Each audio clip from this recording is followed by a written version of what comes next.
Hello, hello, hello, ladies and gentlemen. Welcome to Montu's Multiplayer Madness number 5. We're all the way in May now. This has been going, these series of tournaments have now been going for months. This is the fifth tournament in 6 months that I've run. First, I need to say welcome. It's lovely to have all of you lovely people viewing at home. If you're not watching live as well, welcome. It's nice to see you too. But if you are watching live, thanks for being here. We also have a fantastic prize pool, as usual, donated by members of the community. So I'm going to first do a shout out to them. Without you, this would not be happening. So thank you to Dave Woodmansey, 5 Sierra, Sveroth, and Acorn, who I think you'll notice is playing today in this final. Yeah, Acorn is a wild individual. He won, or didn't win, sorry, he had a podium position in the last tournament and donated his entire winnings to this one. So that's a real stand-up move there. But thank you to the fantastic members of the community that have donated. And thank you to all of you lovely people in chat, everyone that is a member, everyone that joins as a member, and all of the super chats and things like that. Without interaction, without the support of people out there, I wouldn't be able to organize these sorts of fun events. Now, this one has been co-organized as usual by Jernsaxe and myself, and we've got a good rule set. I think we've got some new rules to do with teaming that I think you might find rather interesting. That should be quite a change on the previous rules where we had absolutely no limits on teams and pacts and that sort of thing. Joopy Scoopy says, "Hey Montu, your content legitimately is what gets my heart rate down and breaks my anxiety." Well, I'm sad to hear that you have anxiety, Joopy, but I'm glad to hear that I'm helping. That's really awesome. Saying a lot today.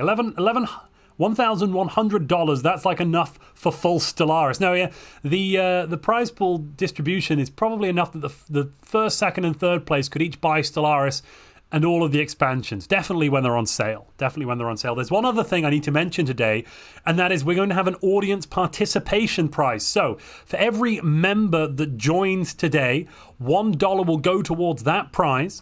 Joins while we're doing this stream. $1 will go towards the prize. At the end of the stream, members will be able to write in the chat to nominate a player that they think did something extraordinary, was really the man of the match today, and then we'll have a vote up, and whoever chat overall vote on after those nominations will get the sum total of the prize. Last time, the prize was handed out for managing to resurrect a dragon at the exact right moment as their capital was being invaded to curb stomp an opponent and go on to smash up a lot of the galaxy. It was wonderful stuff. Absolutely wonderful stuff.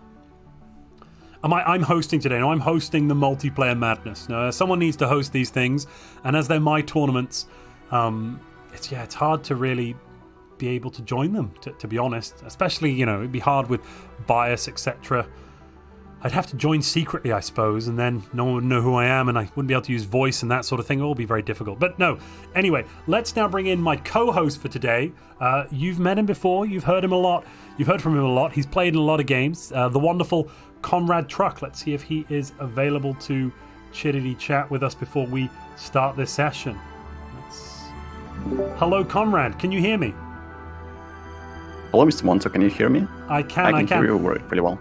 And I'm just going to ask the viewers at home, how is our sound balance today? Because sometimes people think Comrade's too loud compared to my voice. Sometimes he's too quiet. So please let us know as we go on, because we can move things around a bit. And Comrade, don't change it on your end. I'll just move you around in Discord a little bit up and down. But all right.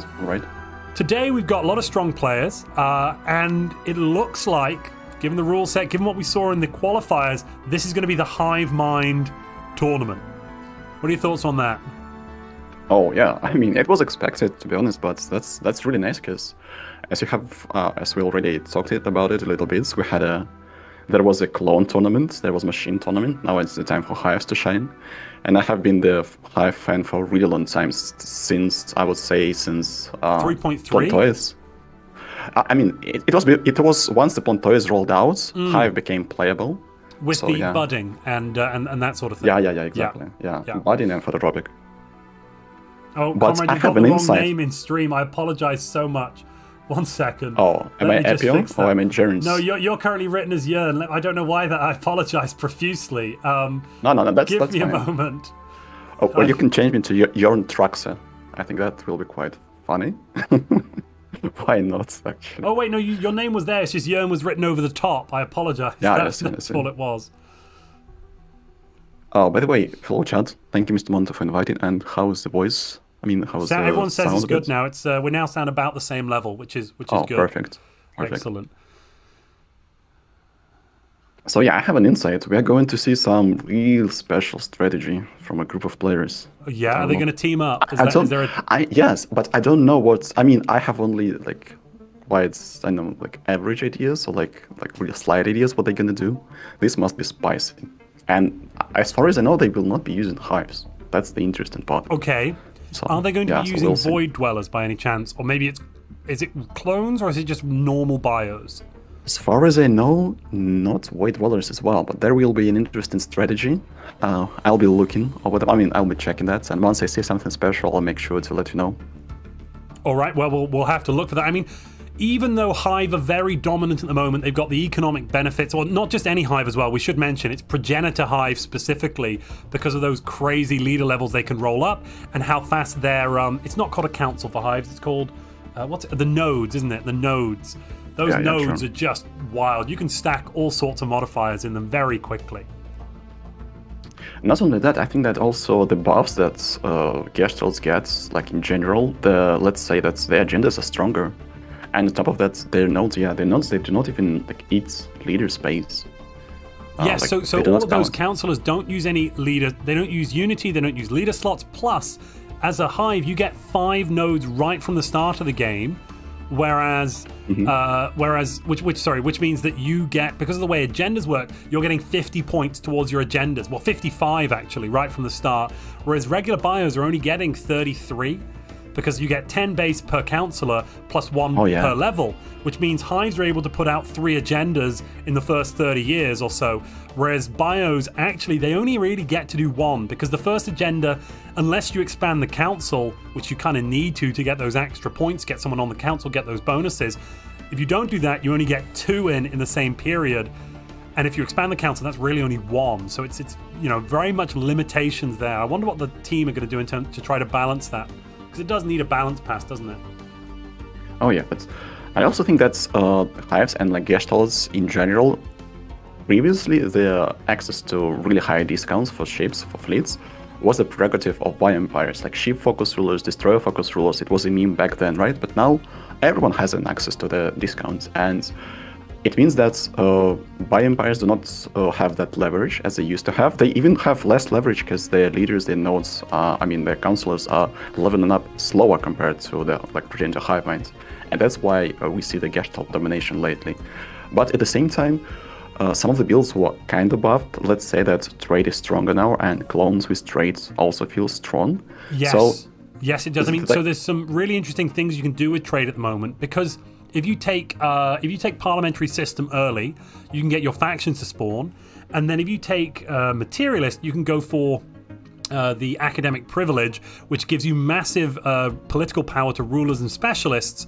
And then you don't need to make any consumer goods because you're getting them entirely from trade. You then don't need to make any unity because you're getting it entirely from factions. So you can devote your regular biopops to just basic resources a bit, and then mainly alloys and science. And we're seeing some crazy levels of science now by year 30 and year 50, I think. Yeah, I also think that I played a little bit of Hives myself because I've been a Hive enjoyer for a really long time. It feels strong, to say the least, and the science feels strong as well, because the stronger the economy, the more you can actually devote, the more resources one can devote to science, and the higher the discount, the lower the cost of the ships, as well, the more resources one can devote to science. So now we can actually see like 1.5k science and 150 allies per month, and that will be fine. That will be the balance. Previously, it was like. Somebody in the qualifiers, I can't remember exactly who it was. Somebody had 2k science by year 40 or 50. That's totally true. They were building megastructures at year 60 something, and by the end of the game, by year 100, they had 5 or 6 megastructures, and a couple of them were fully completed. It was just wild, absolutely wild. Yeah, I have also tried. I've tried to build the biggest fleet possible. I mean, I was playing my test run, and also Mr. Leastfire was reporting back from what is going on in one of the quarterfinals or maybe semifinals, and he said that Pax was able to build like 160k or 42.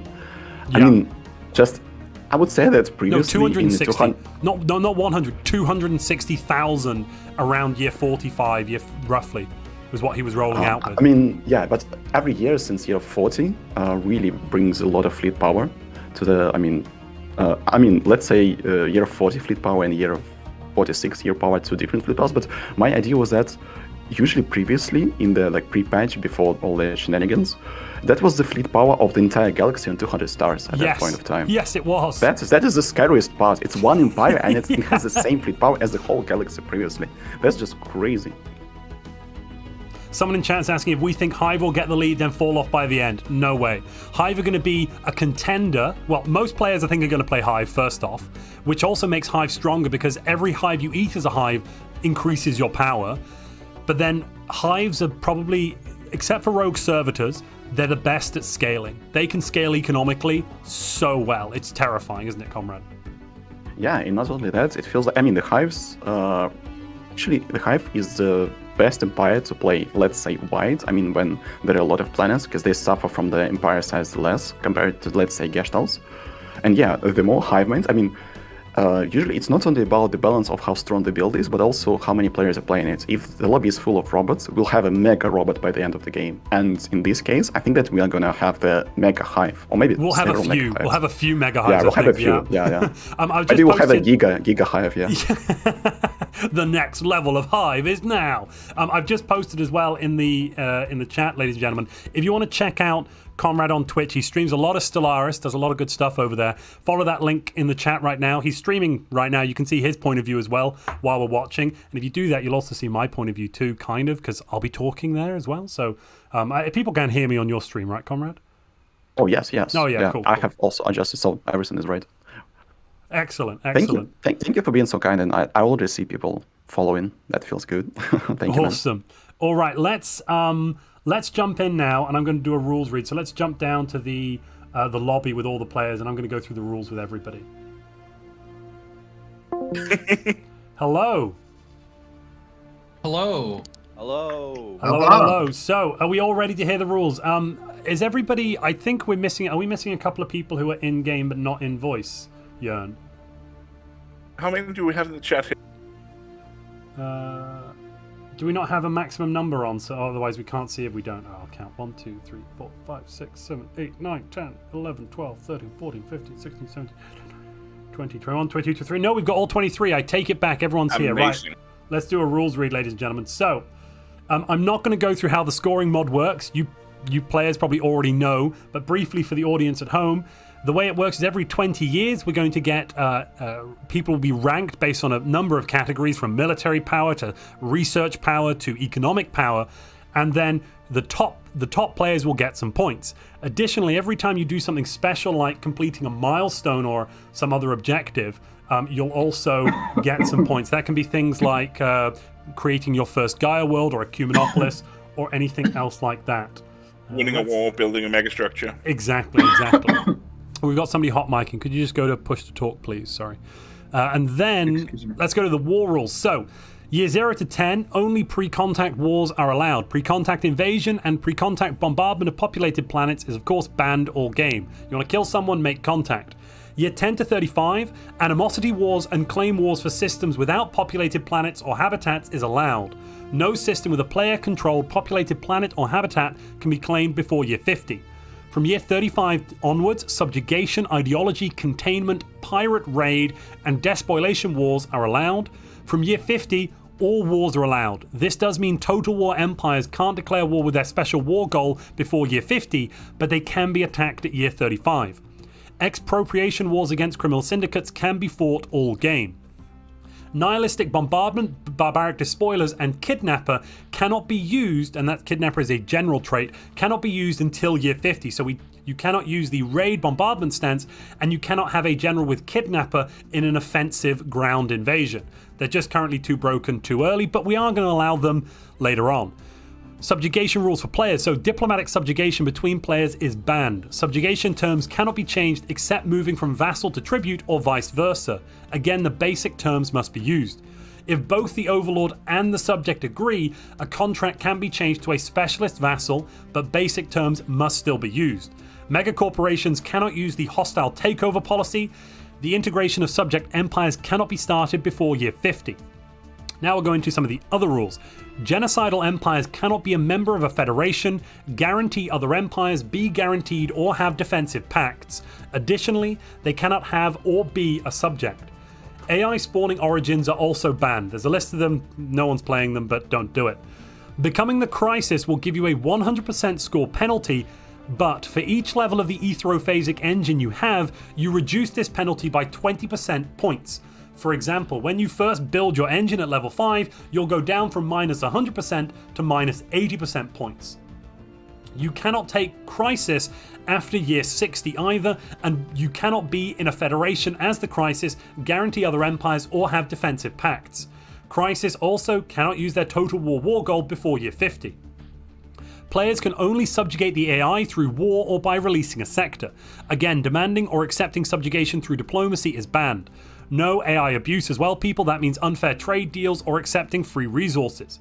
Now we've got the new team rules, which are a little bit different to the previous tournament. So, players can only make defensive pacts, guarantees, or federations with other players who have a capital within 10 hyperlane jumps of their own capital, which means 9 other star systems between the 2 capitals.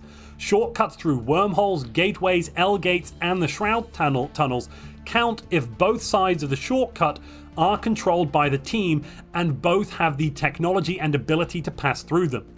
Additionally, Federation members must have their capitals within 10 hyperlane jumps of any other member's capital, and this connection must be unbroken. For example, player A connected to player B, connected to player C, connected to player D. You cannot have A connected to B and then C connected to D with those 2 groupings not connected.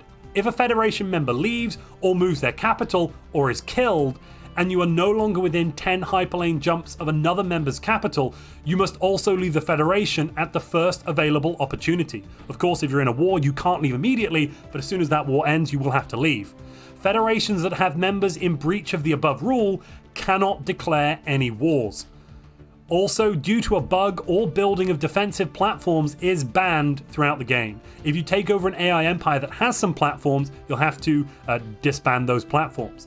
Rule breaks will result in a warning. If the impact of the rule break gives an advantage or hurts another player and cannot be reversed, it will also give a point penalty at the end of the game from a minimum of 10 up to a maximum of 30% at the discretion of the GMs. Repeated rule breaking can lead to disqualification at GM discretion, and the player may be banned from future tournaments. Players that leave this session prematurely will be banned from future tournaments. We're here to play. Everybody plays, nobody quits. All right, there's some fair play rules. Otherwise, if you've got any questions, I'll direct you to Jernsaxe, who will answer them with glee. And Comrade and I are going to jump up and join the caster channel now. Good luck, everyone. May you who are about to die have fun. Yeah. All right, alrighty then. Let's have a little look at. I absolutely loved how he said it about those who are about to die. Nice. Well, those who are about to die, we salute you. But yeah, there's a lot of deaths going to come up in this one, I'm pretty sure. Chad is asking who I think the first person to die will be. That's always hard to know. We've got some really strong players in here. Anger managed to fight off 2 or 3 hives simultaneously in his qualifier and do really well. That was pretty scary. His Pax didn't make it, actually. That's a good point. Pax didn't actually make it. Pax got stomped a little bit. I've heard he was stomped by like a federation of 4 players, something like that. Yeah, he went to kill Singularity and then 2 other players declared war on him, even though he had 250,000 fleet power and he managed to kill off a couple of players' home worlds. It wasn't enough to keep him in the game.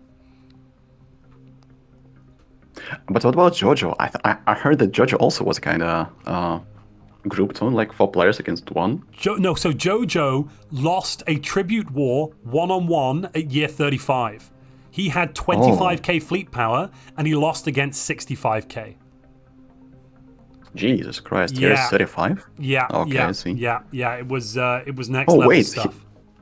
he wasn't playing the Total War, I guess, right? No, neither were playing Total War.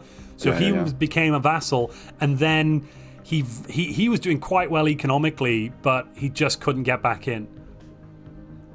One of the first things we're going to have to check for here, not just the spawns, but also we are going to have to check if this... Okay, it hasn't spawned in, we're good.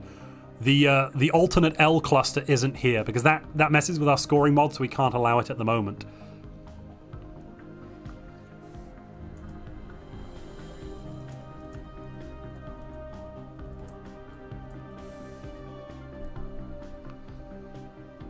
All right, let's take a look through some of these players then, shall we? Oh, absolutely. So right at the top we have Sakuya at the moment, running, I'm shocked to see it, Progenitor Hive with Ascetic and One Mind. Silas is running... Oh, sorry, yeah. Is our spawn okay? I was just a little unsure. He's machine. He's a desert world. He's a But machine. he might not... Yeah, but still, he is boxed into 1, 2, 3, 4, 6 systems, and he might get cut off from his second habitable. He does have 2 planets in the same system. Oh, yeah. So I think he's because a he's rock machine, saver. I think it's fine. No, he's Okay. rock saver that he kind of needs the second desert world to produce his biotrophies. I I assume that need to he's do the machine, setting for a right? second. Be right back. I think that he spawned way too close to the second player. Yeah, we might have to do a quick rehost. I mean, they have their guarantees, right? If they agree, if Acorn allows him to take Hager's, Polo, and Mothello, they'll be fine. Probably they can have an arrangement of that. Oh, there's another desert world, yeah. I mean, this will be spicy, I guess. Technically, he can get his guarantees. Anyway, I forgot to tell Sakuya what to pick, and he picked the wrong one for one of them. Ah, fine. We're going to have a rehost anyway. No worries, no worries. It's going to take a minute. No, that's fine, that's fine, that's fine. Let's jump back to the main menu, and we'll do it all Alright, again. let's go. But so far, there were lots of hives. We do have a few machines, though. I was actually surprised R went with a machine still. It I know probably he's can be machine somehow master. related. I think that it probably is somehow related to the fact that there is a group of players, so maybe maybe there's a cool way of utilizing machines in a team or group of players. Akron says, please do not take away my non-terrible spawn. Little did he know. Little did he know. I'm surprised, actually. Maybe we can just go one empire at a time, like you. One empire you, one empire me. Checking the players, but I've checked the Silas and he wasn't playing the Total War Empire. That's interesting. I think that this will be the... Yeah, I think that he is gearing towards some play with other empires, like maybe a federation of some sort.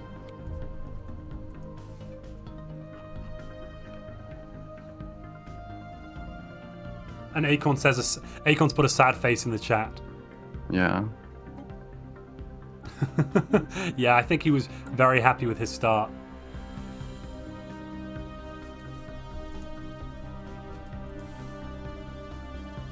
Very happy indeed. That's a shame. David says, good luck to everyone. Thank you very much for your super chat, David. Yeah, we're going to have a lot of fun, a lot of luck, hopefully. And also, we have had one new member join. So welcome aboard, Mr. Barb. Welcome to Priest. One thing I want to say, though, is that now means the prize pool for the audience prize is now gone up by $1. The more members we get, the bigger that audience participation trophy gets. And the better the prize is for whoever you guys pick to become the audience's chosen for the day.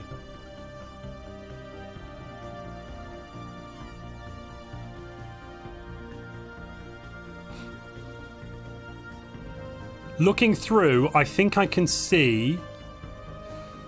I think I see 3 machines, and it is the usual suspects with those machine players. Oh yeah, Singularity, R, and Oregano. Yeah, I'm expecting Oregano to play the Total War machine actually. So they won't be able to do diplomacy then, or at least not in-game diplomacy. Yeah, that's really important to add the in-game diplomacy.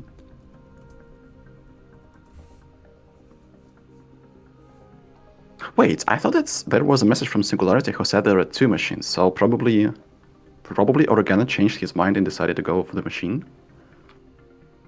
Maybe. Yes, I'm seeing. I currently see Singularity R and Organo, machine, and then there are a few players who I don't think they're going for Hive because they haven't taken. There's a couple of players, as you can see, they don't have a fungoid portrait, and Hives always go for a fungoid or a plantoid portrait. Also, Potato Shagger's portrait, is that a fungoid portrait or is that a necroid portrait? I can't remember. Oh, this is plantoids. That is This plantoid. Okay, yeah. And yeah. Anger's got the same. Right, okay, cool. So they are both Hive then. I remember this portrait from fighting Potato and R at the same time in one of the tournaments we had. So yeah, I have this in my mind, like printed. Sveroth in chat is asking, Montu and Comrade, what civics would you like to use, or would you like to be used or buffed for PvP in Stellaris? What was there anything you think should be buffed so it'd be better for PvP? I would say that Technocracy. Technocracy kind of lost its flavor. It was the only civic for buyers that allowed for better navigating through the tech tree, and now it's just gone. Yes, I mean, you're right, ability actually. to- It does need yeah. a bit of a rebalance because it doesn't... you don't have the specialist traits anymore on your leaders. You don't have leaders. You only have one leader on the tech tree, and they only get their specializations like expertise, materials, or voidcraft after they get to level 4. I think that the best way to do this was to allow Technocracy leaders to get like 1 or 2 specializations from the start, so you could actually influence the tech tree. Because as for now, it's kind of sad that, I mean, there are some technologies that you must have, like the Forge tech, and actually you cannot do it early, but you need it early. That's like the worst part. You don't actually need it so much later on, because you need to get this technology by year 20 or so. And that could be really good buff for Technocracy, I would say. As in to guarantee they get that one, or what? It's more like to have the weights. I mean, if there will be no rebalance of weights in the Stellaris tech tree, because let's be honest, it's kind of outdated. They need and some of the rebalances, yeah. And some things, some weights. For instance, the alloy tech shouldn't be locked behind volatile motes up at the top. Yeah, true. Or at least, I get that it is. Sorry, maybe the issue is more that volatile motes isn't in tier 1. I would say that's the biggest issue is that the weight of a tier 1 forge is so low. It's 90. It is incredibly low compared to how important this technology is. And if that was me, I would like literally triple its weight starting from year 15. That would be the best solution, to be honest. Yes. Or at least double it up. Or maybe have some increases at year 10 and year 20 and year 30. Some of those important economic techs. Oh yeah. Yeah, but one of the reasons why I would say that getting in too early or guaranteeing it too early might be a little bit bad is that some empires who have a lot of technology from start can start utilizing it super early. Let's imagine a clone that gets the Forge upgrade here 10. Jesus. I mean, if it gets it. Oh, this spawns... Wait, we have a bad spawn again. Ay. Are you talking about Toast? Policeman Bloom at the bottom left, like 7 hours. Yeah, I think we'll have to rehost. Yeah. Ay.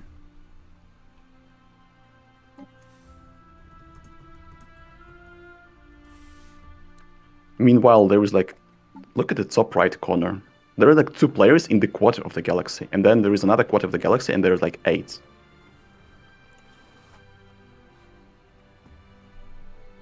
Yeah, we're going to have a rehost on it again.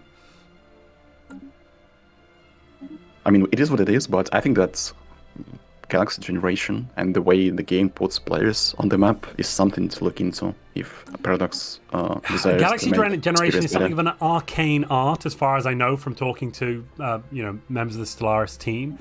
It was coded in quite early. Oh, yeah. Oh, it's already up. Yeah, it's still kind of. I think that.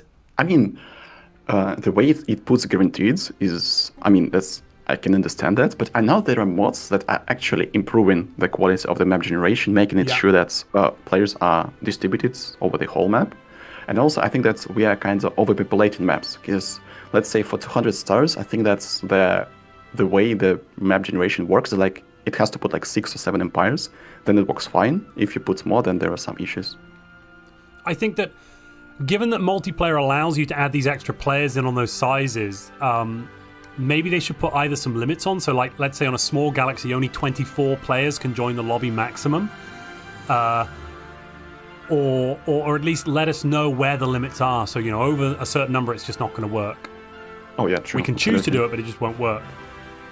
The funniest part is sometimes, let's say, there are like edge points when you have 13 players on 200 stars. The chances that those players spawn not too well are quite high. But the problem is, if you go to 400 stars, sometimes you also have like cramped corners, even though the galaxy is twice as big. And that is kind of... I mean, maybe we need to make a test about the galaxy shape. Maybe some galaxy shapes are just better for that. But elliptical must be the best, because it shall allow the big, like the biggest space possible.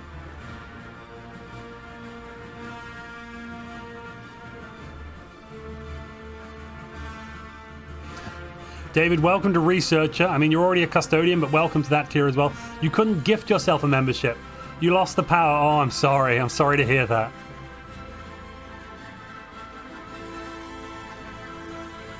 But that now puts the prize pool up for our audience prize to, at the moment, a modest, but still $2. And it's going to keep going up for every member we get throughout the stream. Mr. Montu, may I ask you about how the prize pool is distributed, like for the first 5 places or so? Yes, yeah, absolutely. I can go through that. So, the total prize pool is $1,100 US, and it's going to be paid out either via PayPal or Steam gift cards, whichever people prefer. First place is $440. Second place is $330. Third place is $165. Fourth place is $110, and fifth place is $55. So the majority of the prize is in those first 3 podium positions. Oh yeah, that makes sense. Yeah, absolutely. I actually like it. It puts more emphasis on actually trying to get the first 3 places, because you either hit or miss.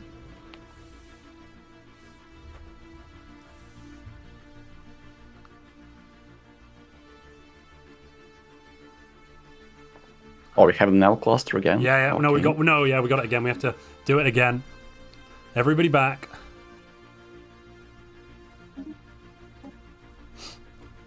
We'll get there soon. I mean, we've only been trying this now for about 10-15 minutes. It's not going to take too long. Oh, David's just gifted 10 memberships. Wow, thank you very much, David. Welcome new members. A new sea of green. Can you also increase it by the number of gifts? So gifted memberships as well. So any gifted memberships, so that includes new members. So currently the audience participation prize is now at $12. So it's going up and up and up, and you'll all get to vote on who it is. We love a sea of green. That's true. The Tech Geek. David is a very charitable fellow. This should be a very fast rehost now. 22. I mean, it must be automatic for players now. Yeah. It's just, like okay, go back. Yeah, the instinct, yeah. We are missing one. There we go. And we got the final one. There we go. Acorn joined. Better late than never.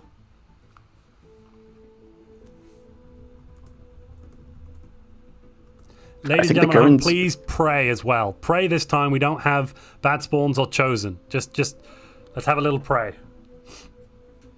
I think that the current record is like 8 or 9 rehosts to start the game. We'll see. Hopefully today we are not going to beat it. This will be number 5, I want to say. Yeah. Actually, these rehosts are super fast. The players have been joining quite fast as well, so that's kind of nice. Kiltana says, rehost until I get Zroni. Zroni is so overpowered. I just did a run-through today, which you should see the video for. The video should come out in maybe a week's time. I managed to fight off 3 10x Crisis all at the same time with just starbases. Oh my. What was the power of those starbases? Jesus. Some of them are up to 1 million. Did you use Strikecraft or Neutrons, I wonder? Both, actually. And I used the Zroni, and I used Generals. Generals are actually really good now. For boosting, they can boost defense platforms, and they can boost some other things. They're not great all the time, but just that one specific niche use, they're actually kind of worthwhile. Should we show everyone at home the galaxy? I'm going to show everyone the galaxy. All right, here we go. Let's have a look through. So, Singularity is running Rogue Servitor Prosperous Unification. Potato Shagger has Progenitor Hive, Natural Neural Network, Ascetic, pretty normal. Tango Yankee is running clone. We have a clone. We do have one clone. Parliamentary System, Materialist, Heroic Pass. So I think what we're going to see here, he's going to change his species rights. He's already done it into Academic Privilege. So that boosts political power on rulers by 900%, so they're at 10 times, and Specialists by 400%, so they're at 5 times. When his faction spawn in just a moment, he's going to be getting insane levels of unity. He'll be at like 60, 70 unity right from the get-go. And because he's a clone army, he's going to be filled with pops. It's absolutely wild. We have a Teacher of the Shroud, by the way. We do? Who? Yep, Mr. Joe will be teaching in the Shroud today.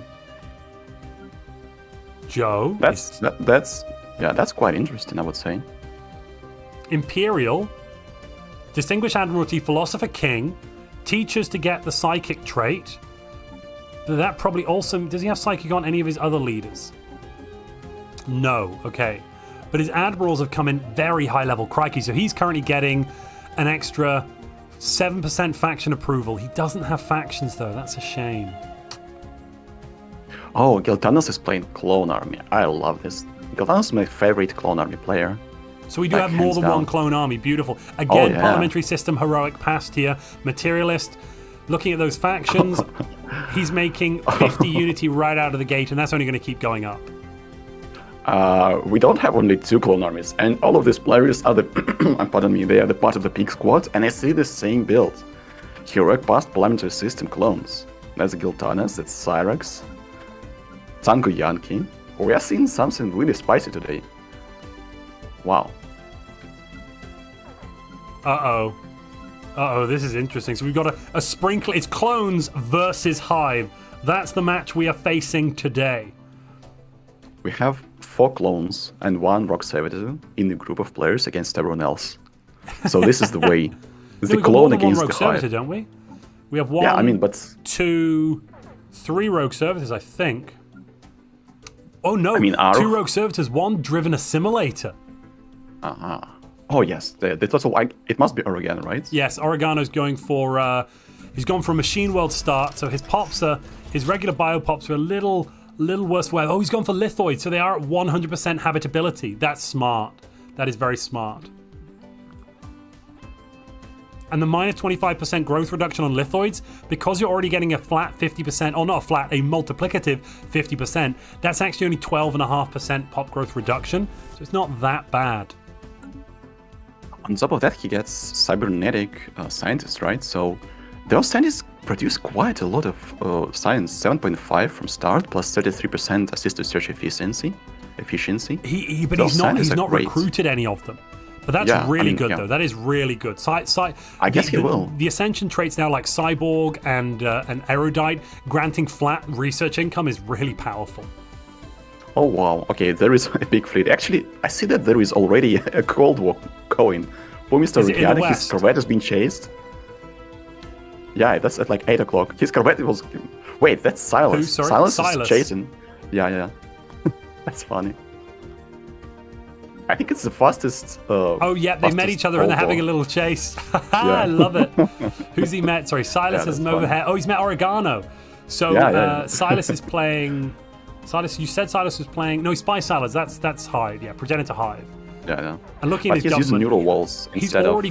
We're only 11 months in. He's already got level 2 leaders across the board because of all of that boost to XP. It's just insane. No. It's pardon me for interrupting, but it's neural walls. Sorry, you're right. So he started with plus 1 level to push them higher up even faster. Neural Vaults is crap, though. The actual building, has he demolished it yet? Yeah. He's built... No, you start with it, but I think he'll demolish it. I suspect later on he'll get rid of it. It does give you a bit of unity, but so what? Fabianski has also started with that. That's interesting. I mean, if 2 strong Hive players start with it, I think it must be good. Wait a minute, Fabianski is researching on the map, and he has 2 modes in the adjacent system. With the ocean world in it, with his guaranteed planets. That is interesting. And Fabianski's he's running Progenitor Hive, of course. I mean, why do I need to ask? Yeah. Oh, a double mode system, that is very good. Though. Yeah. He's but not he's going aquatic. Oh, he is. Wait, he's not? Oh, he's, yeah. No, he is. No, sorry, I thought you were saying he's not. He is aquatic, yeah, so he's going to be going... But that's quite a good buff to a hive. Aquatic is still very good. Getting the extra habitability, the extra food, energy, and mineral output, and reduced housing, it's very pleasant. Yeah, but I tried it. I mean, with these settings, especially if you're playing the Total War Empire, that has guaranteed 35 years of peace, I think that actually aquatic might hurt you a little bit because you have a chance of populating planets with lower habitability. Let's say if you rush cybernetics fast enough. And also you can pick phototropic, which actually makes life so much easier. And then actually, if someone picks it, that person will not be violating your rule of not employing any farmers. Farmers. Yeah. Absolutely. So if someone does not want to make you angry, they can go for phototropic and be fine with that.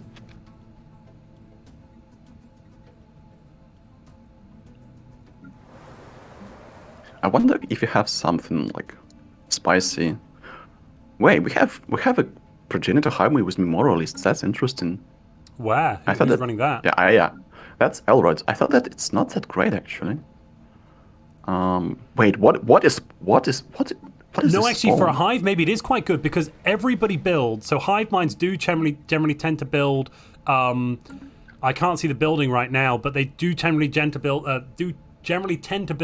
The I forget what the building's called. It gives you it's a better version of Synapse drones, the evaluated job it gives you. But now, because of Memorialist, because he's building them anyway, now he's going to get additional stability as a bonus on top of that, which extra stability is just extra resource output from jobs. So getting an extra 10 stability, because it gives I think 2.5 per Memorialist job. An extra 10 stability is 6%. Right. He's building it already, is he? Yeah, Sanctuary of Repose. That's going to give him 5 stability for the 2 jobs and 6 amenities. Amenities are going to buff his stability as well, but that's basically an extra 10% resources from jobs, from just 2 pops. That's interesting. Actually, yeah, that's not too bad.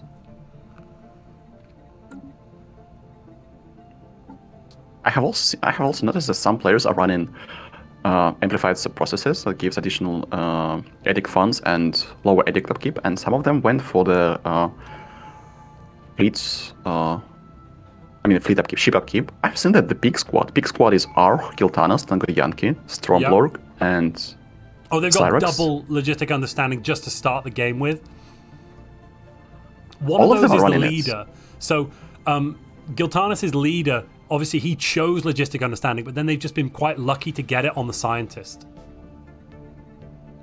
At the same time, his leader has +3 consumer goods per month. To be honest, that feels so underwhelming. Imagine your leader, the most important part of your empire, just produces 3 consumer goods. Well, he's called half of... Gopium. Oh. The leader's called Copium with a G, though, so...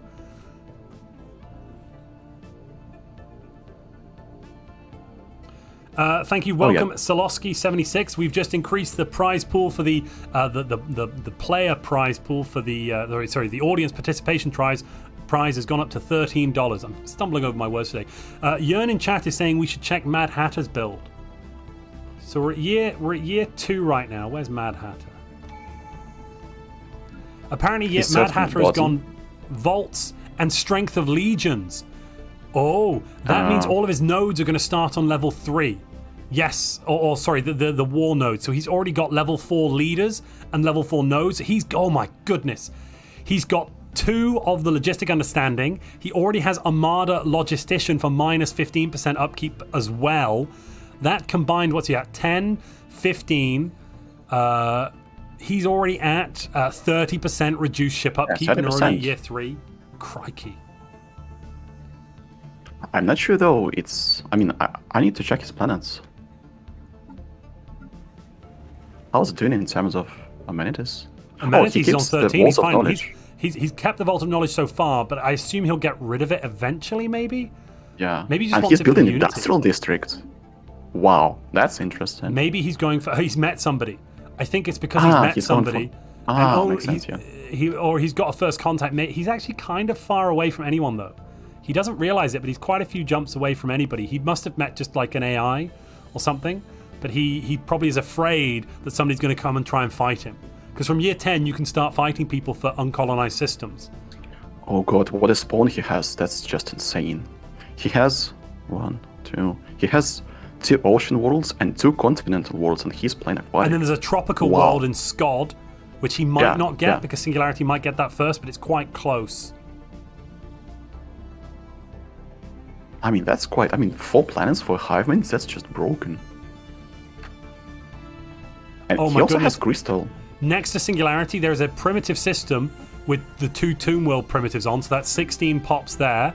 And then next to that, there's another one with 4 more pops. Unfortunately, Singularity isn't driven assimilator or anything like that. He's Rogue Servitor, so it won't actually do him much good. But it's still good to get the worlds, I suppose.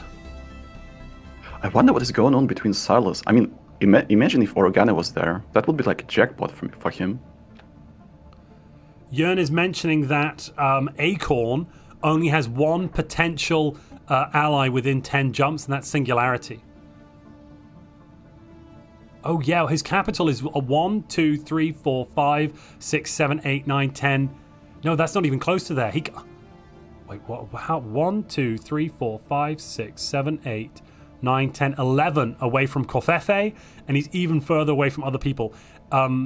Acorn is in a very isolated spot. He's got not that many worlds around him, but he's got no one that can really fight him. And on top of that, he has primitives. Not so far away. And he has Gargantua. Wow, what a spawn.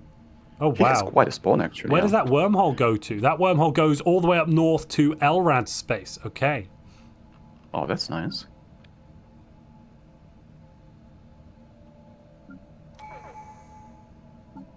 Oh, look at the name. Look at the name of the Cyrax's empire. I absolutely love it. Deep space disinsection. I think it's against. I mean, it means that he will be fighting hives. Well, he knows I he's going to love fight this. them, and he's just ready for it.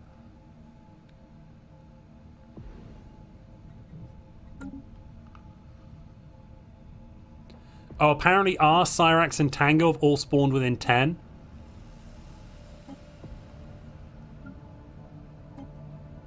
Let's see. R, Cyrax, and Silas?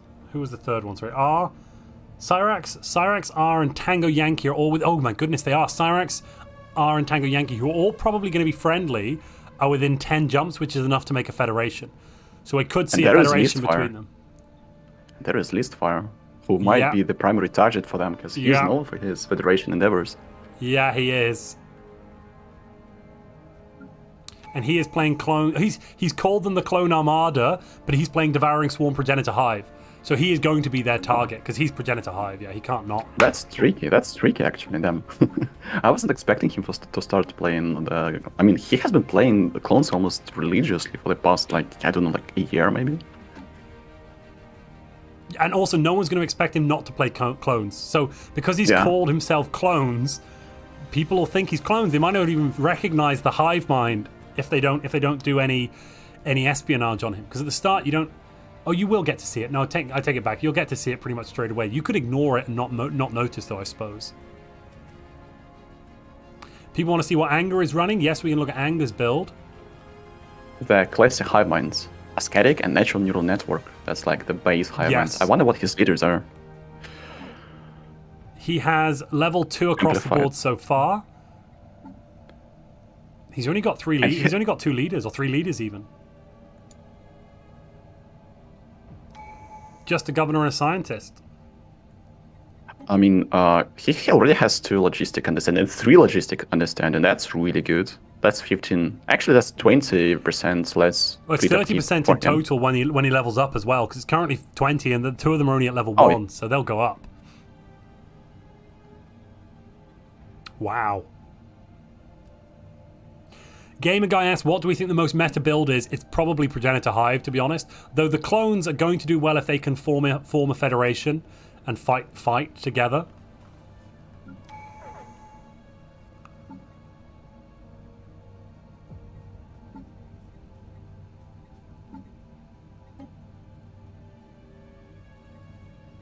I'm just going to take a look at Oregano's leaders. I wonder if he's managed to grab any of those.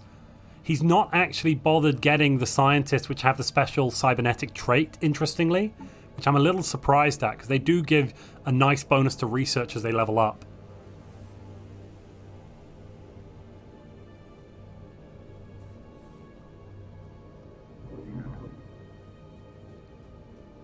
Oh, and Oregano has quite a few planets here.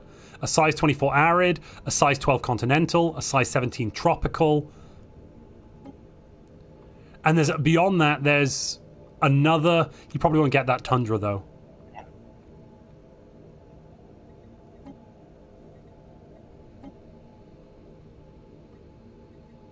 Oh, and there's a size 25 relic world as well. I just didn't quite notice, hidden away there. So Oregon is going to be able to grab this size 25 relic world eventually.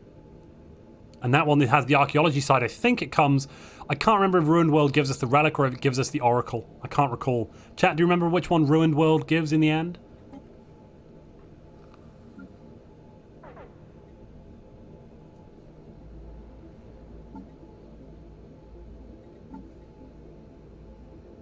Yeah, so this is what we're talking about with Progenitor Hive. So they've managed to get their first agenda out the way already, infinite opportunities, of course. Now they're going straight into finding the voice, which gives flat unity, 5 unity plus 10%. That 5 unity becomes more because of unity bonuses, like node enhancer, for example, amongst other things. It can be really wild. Hey, Montu, can you hear me? I can hear you now. I haven't been able to hear you for a little bit. Were you talking? Yeah, but I think there is the lag on my side. I'm trying to unpause, but it doesn't... Yearn is paused at the moment. Yeah. I saw that there was... I unpause and pause again. Can you try again, comrade? I guess that it's better for me to just leave and observe from your side. No, it's all right. No, stay in. It should be all right. It's probably a momentary thing. Try to pause and unpause again, comrade. Sometimes it helps if the lagging do it. I'm guessing nothing's happening when you do it. It's worth it you're able to ride in game, but it still doesn't register anything else. Wow, Sarek is being mean to you, comrade. You shouldn't take that from him. Yeah. Oh, you've now paused it though, comrade. I can see that you've currently paused it. Yeah. Are you able to unpause it again? I think you can't. And we're not currently hearing you if you're speaking as well. I guess it would be he's desperately trying to fix this. Yeah, no, he's Is having there a anything slight else internet coming issue. on? Say again, Jörn. I mean, we're still early on. There's a lot to look at in the galaxy. Is there anything else you've noticed that looks cool? I noticed that the Marauders lost 4 of their systems. I don't know if you did that. Noticed that? To who? Hello? At the start of the game, the Marauders and the Dahesh Vestige were they sharing went to a border. war. Oh no. And the Fallen Empire just like, nope, you can't live next to us. We're xenophobes. All of their fleets are gone as well. The Marauders have no fleets now. Yeah. Oh my goodness me. Mr. Montu, I guess I I hear have you. to leave. It feels like that I'm really stuck. Like, my stream is fine, my internet is fine, everything is fine. I can hear you, I can hear Jernsaxe in the chat, but it's just... Okay, may I ask you to stream in Discord so I I'll can try watch doing the that. game Give from me a sec. perspective? We'll do that. I'll kick you, comrade, if it's okay. Yeah, absolutely, sure. Just don't leave right before I kick you, then I'm going to kick a player. Alright, yeah, I know the feeling. I've done that in the past, and I'm never proud of doing it. Yeah, the same happened to me. I'm always scared to kick someone, because I know that if the second I'm trying to kick, that player leaves, that's GG for the next one. I'll jump back into the host. Good luck. No worries, Thank thanks.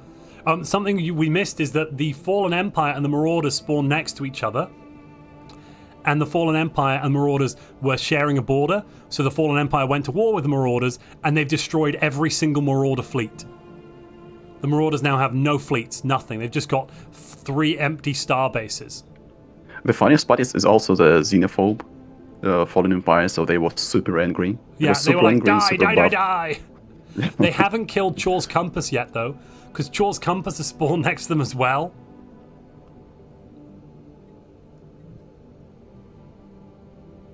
I'll try to tell my stream to join your stream on YouTube. Hopefully, we'll just... Yeah, hopefully... Wait, is there a way I can watch your stream and stream into my stream? Yes, so funny. yeah, you can. What you should... Really? So I'm currently sharing in Discord. Watch that. What you should do what you should do is add... I want to say add... It's either add browser or add... No, add window capture. So add a window capture and then full screen my stream on YouTube and put that on the window capture.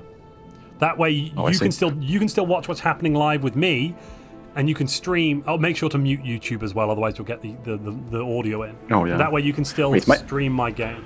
My messages just arrived in the chat. This is so funny. Yeah, it was like 111. I was like, 1? Looks like I'm Dunzo. GG, sorry, what the heck? Says no one. Literally no one says that's okay. That's so bizarre. Yeah.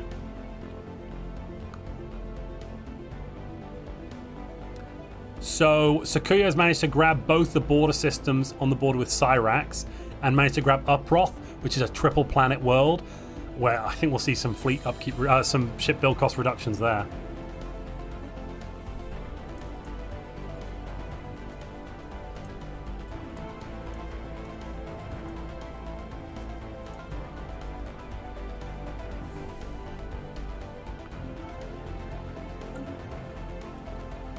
So Ragoon in chat saying, fun fact, when the Vestige, the Fallen Empire, attacked the Marauders, it could have also triggered the Khan right now, like at year 3 or something. Are you sure it can do that before the mid game though? I don't think it could do it before mid game. I wonder, has Silas? Wait, look at how Silas and Organa are like hugging each other. Does it like 9 o'clock? Have they? I mean, I guess that Silas just took quite a lot of territory, and Organa is sitting on quite a small amount. Silas is also blocked in now, though. Look, Silas can't go anywhere. Completely and to blocked the right. in. Oh yeah, he's blocked. Silas okay, completely so how blocked many in, but systems does he Organa has have? loads of systems. Silas has 1, 2, 3, 4, 5, 6, which is the minimum we allow.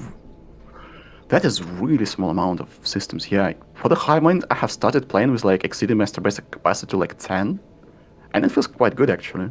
So yeah, he'll be really liking the ability to get those star bases up and running. He does have high habitability on 4 planets though, so he has 4 planets. Oh yeah. Because he's not that's aquatic, nice. That's nice he's for the high mind. Yeah. That's one of the reasons I don't go aquatic anymore. And I mean, in this, I would suggest for players in this type of lobbies with prolonged peace timer to go non-aquatic high minds, because aquatics is basically the best rush. year 30 you can get. Yeah, that's like a little rush. Like I need to pack a punch year 30. We also didn't notice we have a Void Dweller. We have a Void Dweller with Parliamentary System, Heroic Past, Materialist. That means they're making this Void. I really like the Void Dweller build you can do at the moment. So they're able to get a massive amount of unity from their factions because of the nonsense we talked about earlier with the academic privilege. And then if you go into their planets, they can turn their capital into a forge designation straight away, meaning they can buff their alloys. They're already at 1.2k alloys. So they're going to be getting their first habitat underway probably around year 9, which means that they'll have 4 habitats in their capital. The main issue they'll actually run into is upkeep. Energy upkeep. The habitats, right? With the habitats. They've done mercantile, so they're going to get trade habitats going, which is good. You know, you'll get plenty of consumer goods and plenty of energy from those habitats. But when you come to build ships, yes, you've got 90% build reduction, but unless you have upkeep reduction, you can't build enough ships to keep up with the hive. So probably the best case scenario is to fight, and lose the fight but kill more ships and just have your ships disengaged so you do not pay for the upkeep. That can be like 200 IQ play from this side. And governor-wise, oh my goodness, so they've already got 1 governor with shipwright and retired fleet officer. So that's 30, 40%. This is going to go up to this will go up to 30%. That'll go up to another 15, that's 45. So they just need 2 more good governors, and they'll just keep rolling them. They've got heroic pass, so it's going to be really easy to roll these good governors, because each governor gets double traits.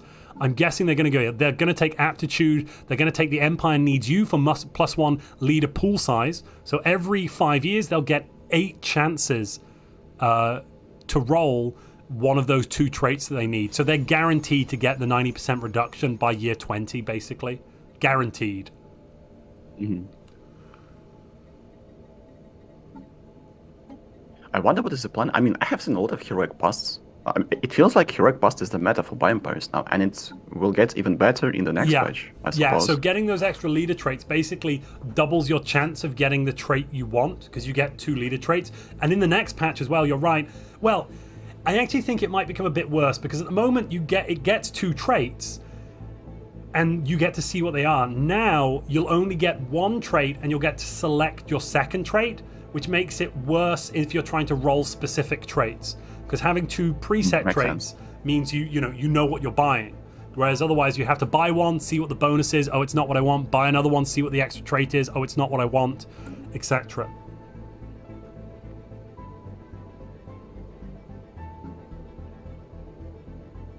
And this Wondering if there are any Cold War. Any Cold Wars? I wonder if there is, in the galaxy. I mean, I wish there was the way, like the icon that you could track and see if there is some fighting going on without the war.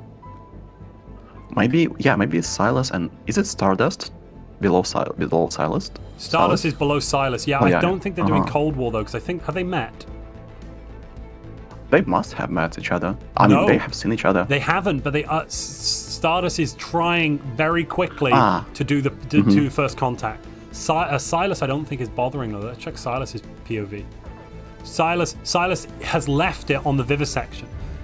He's just selected it now. Okay, so he's also trying to do first contact. They're both trying to first contact. Ragoon's asking, are there peacetime? Is yes. Go on, comrade. Sorry. I will resect you. No, I will resect you. Yeah. It's the way. How is it going there? Ragoon's asking in chat, are there peacetimers? Yes. Yes, there are. So year 10, you're allowed to fight for uncolonized systems like Murga over here. And then year 35, you can fight for vassal wars and some other things. And year 50, everything goes. I'm going to take a look back at the clones. So one of the clone players, so this is Momonga here with Strongblorg. 50 pops at year 8. It's pretty beautiful. Lots of pops in the capital. And if we look at the government, how much is... Oh my goodness me. 50 unity from factions. It's just wild.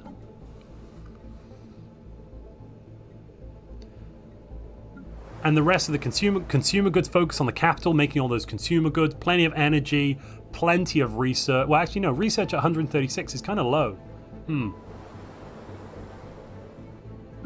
I think that I have some strategy. He's not building up a lot of tech labs, but he's known for not caring about tech that much. He's not the tech kind of guy. He's the I will build 90% discount ships kind of guy. Oh, there is a mega structure. Is it ruined meta decompressor science nexus next to Kiltanas? Yeah, well, like on the screen. That is ruined science nexus. Okay, that's so nice. That's really nice. Especially now with the build cost reductions in the mid to late game when you're running 90%, you have all these excess alloys. What do you do with them? Mega structures. And mega structures also give points. They do give points, yeah. So when you repair it, he'll get points, and then he'll also get interval points every 20 years. So I can show off that. So basically, players are ranked by economic power, which is what they're making economically. Fleet power, which is simply the naval power of all their fleets combined. And at the moment, that is kind of a bit broken because you can run just autocannons to kind of artificially boost it. But luckily, I think next week, maybe Tuesday, whenever we get out the new patch 3.8.3, autocannons are now going to have the proper power, so they won't be overpowered. Tech power isn't like the regular scoring for tech, it's just your research. Unity power is your unity income, and tech power is your tech income. Diplo weight is, of course, your diplo weight. Controlled space is the number of systems you've got, so we have that one in there because we want to reward players for grabbing all of the space, so we don't end up with situations where people just don't bother grabbing systems. We want to reward full maps, basically, because it generally, a lot of the time in PvP, if a system is useless, you don't bother getting it, and we want to reward players that do grab all the space. Controlled form of homeworlds. This is actually an idea that we borrowed from the ISS server. So this one is, for every homeworld you have, you get 1 point every interval round. And then controlled megastructures is just, how many megas do you have? If you have the most, you get the most points. And also it kind of emphasizes the Cold War, I guess. So players fight more for systems to get those. Yes, well also you get 3 points if you win a war. So at year 10, we really will reward players for doing lots and lots of fighting. If you fight just for, fight your neighbors just for 1 or 2 systems and win the war. Because we want to see fighting, you know, we want the fighting to happen.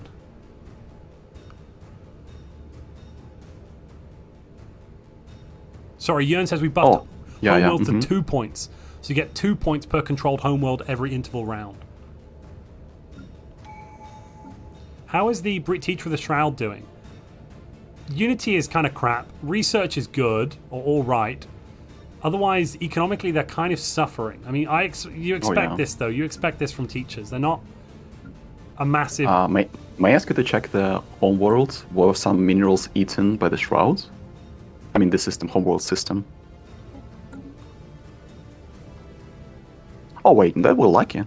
I see 10 minerals. Sometimes those planets are shrouded. Imagine if there is a shrouded planet with 5 minerals. You just lose the 5 minerals. That's the worst.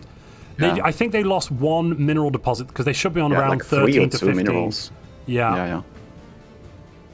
And that's painful. That is definitely painful.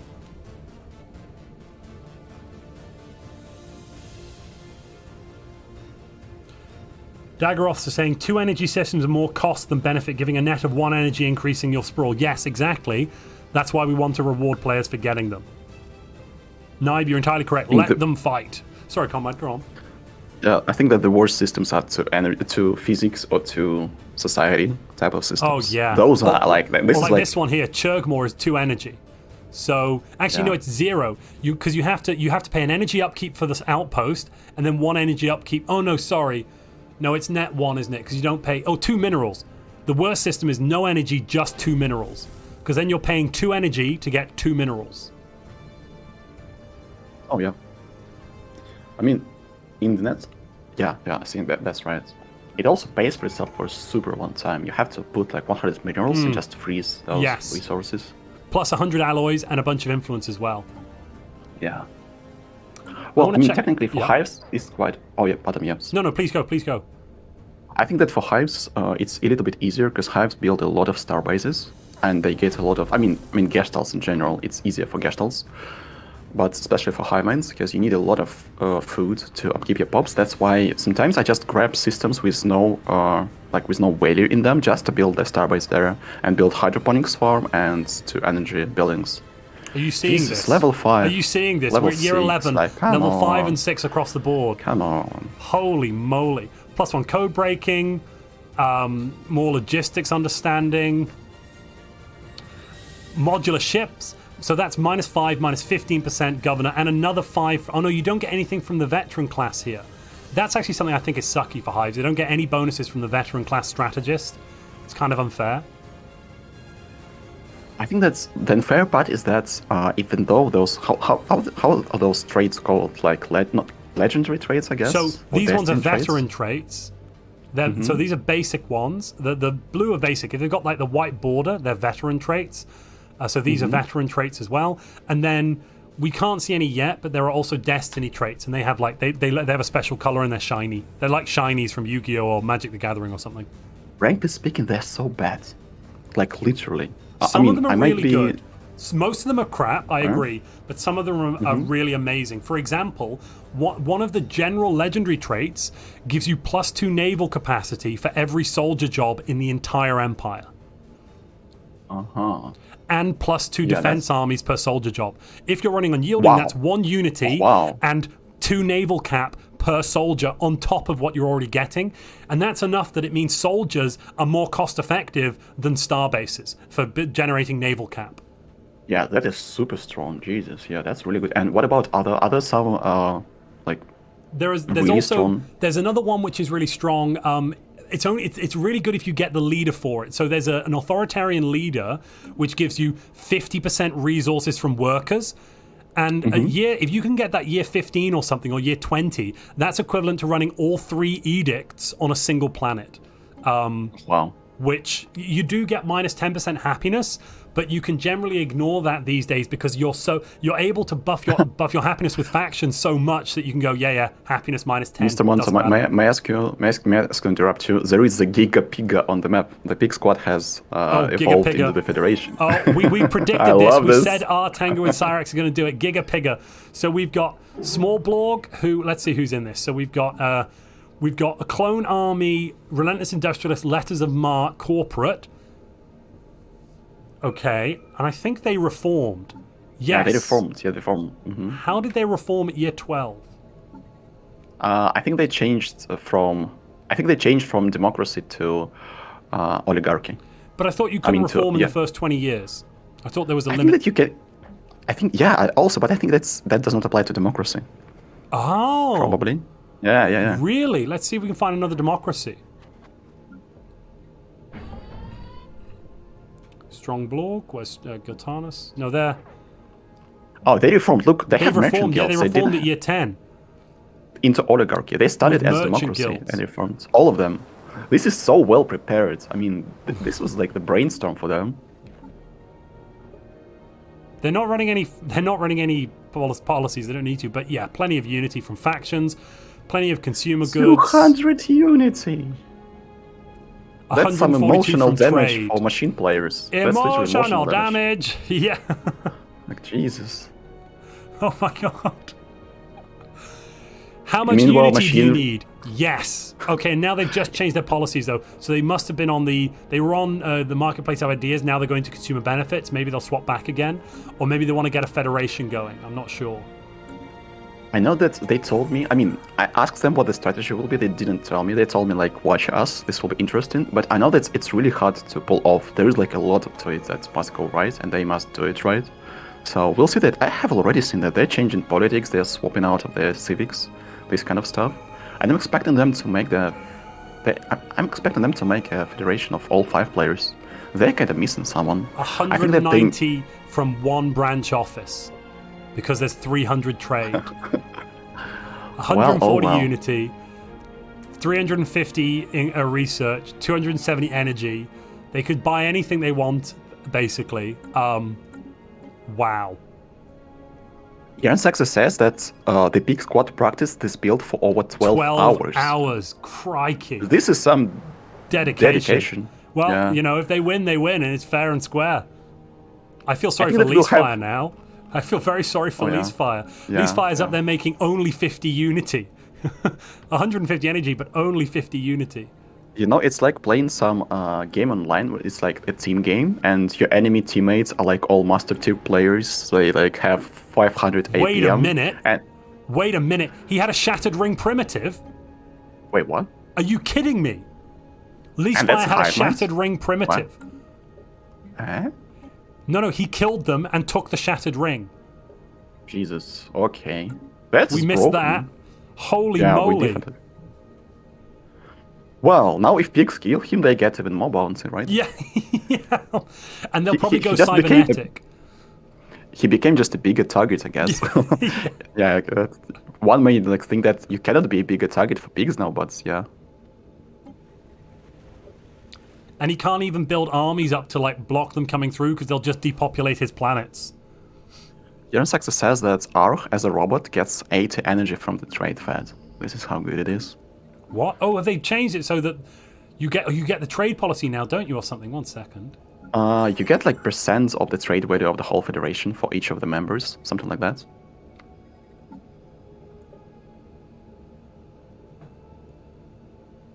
May you hover over the energy so we can see how much he's getting from Trade, trade? Yeah, 83. 83 from trade, yeah. I think it's like 10% of the trade value of the entire federation, something like that.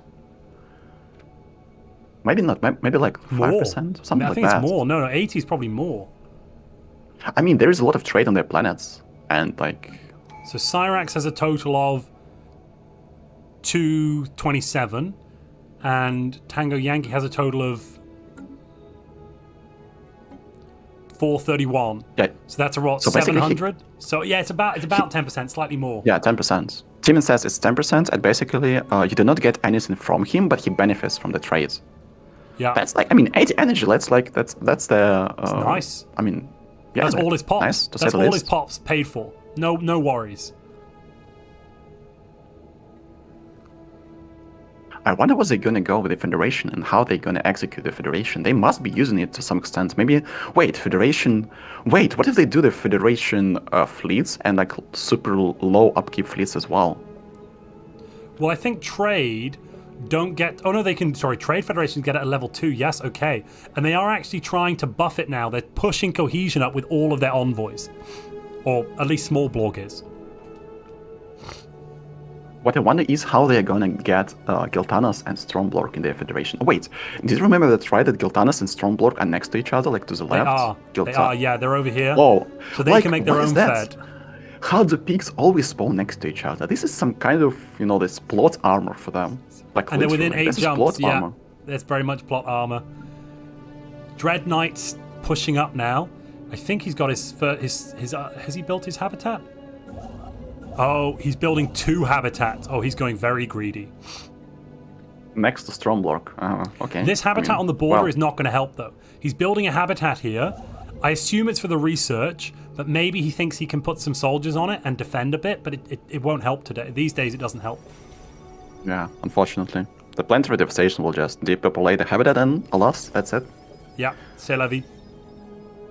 I'm surprised he's kept this one on mining station rather than moving it over to trade, because you get only 10% minerals, but you get 20% additional trade value, which would be a lot of energy. Maybe he's stockpiling minerals for the future ally production. He's also, I think he's buying more allies than you can without the price going up, right? You can buy 10. Oh, you can? Yeah, you can buy 10 as the maximum. Look, it should go down to 4.0 at the end of the month. There it is, yeah, see? And bump, goes up again. Oh, okay. The chat says that they love your French. What French? What French C'est la islands? vie, I guess. Oh, c'est la vie. Oh, sorry, yeah, I suppose, yes. Ooh la la. Ça va, chat? Comme ça? Maybe. Who dares summon me, says Ragoon, yeah. Oh, Ragoon true. and I are playing in the GPO this weekend as well. We're playing together. We're playing the same empire. The same empire? Yeah. We have a war. Jernsaxe, we have a war. Cyrax, Arv, and wow. Stangianki against Listfire, I guess? Yeah, no, Sakuya. Sakuya. Oh, that's the first tribute, I guess. It's probably a claim. No, it's not a tribute. It's year 15. Oh. They're just going for a single system, probably. So basically, the Federation leader will get the points for the war if they win, right? Yeah, and they've just pieced out, and somebody lost something. Points? Let's check the points, yeah. So, Cyrax got 3 points for winning the war. That was fast. Yeah, that was fast. Well, basically, he decided, no. It probably was a humiliation war. I didn't even get to look. It was too quick, but probably humiliation, so what? We can actually check. Let me check on... I'll check on Sakuya, because then we can see in there... No. Raided. They went for the... So they must have grabbed a whole... Oh, my goodness. Look at this economy now, though. They've crippled their economy. What? Oh, I know what this is. Jesus. No, I know what this is. I know exactly what they've done. You know how Cyrax changed over into Letters of Mark? Well, Letters of Mark gives you a new war type. Really? It gives you the let me show you the war type. Plunder. When you win it, you get energy credits and minerals. So Cyrax here has got a bunch, or whoever won, I think it was Cyrax, got a bunch of energy credits and minerals. Maybe they even got a... Montu, that's a rule break. Why? Pirate raid is not allowed until it's not allowed until year 35. That is a very good point. Oh. So they're going to get a points deduction. Yeah, how big a point deduction is this? Because that's a huge hit to his neighbor. Yeah, I'm thinking 20%. What are your feelings? Yeah, I'd say that as well. All right. I think only 20% to Cyrax, though, because he got the bonuses, and he was the war leader. But I'm makes sense. Up to you, though, Jörn. Jörn? Yes, I'm just writing it out in chat. No, I was just. Do you think only Cyrax, or you want to give points to the whole Fed? I think only Cyrax. He was the war leader. He got the points. Yeah. Cool. Almost, it's a rule break because it's not allowed before year 35. Year 35, yeah, exactly. There is a reason we stopped that until year 35 because it's very powerful to have it happen to you.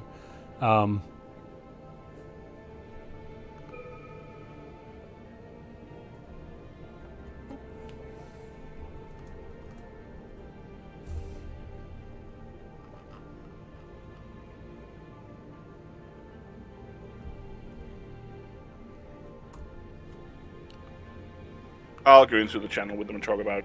Yeah, cool. Sarek says, I need advice. Oh, part of their build was probably to use these war goals. Yeah, maybe they were gearing up and like crippling everyone around and then just overrunning them. Okay, that is a huge hit. I think that they made it as a strategy, and yeah, this is really bad for them right now. But I mean, it's fair, because it's basically now Sakui is out of the game almost. I mean, not really out of the game, but struggling super hard. Wait a minute, that's a lot of unity. Oh wait, no, actually Synapse drones were... I see some Synapse drones. I think that it's better to just put those Synapse drones to work right now. Yeah, get rid of the Synapse drones, put them on tech drones.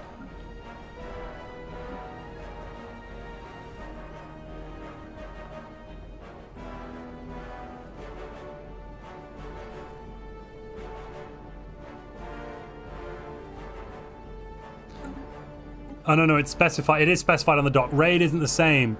Yearn 35, subjugation, ideology, containment, pirate raid, and despoilation wars. It is in there, if it's and called, we read it in the rules.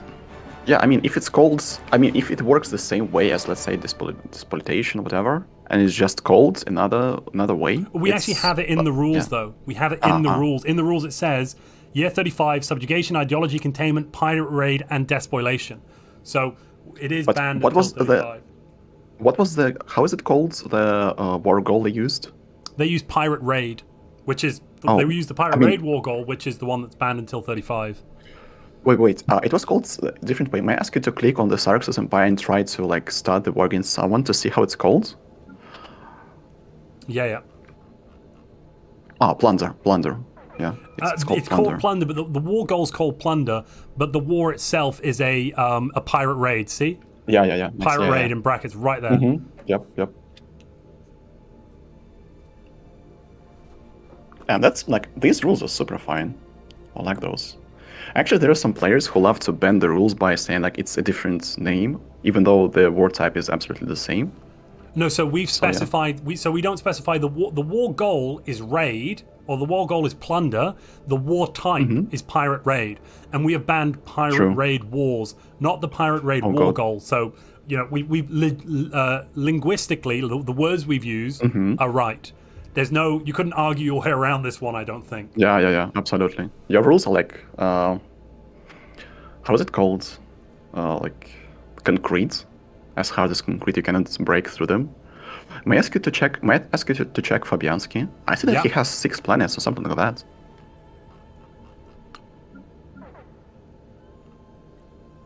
I said it's 6.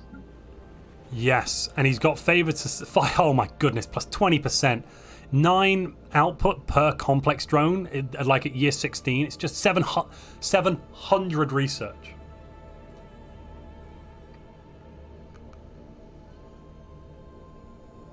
Wait, he has 3 oceans. He has 4 oceans in the continental. Are you kidding me? And 1 desert. Just gonna join you. Yeah. They sent a restitution to Sequoia, which he was okay with, so I lowered the penalty to 10%. Fine. They sent 5k energy and 3k minerals right now. That's absolutely fine, and that will solve Sequoia's problem for a bit, and that's fine then. Yeah, cool. 4 ocean worlds and the continental worlds for the hive minds. Oh god, this will be ridiculous. Wait a minute. Could we just run through what just happened? So Cyrax he's a mega company, went, that's it. We're going to privateer you and raid you. And then it turned out to be against the rules of warfare in the galaxy. So they went, sorry, can we pay a fine? Yeah, we'll pay a fine. Here's the money back and some extra. We apologize.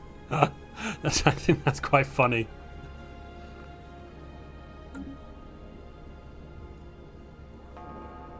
We're about to get in 4 years our first set of points coming. Oh, we got another. Wait, who's fighting? Oh, they're fighting the amoeba?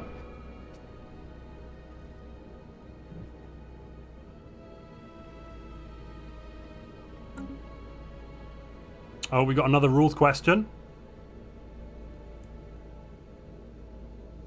Didn't they just depopulate the world they raided, though? No, that's not how that works. Ragoon, the minimum we can give is 10%, so we can't actually go below that, because that's outside the scope of what we can do. It is a rule break. We do have to award penalties for rule breaks, generally. Sark says he cannot declare other war goals. That's interesting. What? In the chat he says that he cannot declare other type of wars, but I mean... Yes, apparently when you have letters of marque, Can he not make claims? No, if you check his war goals, if you check when he tries to go to war. Ah, no conqueror. Uh-huh. Well, no, but he doesn't currently have claims. Well, he did claim he had no other war. At least I don't think he can go humiliate. I don't know what it is, but he said he can only do pirate raid, which I told him then he can not declare war until year 35. It's unfortunate, That's in the but rules. it was. Yeah, it's in the rules, yeah. I mean, his Federation members can declare war. Yeah. Yeah.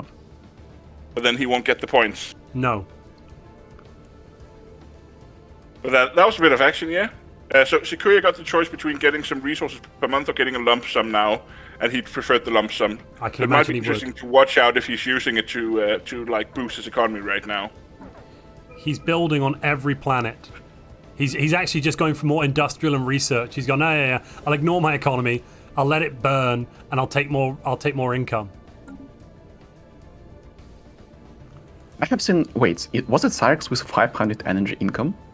I think it was him actually.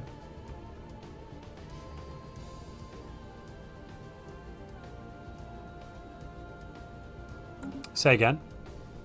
I have seen that Cyrix is making 500 energy per month or something like that. He probably is. Let's check it out. Yeah, he's making 498 from branch offices. He's got SOG and Sol. So he's got a branch office up on Giltanus' world as well. And also The pigs 200 are squatting units per up. month. May I ask you to check Giltanus and Stormlord, how much do they make? Yeah. Giltanus is currently rocking 600 research, 90 alloys, only 48 unity, but that's almost all coming from factions, I assume. Yeah, almost all coming from factions. And you wanted strong 140 energy, 110 minerals, 80 consumer goods, and almost 100 alloys. Trade. That's so much bonkers. trade. Yeah. Stronglord is making less science, less alloys, more energy. So it looks like He's not making alloys at all. No. Glory of the Blessed Realm. What the heck is that? Is that from speaking to the Shroud? Shroud Walkers. Now, and this is part of the plan as far as I can tell. Check out the empires if they have it. Check out what, sorry? I mean, Giltanus, let's say, if he has it or not. No.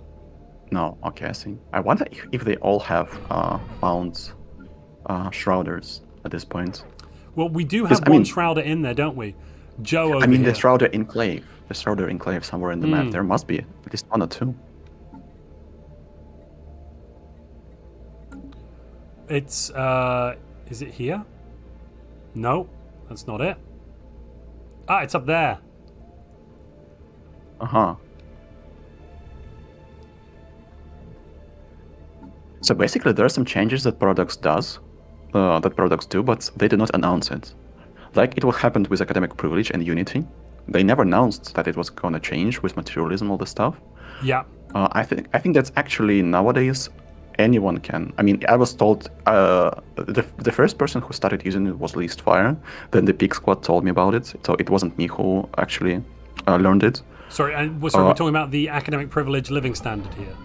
No. About the Shrouders.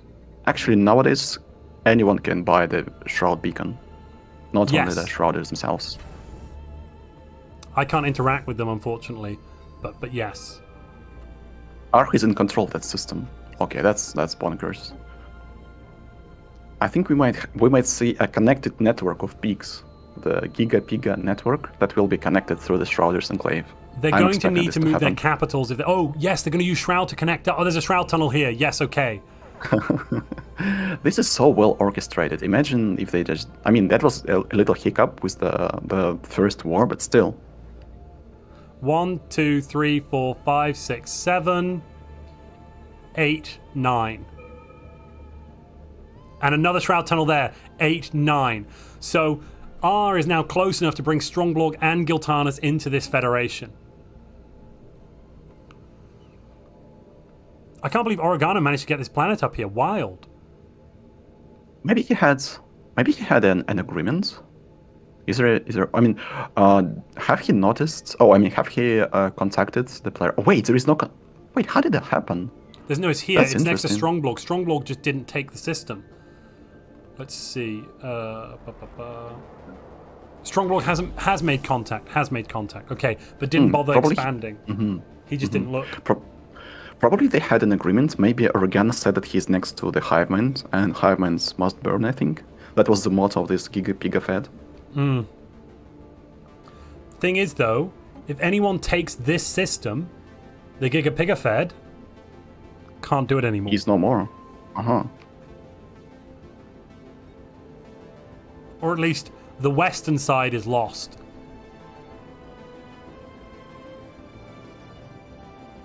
How's Acorn doing down south? Just quietly going on with things. Level 4 leaders, that's level 4 and 5 is nice. Architectural focus, armada. Not that many box traits, actually. No, it's a shame. How many planes does he have? Because it all depends on how many planes the Highman has. Only 4, and one of them's a Tomb World. Oh, and Tomb. Oh, He's no, really not got yeah. much. Oh, and the primitives, I think, were taken.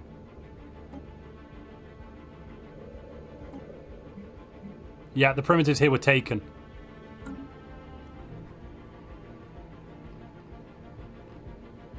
Where's Anger? Anger took... They were a hive mind primitive as well. So this primitive planet was hive primitives. Oh, God. How many of them? 10, it looks like. Or maybe a bit less. Maybe it was 9 when he first took them. Yeah. 9 or 10, something like that.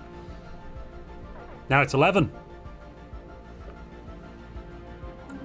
It's a nice little buff to have.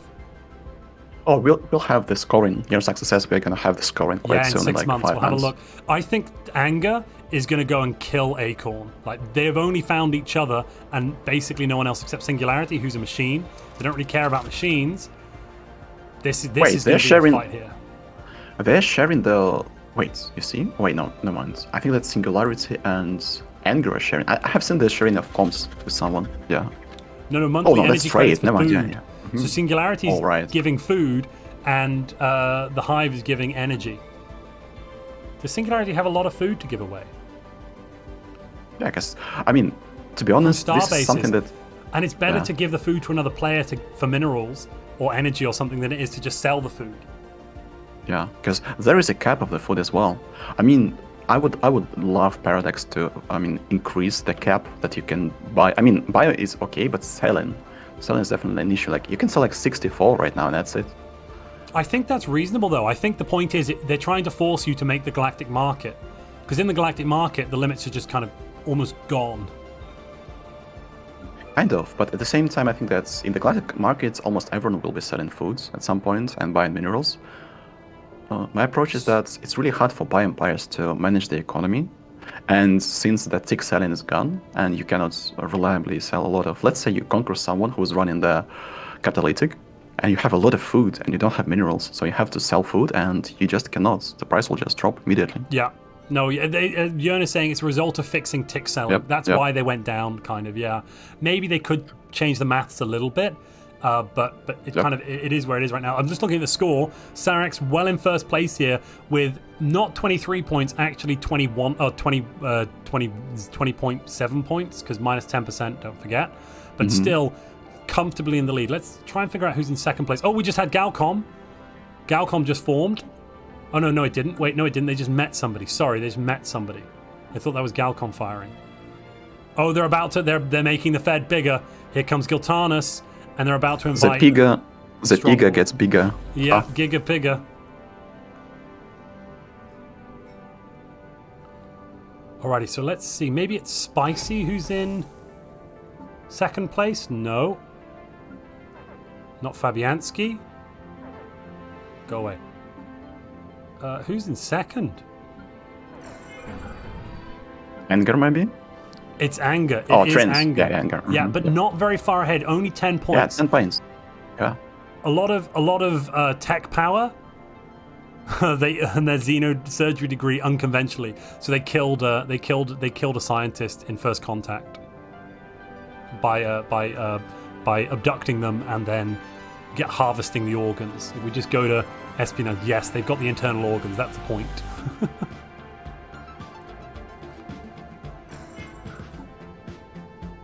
Otherwise, a lot of people... So first place way out in the front is Cyrax here, but everyone else is really quite close for second, third, and fourth, all with 8 to 10 points. I also love these names. Heroic Blorks, Small Blork, They're literally role-playing it quite a lot. And interestingly, Joe's in actually, because of controlled space, he's managed to grab a lot of systems, is in 4th place with 9 points here, even though economically they were doing quite poorly. And they kind of still are a bit. May I ask you if you get 1 point per each of the tradition trees finished, or just You only? do. You do get 1 point for finishing each tradition tree. And they finished their psionic tradition. They don't have the special psionic building, though. I'm assuming that's because they don't have the technology yet to upgrade. Yes, they've only just done planetary unification. So they're a little bit behind with that. You're probably asking why would catalytic discourage from attacking, because basically if you're fueling your allies with minerals and you're attacking someone who had catalytic, that player will have a lot of food districts and no mineral districts. And that will definitely almost It'll kill hurt the your economy of the recall. attacker. Yeah. Yeah, like so bad. I wonder is there another federation on the map, or is it just the one? It's just the Northern Fed right now. Oh god. Poor Leastfire. And he said in chat, why do I always spawn next to you? I don't want to be in his place, to be honest. I kind of feel more sorry for Elrad over here. At least Leasefire has a fighting chance. He's got quite a lot of pops. He does have that shattered ring, which is going to help. He's getting a lot of mining out of there, and alloys. Minerals and alloys from that shattered ring. And it's getting buffed quite a bit by this mineral purification hub. Whoa, wow, yeah. His economy, he was sitting at -10 minerals, now he's rocking at +40. He got And he's 50 not minerals buying per any. month He just could from buy, that. he could buy 40 as well. I think he kinda ruined his mineral prices or something like that, that's why he's not buying. Or probably he's actually, he's building with energy, most likely. He's utilizing energy to build stuff. Yes. Yes, he is. Yeah, he's using automation to build with energy. That's such a juicy mineral world, wow. All those mineral workers. And they don't just make minerals, they also make alloys. 2.3 alloys Yeah. per pop. He's not producing any alloys at the moment. That's interesting. And he sits at 700 science. That's quite a lot. I mean, that's quite a low amount. He also has the food. Wait, he has the food building on the capital. That's so unheard of. Oh, yeah. Wow. But he wants that extra food. Maybe he's going to switch to catalytic. But he has a lot of minerals in the production at the same time. So yeah, that's interesting. I'm not sure what he's doing here. It's a bit odd, isn't it? Because he's got lots of excess food production. Unless he's planning on he's making -5 unity. Wait a minute, what? Oh, he's running farming, mining, and capacity. Oh my goodness me! Oh my goodness me! I've got the window open. 1 second. Oh wait, I think it happens because he wants to get the economy score. Maybe that's why. Probably. Oh, Jern says that Giltanos is utilizing merchant guilds. Yes, he is. So, I was told it's the best strategy these days for clones. Yeah. Clones have been utilizing clerics already, and now merchant guilds are making them even Well, better. with that, Director of Trade means you get +2 from each clerk. Let's look at his clerks. So each of his clerks here is making 9 trade value, 9.7, so basically 10. He has Thrifty. He hasn't cybernetically ascended, but I assume that's where he's going to go with this. To get the extra +25% there, that'll push it up to around 11, I think. And he's getting what? 20, 30, 40, 50, 80, 96% additional trade value. Goodness gracious me. I think that I wonder if they're going to ascend or descend. I think that they're gonna descend probably. I suspect they'll maybe descend not. and then cybernetic. But is Giltanos doing the... I mean, they had to start doing the excavation, right? Is he doing the excavation? He's Has he done. done it already? Oh, okay. Wait, imagine... how much is that? Is it like 15% ship upkeep reduction with ascended clones? It must be like 15%. Let me just go to species. No, he's ascended. Sorry, he's ascended. He has ascended. Oh, is it 20... So, specialist Okay, we output, just it's need not to- here. We need to go to the leader screen. Just give me a second. Yeah. 20% ship upkeep. Wait, basically it means that they can hit the cap of fleet upkeep so fast with that 70%. 20, 30, 40. 40%. And with agenda at 60. 50. And here 70. Yeah, with 50 agenda it's from this, 70. and then 70 with the agenda. Oh my goodness me. Huh. Not so bad actually.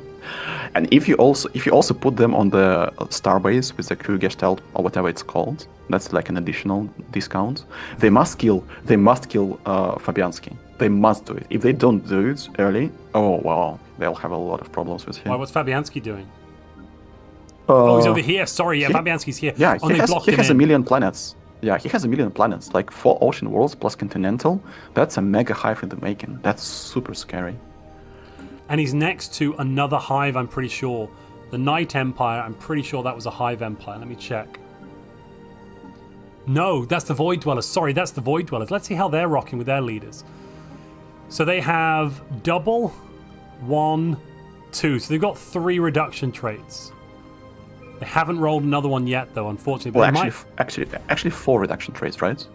Oh, they're at minus 65% at the moment. They haven't managed to get their leaders to level 4 yet. As soon as they get these leaders to level 4, though, they're going to be at plus finishing military build-up. So, 1 second, let me just check again. So, 65% plus military build-up is 70, plus another 10 for finishing the leaders, they'll be at 80%. It's not the magic 90, but it's still very good. That's a 5-fold reduction. Apparently, Singularity has found primitives, yeah. And he's taken the worlds. And he's put them as bio trophies. Oh, those lovely people will now get to make lots and lots of Unity. He's making 200 Unity, 700 research, 200 Unity. He's going down the synthetic ascension now. Oh my lord! Imagine surviving through the nuclear apocalypse and then good robots come from the skies and like, okay, we'll give you all the consumer goods now. Just leave and no, but you have to stay on your tomb world. Yeah. Oh no, yeah. You live here forever now. We'll take care of everything, but you can never leave. This is where you live. That'd be a bit crap. Sarx is making 300 Unity. Wow. Trade be flowing. The trade must flow. Yeah, he's making 283. That's mainly also from factions. Factions plus trade together. Because he's getting, oh my goodness, yeah, 100 trade from his factions here. And also 100% approval, which is 10% pop happiness, which in essence is 6% extra resources and trade value. Funnily enough, four members of the Giga squad, 4 clones at the top 4. This is a well-orchestrated strategy, I would say. 800 energy. This is getting ridiculous. This is getting ridiculous, like really. How many discounts does he have for the fleet upkeep, I wonder? Which one? Cyrox, yeah. Oh, all of them. 3. Okay. He's got 3. This is so fun. Oh no. And his leader used to be a farmer. I'm deeply disappointed. His previous job was farmer. No, actually, he decided that he must quit to not disappoint you. That's why. That's true. He used to be a farmer, and he's like, no, I need to become a materialist leader with logistic understanding. That's a pilot, ascension, right? And a clerk. Oh, they're doing a Conquer War goal on the Knights. Knight has Dead Knight in his name, right? He does have. It does say dead right there. Yeah. Yeah, so that was a really good choice of the name, right? Yeah. He's only got 194 in terms of fleets. This isn't going to go well for him. He should. When you see 5 pigs against you, like I'm used to this, right? I'm used to seeing this on my screen. When you see this, usually it means that it's time to bunker up. Like this is really all that you can do, right? This is the only thing you can do when you see this amount of pigs. They are well coordinated animals. I mean players, sorry.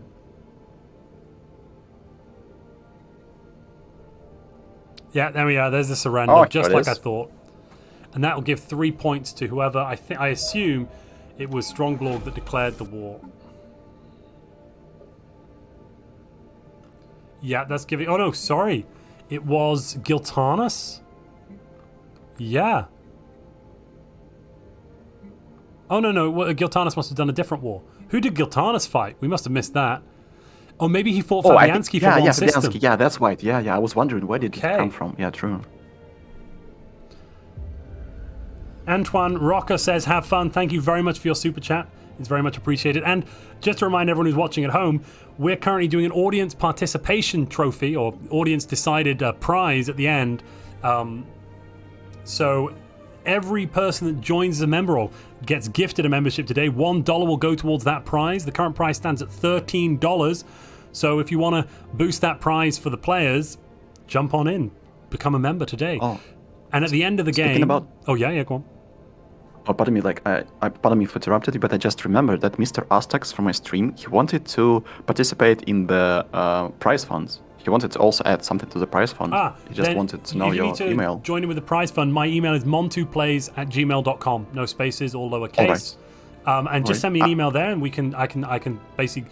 The way it works is you just send me the money to the PayPal, and then from the PayPal I give it to the players. It's a very simple, strategy. So it's montuplays at gmail.com, right? Exactly. Got it.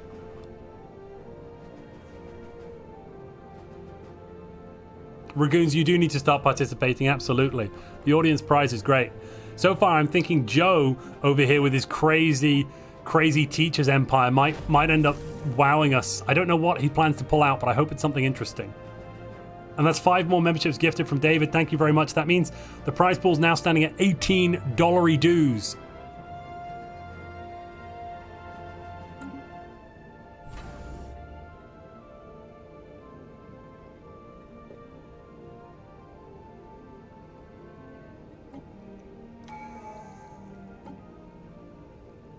Discovery to start, though. I'm not sure Joe... I'm confused by Joe's play here, comrade. You got any insight into this? Probably because of 25% leader experience gain, maybe. I would say that prosperity is better because it gives, as far as I recall, it gives the upkeep reduction for habitats, right? Well, no, this isn't a habitat player. This is teachers. Teachers. Oh, he's got a covenant already. Eater of Worlds. Oh, okay, that's pretty good. Except the upkeep increase is really bad. Upkeep, Jesus, wow. Okay, I think that's why it's. But when you're at war, the upkeep goes away. I see. So you just need to be in lots and lots of wars. I think R might be about to declare war on Joe, though. Look, R's over here. Let's take a look at R's claims. Hasn't made any yet, but it would be very cheap for him to do so. Wait, there's another war. Tango Yankee is fighting against someone. The Federation's fighting. I wonder whom. They're fighting Joe, just like I predicted. Oh. Almost on cue. And it's Cyrax has declared this one. Wait. If I remember, he said that he was not able to do this, right? What is the type of the war? Obedience. Oh, wait. Annexation. Annexation. Mm-hmm. He has claims over here, so he can do a conquest war. He just needs the claims. Also, War of Obedience. Hold up, I think we might have a rule break here. It's year 26. Vassalize, yeah, Vassalize. I see the Vassalize thingy.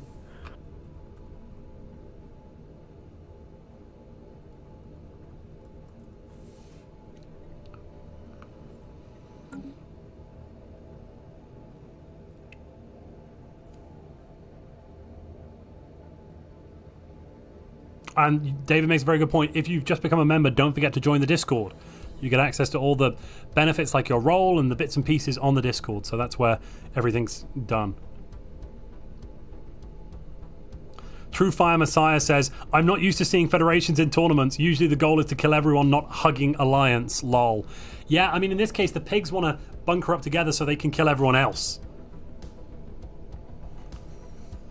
The question is, will they be fast enough to kill everyone else, or it will be the Hivemans that reign supreme and become too strong for them to kill them? Yeah. We'll have to see. I mean, I think they're doing it out of fear. Oh, they have to. I mean, they're playing the Bioempires, they're not playing the Hivemans, and they must do it fast.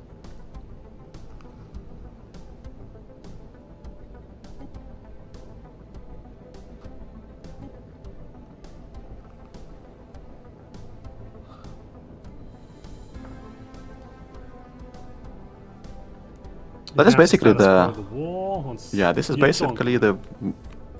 Oh, pardon me? Please continue.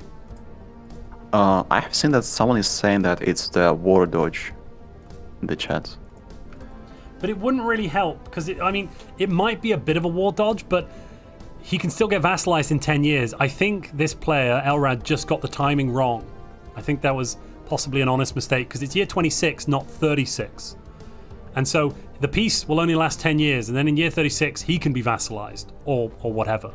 So he's going to get a 10% points reduction for this because it is a rule break, but it's only a minor issue. Yes, the Federation can't steal one planet, one system from him and get 3 points, sure, but they can still vassalize him basically at the normal time. So it's not really taking away too much.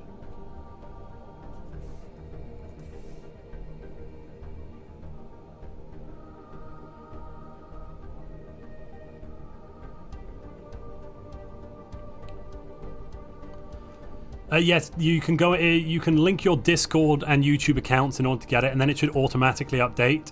The best thing to do is Google link my Discord and YouTube membership, and scroll down where it says membership for members or something like that. I wonder if someone has the fleets. I see that Listfire has a fleet, that the Peak Squad has a fleet, but if there are anyone else with the fleets out there, Sakuya has a fleet. Maybe there is a retaliation war. Oh, maybe. Also, Zeph is trying to fight. Oh no, there's a Shroud Avatar has turned up. Crap. But I mean, for Zeph, surrendering now wouldn't be a good idea because he's going to get more ship upkeep by surrendering. So actually, he should stay in this fight and fight them for as long as possible. Let's take a look at these ship designs. Oh, and his ships are... What? He's got auto... Oh, I think that's like the maximum fleet power over fleet quality build, I would say. Yeah, let's take a look at Cyrax's fleets in return. So this is kind of the meta for corvettes at the moment. Blue lasers and flak batteries. Just kind of it's an all-round run. It stops missiles, it stops fighters, and it deals a lot of extra damage to armor with these lasers and hull. So it's quite nice. And the flak also does help take out shields and has a bit of shield penetration too.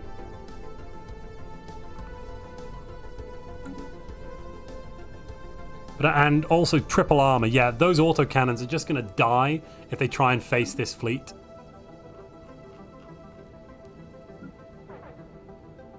So far, I see this like a well-orchestrated fight from the Peak Squad. I wonder if the rest of the galaxy will be, willing to coordinate and fight against them. At the same time, if there is a mega or mega hive minds, like at the west, I guess there is like Fabianski, Silas, Stardust, as far as I recall, and Spicy probably. There are like a lot of hive minds next to each other, and Potato as well. Yeah, Potato as well. Wait, somebody's saying he has frigates. Sakuya's gone to war now.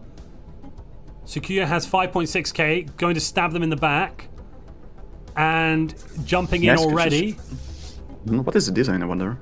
We've got missiles with flak. That could be quite good. Artillery, they're just not particularly fast. Also...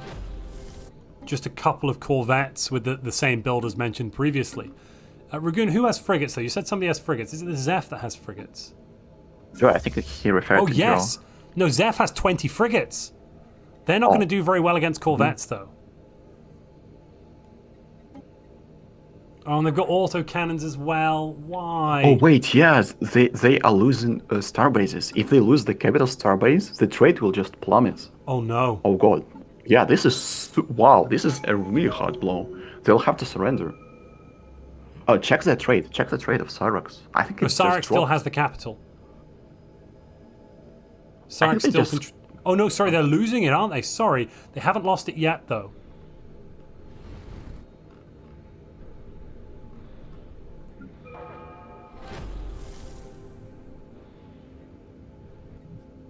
They haven't lost it yet, so they still are getting trade. There goes the starbase. That means their trade is now gone. And they are going to be losing. I was expecting a harder blow, actually. Well, they haven't lost it yet. They haven't had the month tick. No, I think they did. They've just reconquered. They've just retaken it. And they've reset their trade routes up again. It's all good.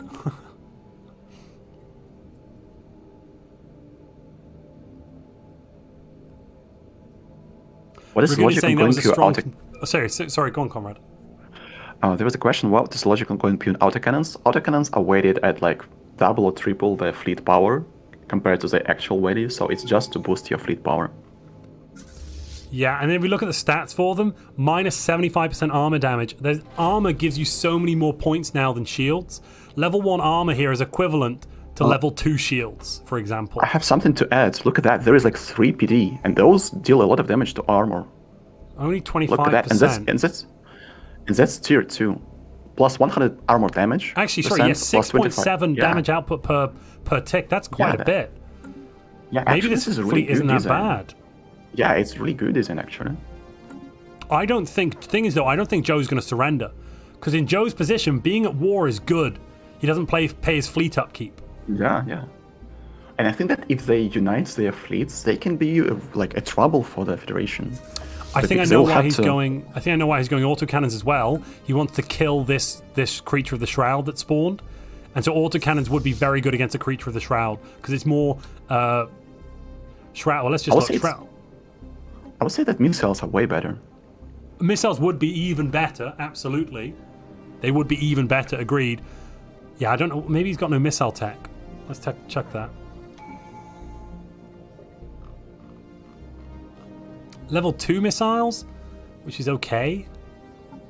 Oh, torpedoes. He was going to use torpedoes against that. I think that torpedoes deal more damage, right? Yeah, torpedoes do 8 times damage. He's got 20 frigates. Oh, okay. So he's getting ready to go and kill that. But first, he's going to go retake his stuff. Will he be able to just one-shot with those torpedoes? Uh-oh. Sakuya's losing here. Coming up against, what is this, 10k of Cyrax? 13k Cyrax is rolling now. Uh-oh. Okay. Well, it was cool while it lasted. It was cool while it lasted. Yeah, and he's bombarding above the planet with maximum bombardment to kill as many pops as possible. So every day this war goes on, after we get past, I think, 25% devastation, then Sakuya's going to be losing a lot of pops.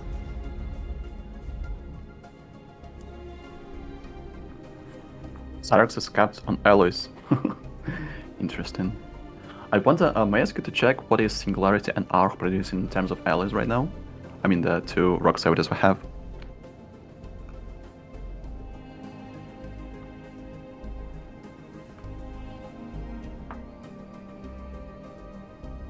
Sorry, what did you want to see? I heard... the production of alloys for Arc and Singularity, like 2 rock soldiers we have right now. What is the production 114. Right now? Singularity, 186.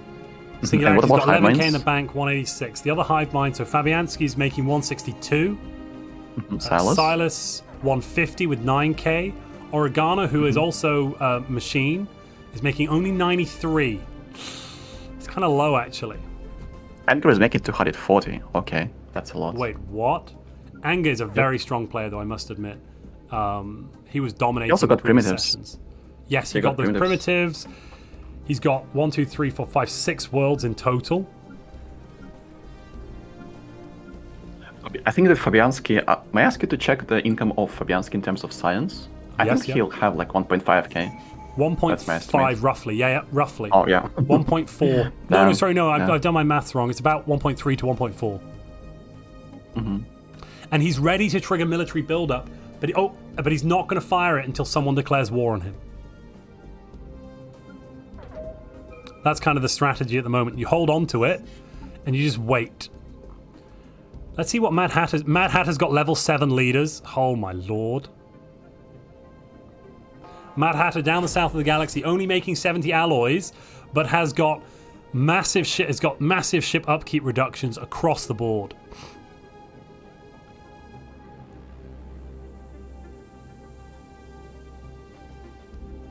Massive reductions as well to build cost and build speed. Oh my goodness.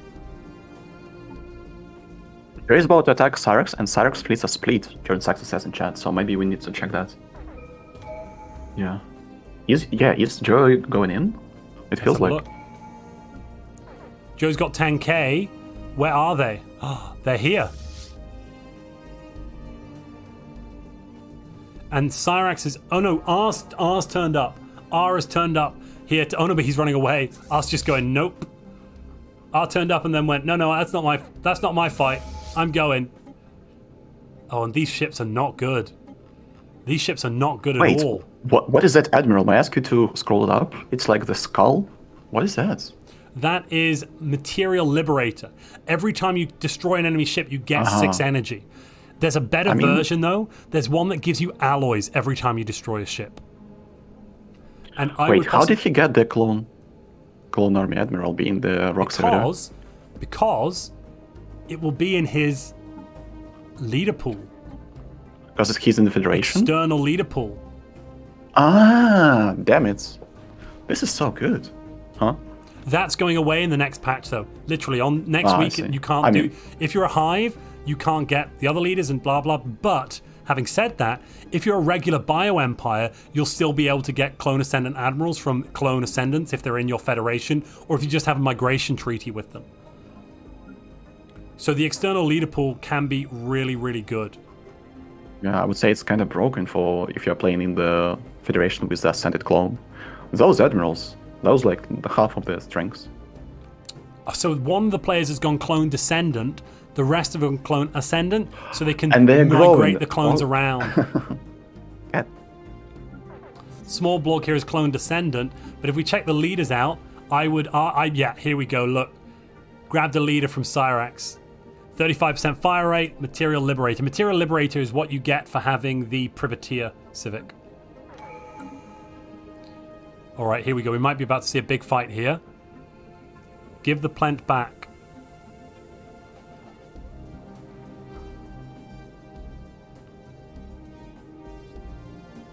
Ah, I see.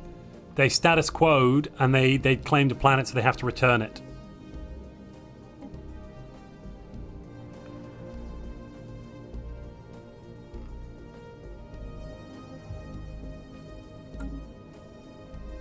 But the Eaters are about to fight these folks.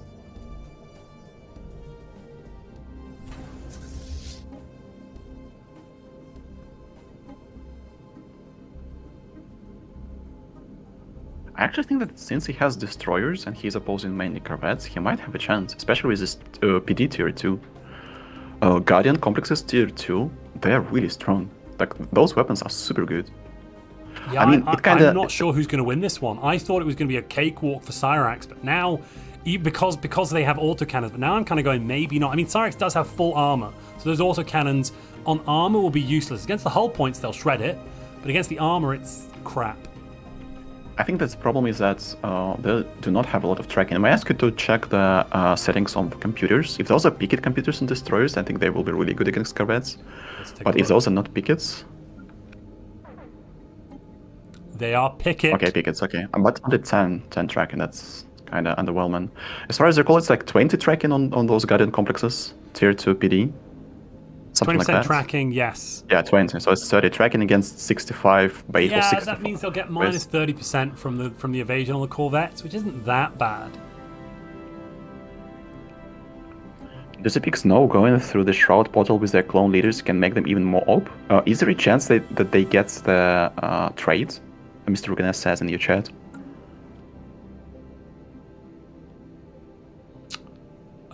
In what way, Ragoon? Yeah, but is there like a chance of getting some trades? There might be. 1 second.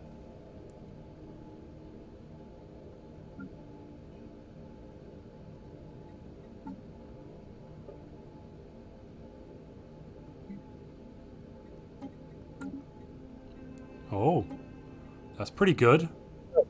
You can get yeah. What happened here in Cyrax Sequoia War? In the first Pirate War, Cyrax had a claim on a system that wasn't settled at that point. Yes, I understand. He didn't untake it. Yeah, and because he gave it back. The thing is, they're at war, so they can't trade the system back. Currently, why are they still at war? They're at war with Joe. And while they're at war with Joe, they can't trade the system. Ah, and they're purging all the pops as well. Yeah, so the question is whether, like, I've told him he still has to give back the system as soon as possible once the war ends with Joe. And the question now is whether he'll get another 10% penalty. I mean, he should have remembered to unclaim the system before declaring but he didn't. He didn't know the war would be declared on him. He hadn't taken the planet, but it was a surrender. So he got the planet because it was a full surrender. Whereas if they'd status quo instead, so yeah. my ruling here would be that he didn't declare the war; he was attacked, and even though I don't actually think he's at fault, because there's nothing he can do. He made a mistake, obviously, but he didn't do it intentionally. Well, to be fair, he didn't actually intend to make it. He claimed a planet when it was uncolonized, and then didn't declaim it because he didn't think of declaiming it because he wasn't going to fight. He wasn't going to go to war, and then he had war declared upon him. So, I mean, it's up to you. You're the GM today, but I would be leaning towards. I don't think he necessarily needs a point deduction while for it's that. definitely called harsh, I don't think. Yeah, a full 10% would probably be too much for that. Yeah. It did cause harm, and it was technically his fault, but he couldn't really have stopped it once the war was started and a surrender happened. Like, if it had been a status quo, he could have returned the system, for instance. Yeah. But he couldn't maybe do that he can because compensate it with resources for the colony ship plus some resources for the lost pops. Yeah, that sounds fair. Yeah, that does sound fair. I mean, he's got plenty of resources, talented. What's a fair repayment? It's 200 Ellis, 500 food for the colony ship plus pops. Yeah, 5 pops was lost. Probably a few thousand energy credits for the pops, maybe a couple of thousand 2K. per one. What would pops cost on the market? Like 3K a pop, right? It depends on what the traits Let's are. see. Anywhere between 1 and 3K. Let's say 10K energy and 1K alloys. Yeah. I mean, I'm Okay. not too worried about that. Matt Hatter disconnected. I'll just go see what happened. Great. Try and bring him back.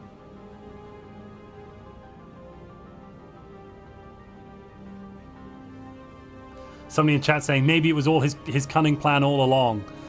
Yeah, I mean, the issue with creating these rule sets is they're not in-game, so that can be a bit clunky when players either make mistakes or just don't follow them, and that's why we have the score penalties enforced, because we're trying to get them to follow the rules. But in this case, to be quite frank, Cyrax, whilst he should have unclaimed the planet, he didn't realize he was about to go to war because war was declared on him, so he's really not at fault here. And then he also didn't surrender. He didn't force war goals. The other player just surrendered. Yeah, I agree. Because if he attacked, if he was the one who initiated the war, that Then would be definitely his fault, 100%. Absolutely, yeah, it wasn't him. absolutely. But it wasn't. He didn't initiate the war.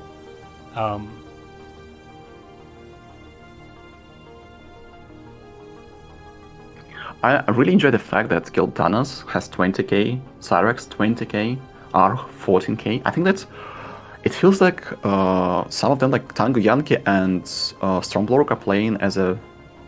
Are they playing as a support? Oh wait, Leastfire 22k. May I ask you to check what the fleets are of Leastfire? What is the design of his fleets? Cruisers. Cruisers. Okay. Oh, Torpedo this is a good cruisers. design. I like it. Okay, this is good. I mean, With full shield. I'm not sure. As many shields as he can get, I think. So Montu, Yeah. Matt Hatter had a crash and is restarting. Do we want to let him hot join in, or should we Yeah. do a Let's let him hot join and see what happens. Okay, I'll do that. Otherwise, we've got to save. We can roll it back a little bit.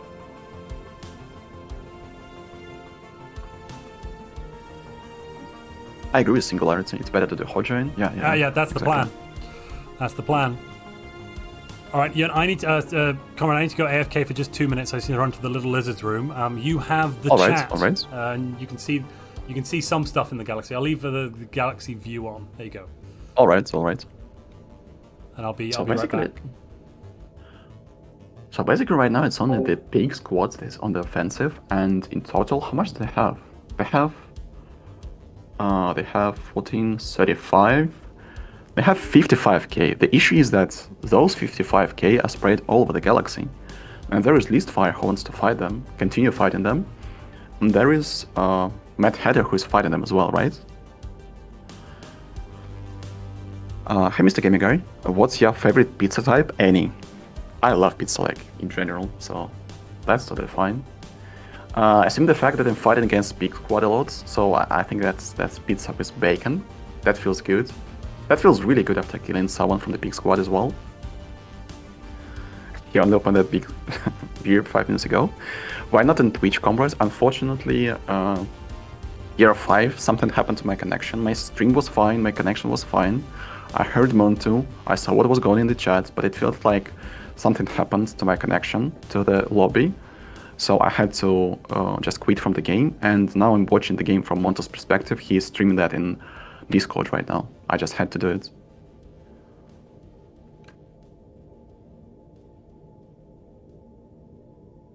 I think that I'm going to take my break time after Mr. Montu arrives back. It was really sad because I saw what was going, I saw all the chat, so packets from the lobby were coming to me. It felt like there was something wrong with my packets arriving to the lobby. I couldn't pause and I couldn't unpause. That was really unfortunate. This is my first tournament. I watched Leave, and how is Federation balanced when you are 1v5? Well, I mean, Mr. Avalon, it depends on the tournament. In this tournament, that's Montu's multiplayer madness. It calls madness for a reason. There is a lot of, the emphasis is to have a lot of fun, a lot of wars, and super mad, super strong strategies are not banned. In the Interstellar Ranked League, we have the limitation to the amount of players who can be in the Federation, depending on the amount of players. I think it's like 2 or 3, depending on the format. So basically that's the format of the tournament.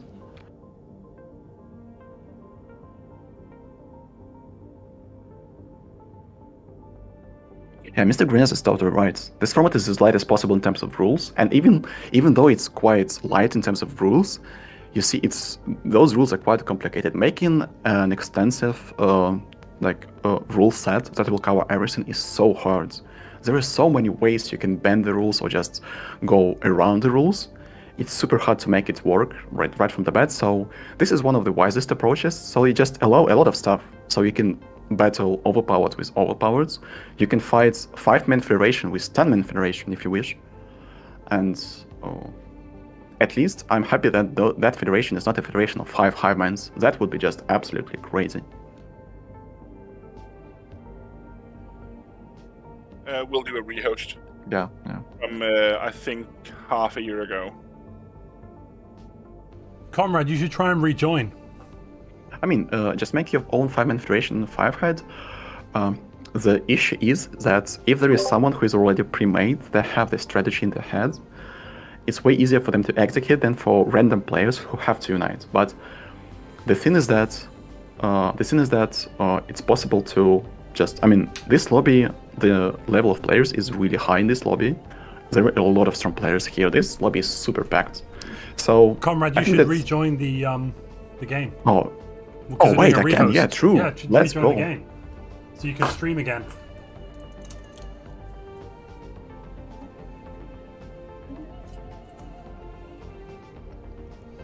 Well,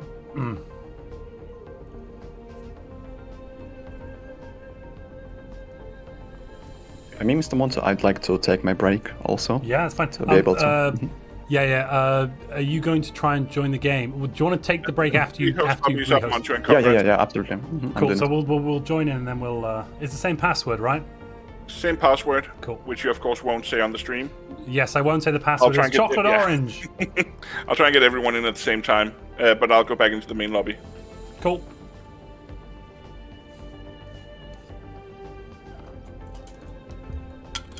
I also went and grabbed a little drink for myself, a little liquid snack.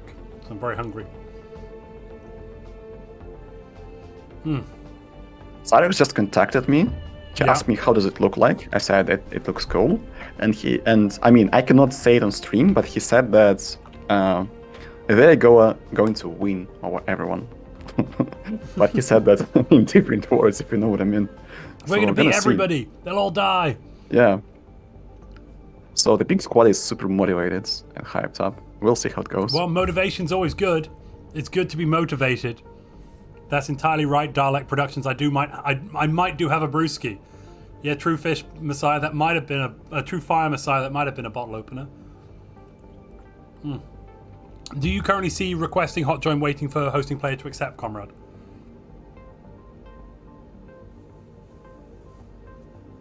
It says connecting. As in, do you see what I'm seeing? You can see my stream still, right? It says connecting for me. Try again, because you're probably not in. Oh yeah, okay, requesting hot join now, man. Okay, cool. And we're transferring. That's a pretty fast transfer. 70%, 80%. Oh, we're almost back.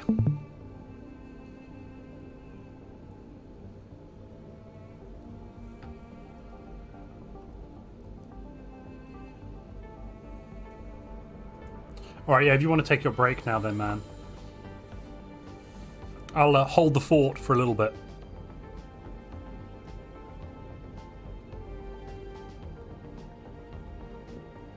Blue Wing Sniper 92, that is not human protein pouches. Human protein pouches, I promise. I pinky swear. I mean, it might be a little bit. Avalon, will there be co-op tournaments? Yes, once co-op is stable. Absolutely.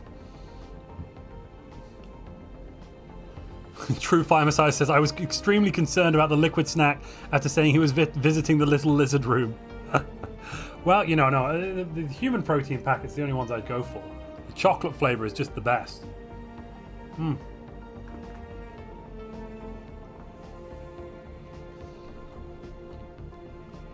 What can I say, Blue Wing Sniper? I had a contract with them. You know, I was getting 10% on every protein packet I sold. They were great. If you haven't already. We're both in. If I haven't already, what? I just wanted to make sure you chose the Empire, but everyone has said now. We're going to start again. Cool.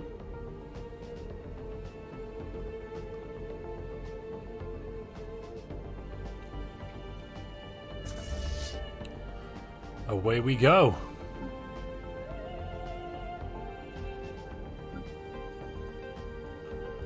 Right, so the main thing we were going to be watching is a fight going on somewhere. Oh no, Syrex won the fight. Must have missed that then.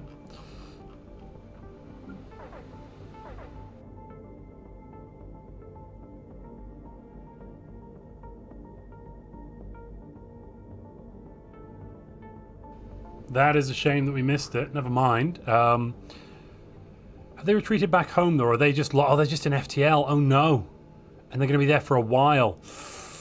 Uh-oh, that's bad. That's very bad. That's very, very bad.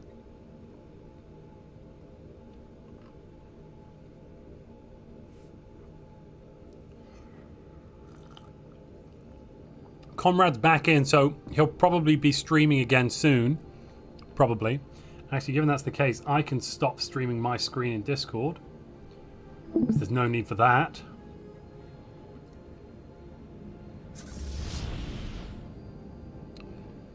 Oh, these missile destroyers are just cleaning out ahead of time. Ah, the fleets have jumped back though. Okay. So they're going to try and repair up, and then they'll probably turn about face.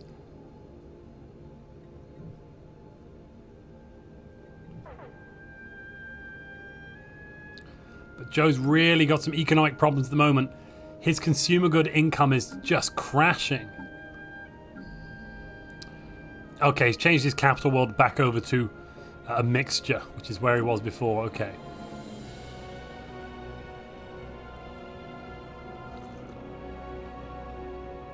Acorn says that his Gaia, his bow spawned inside the Fallen Empire.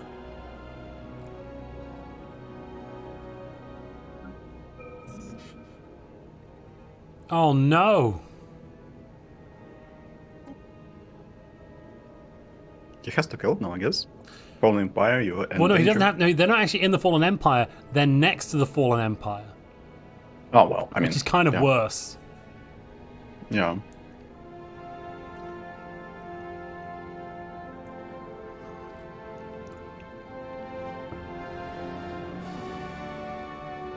Gildanos says 40k. I wonder when Leastfire is gonna fight them. Well, Leastfire can't declare war until year 50. They're making peace with Zeph. Uh-huh. I think they're just going to try and status quo. Zeph lost the first battle, but has managed to form back up at home. Popiansky is building up. Popiansky used his entire ally stockpile. I wonder what is the ship design he's running. You're in game now, right? Yep. Are you streaming his design? Again? Yep, I'm back to stream. I'm back to live, I would say. So right. I see. Actually, I wanted to comment on that. This is the ship design that used to be super popular in torpedo and hangars, missiles. I think that we'll see. I'm expecting to see a lot of torpedo cruisers, like medium slots, to swarm missiles. So correct me if I'm wrong, but this design here, Fabianski's design, which has got torpedo on the front, hangar core, and then gunship stern. The fighters are only really good against corvettes. if you're coming up against other cruisers, wouldn't you want to swap that hangar core out for a torpedo core? And Yeah, get 2 more absolutely. torpedoes. This is the issue. So basically, he doesn't know what he's gonna fight against. This is like a really good overall balanced ship. You can fight against corvettes, you can fight against cruisers with torpedoes, and actually, if the battle drags for quite some time, actually hangars are really good to win battles because cruisers keep ejecting fighters, and the longer the fight goes, the more fighters you have in space. So technically, that's not too bad. Only minus 35% build cost there. That's not great. I wonder what Knights managed to get up to.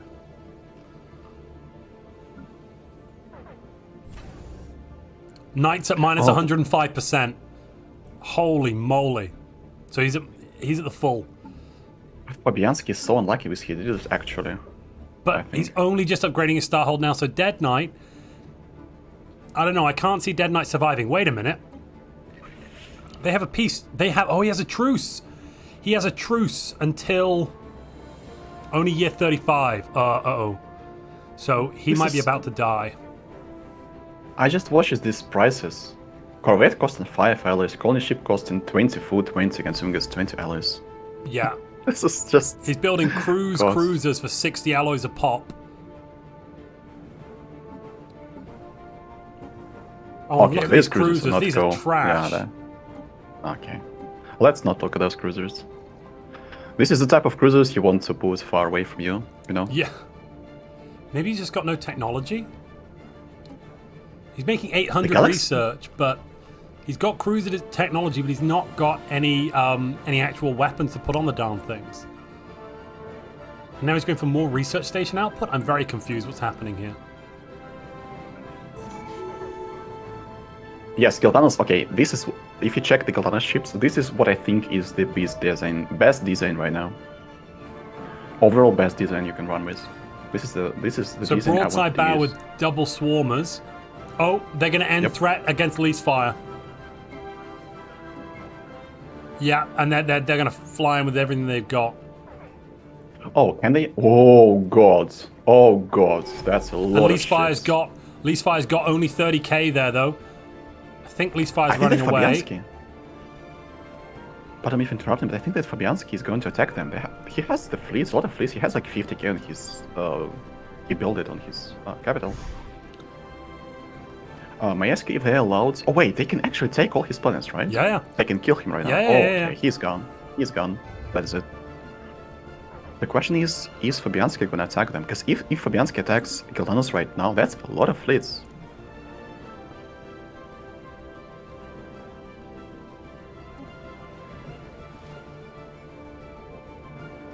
Oh no, Fabianski is moving his ships somewhere else. I think that he's going to attack Potato Shaga. Potato Shaga is at 54k and he's fighting someone.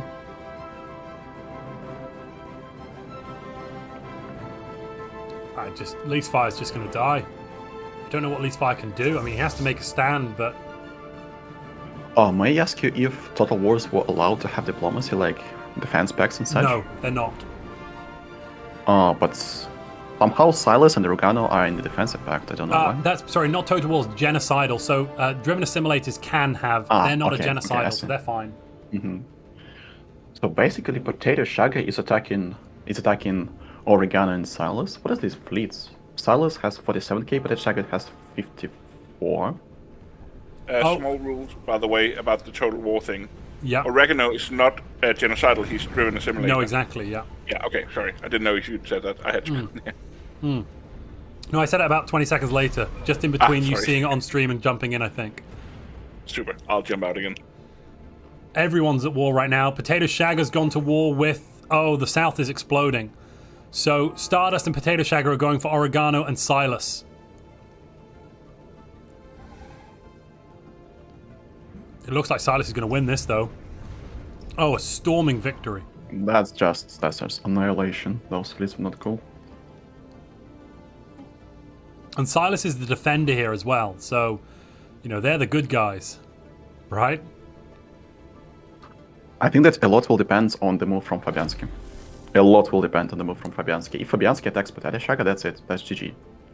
If Fabianski attacks Giltanas, then the peak Fabianski was at war and somebody just peaced out with him. Okay, is it a tribute war, I guess? Yeah, it's a tribute war. Yeah, he just took Dead Knight as a tribute. But I think Dead Knight might be able to survive that. Ooh, bad energy problems. Yeah, no, I don't think so. No. That's Dead Knight knocked out. Leasefire's just dying. Leasefire's up in the north saying, "Why are you killing me, please?"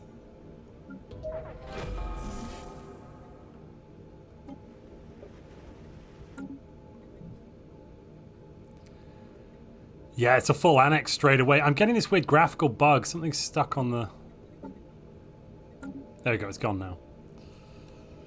War everywhere. Blood for the blood god. Skulls for the skull throne. And also likes for the like throne as well, ladies and gentlemen. If you're enjoying this video, don't forget to fight with that like button. I don't know. Where is Fabianski going to go now, though? Because he's won the war. I mean, he should go north, shouldn't he? But the thing is, the Fed are fighting Leasefire, and they're just going to curb stomp him. If Fabianski attacks now alone, I don't think he can win against the Fed.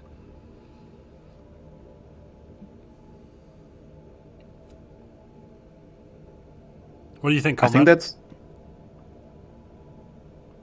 the fight between Potato Shaka. I think that's...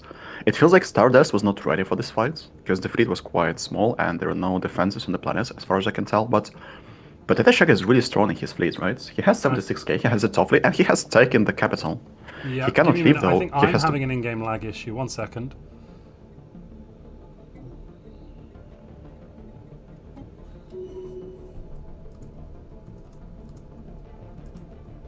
I think that Potato Shaka has to start bombing.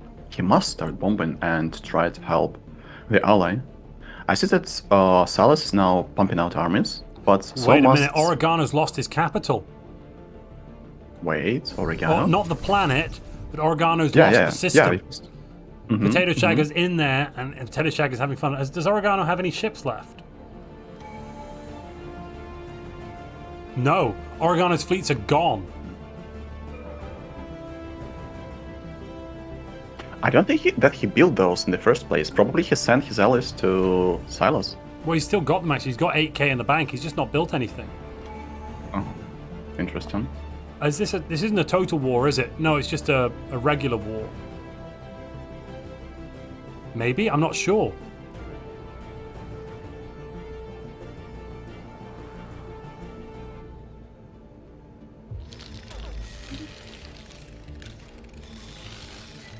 Absorption and... No, that's total war and threat and absorption.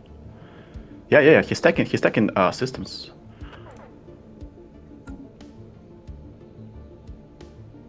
I think that Potato Shag is just confused. He has to start bombing the capital of... He has to bomb the capital of Oregano. He's just waiting. Oh, because there's on the ground there's a fortress. But he's getting rid of the fortress. Wait, what a minute. Wait, Oregano's getting rid of the fortress, though. What on earth? Wait, what? What is going on? Oregano has a fortress, but in 100 days it'll be gone. Wait, maybe they had an agreement in the background, like, I will not kill you, but you just rebuild it so I can get to Silas.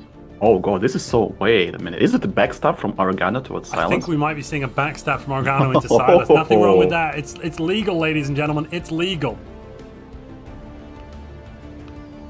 Oh no, but the next system has a fortress as well. That's why I think he needs more allies, and I think that he will be pumping those allies to Silas. Wait, can he send those allies to Silas? I tell you what he could do. Yeah, he can send them to Silas, but what he could do, he can get rid of the fortress, let them fly through, and then put the fortress back up, and that would trap all of Potato Checker's fleets between the capital and Barnard's Star. They'd just be trapped.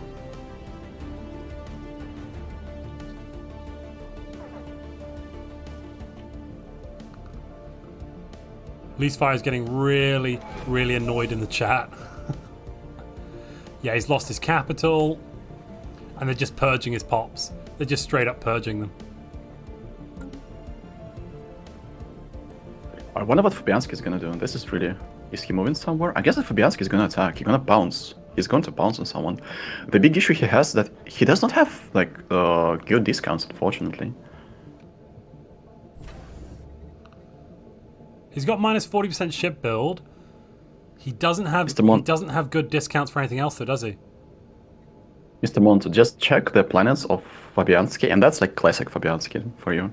Do you see anything special with his planets? He has 4 tech worlds. This is so Fabianski. Like, Jesus, this guy loves science, and I respect that. Monuments on all of them. Like, he's now making almost 1.8k science per month.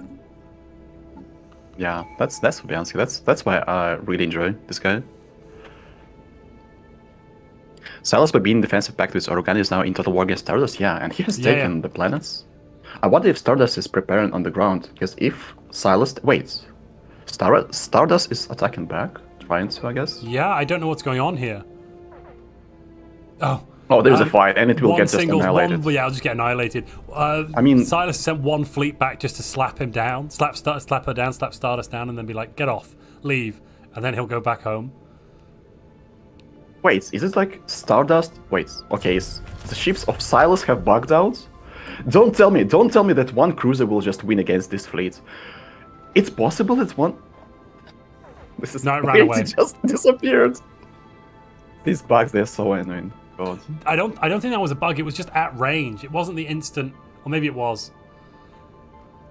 Singularity's saying pop counter Singularity's at 230 pops at year 40. And he's not done any conquest, he just has 1, 2, 3, 4, 8 worlds. Oh, the one that has started, finally. Yeah, so he I guess, but, I think there was an agreement, and then he tricked him. He turned it off again because he unqueued it. But now that's going to mean that Oregano's pops are dying.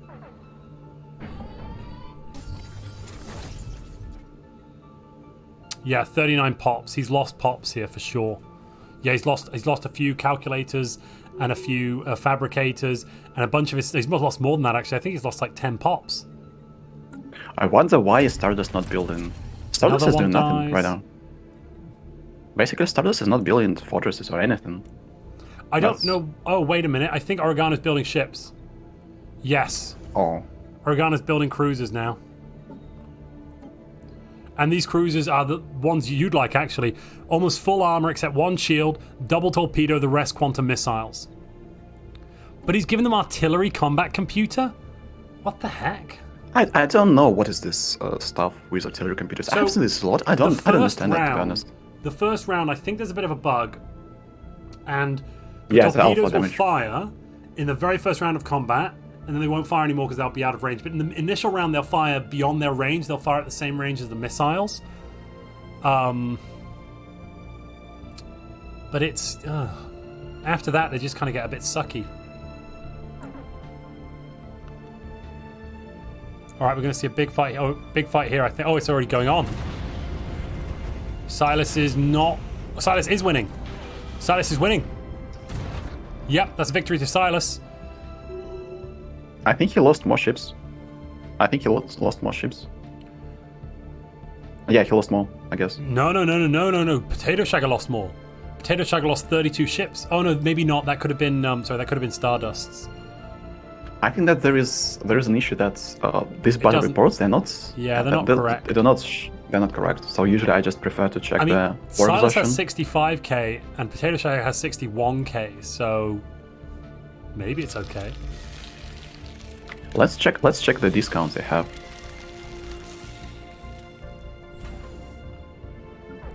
I'm looking at Silas. Silas has minus 55%, which is all right. Ship build, and then a massive amount of ship upkeep. Oh no, sorry, not that much ship upkeep. And then not 17.5% ship upkeep plus the tradition, I assume. Yeah, 27% ship upkeep reduction. What I don't understand is why Stardust not bunkering up. This is like the real question for me. Not even hunter-seeker drones. That's like 3 armies on the planet, right?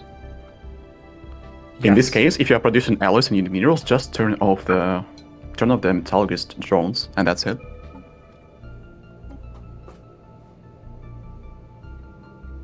We need to watch for Fabianski. Fabianski is like, that's the sleeper giant, and a lot will depend on what's... If Fabianski decides to unite with Potato Shagger, that's be a force to reckon with, but as for now, I don't see him doing anything, right? I mean, he's not moving... Well, he's built his fleets. He's got 60k, but that's still nothing compared to Giltanis's 90k. Oh, and they're taking Elrad as a tributary, I think. Yeah. They're going to tribute Elrad.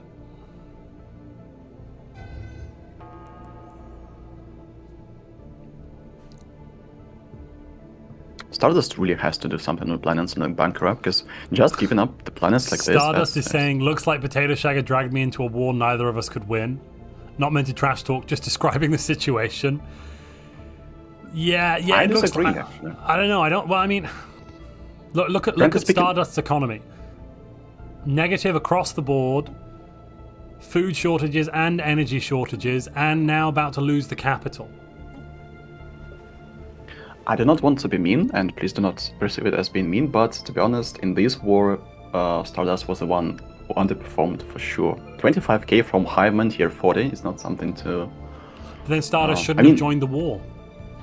Yeah, or at least bunkered up. There is no defenses. Remember, I mean, I guess that you watched my fight against Tango Yankee, who had fortresses all over the place on all planets. If that was the case, now Silas is gonna get free economy from that, free planets.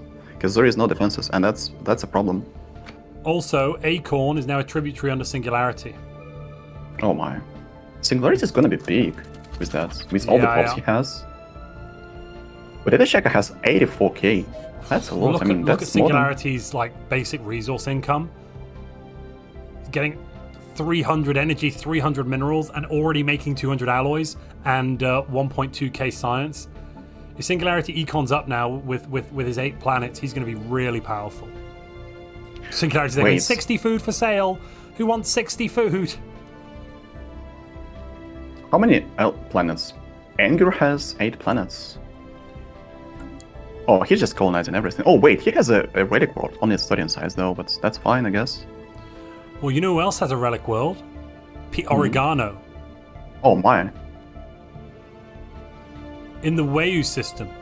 A size 25 relic world. Oh, my, that's so juicy. And I think that's so juicy for the big squad, because they can make it into the Equinopolis. I don't think... That's Oregano's, though. I mean, they might go and kill Oregano in a minute, but I don't think they know it's there for now. Oh, they might know it's there. Maybe they haven't seen it.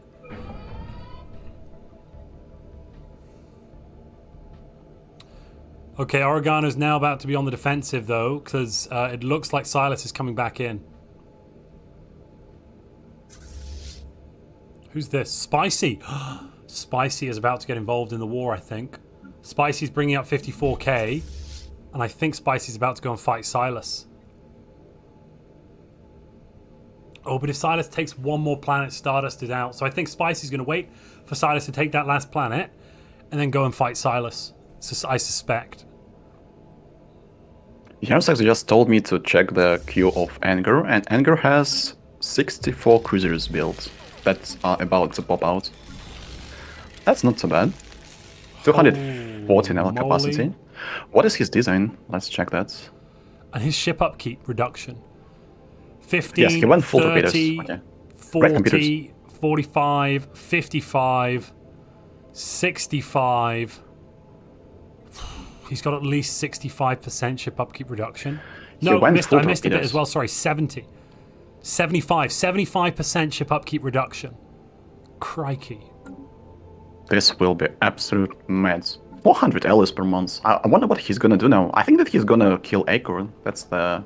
Wait, and who is on top of him? Cyrax. Sequoia. But can he?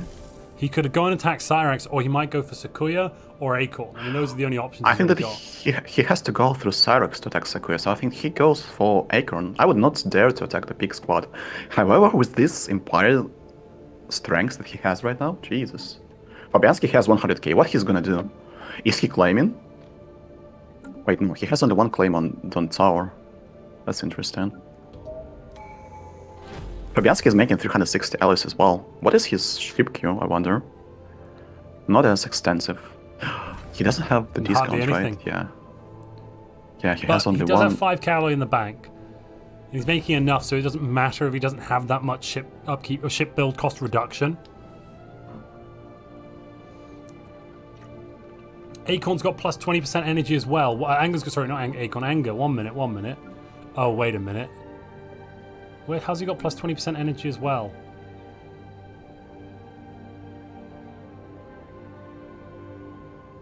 %% resources from jobs. Caretaker teachings is pretty nice. Reduced pop amenities usage.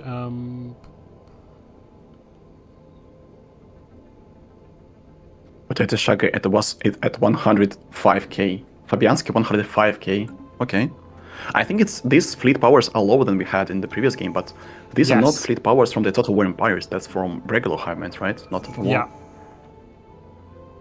I think that Potato Sugar is gonna fight the fleet of Silas quite soon. We are gonna see a big battle.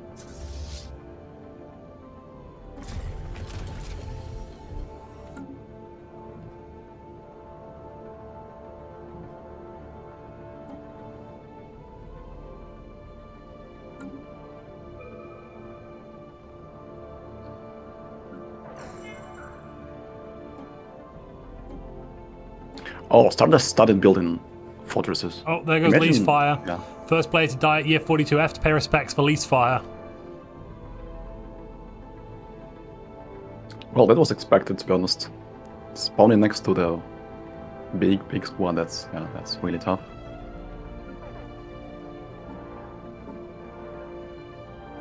Oh, you can see the upkeep reductions here. Okay. So, on military build-up as well. So Anger has 30-50, 30-50, 65, 70, 80. On energy upkeep, Anger actually has minus 90% energy upkeep, but only minus 80% alloy upkeep on ships. What a world we live in, only 80%. Yeah, only 80%. Jesus. He's paying 43 energy for 375 naval capacity.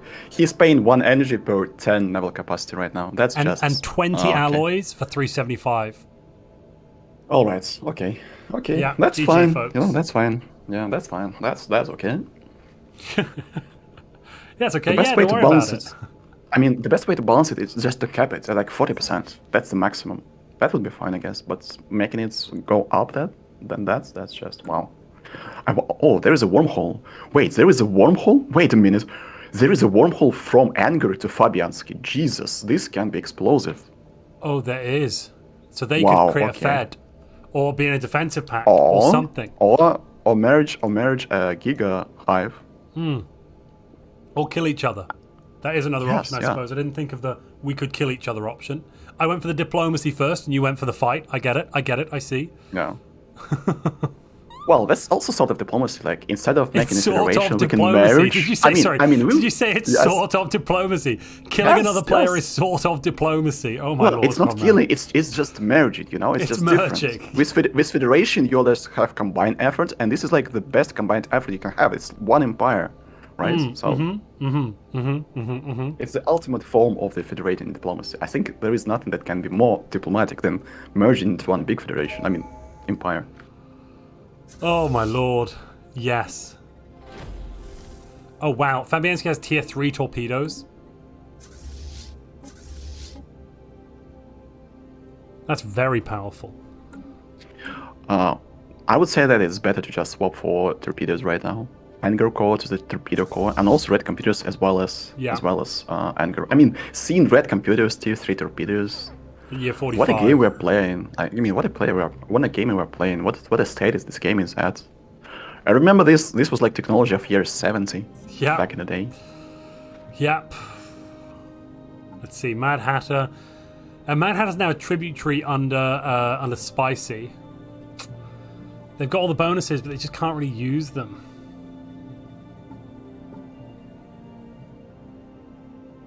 Yeah, it's not going to help. Oh god, the economy of Silos is a shambles. What is going on? Oh my lord. Did he take over he took over an alloy planet or something? Yeah, he took over a research planet, and he took over... Oh no, but Potato Shaka is coming. There will be a big fight right now, Mr. Oh, he Montu. lost his world. He lost his mineral world. Oh no. And there's a big fight at Capital. Oh, this can be so bad for him. Oh no, if there are no armies on his capital? Oh, he's building. He's frantically He's got building his armies 700 right now. He's got some. Yeah, he's building up. He has to There fly must in be a and fight. fight. He must fight. Yeah, he must fight. Okay, he's going in. There will be a big fight right now.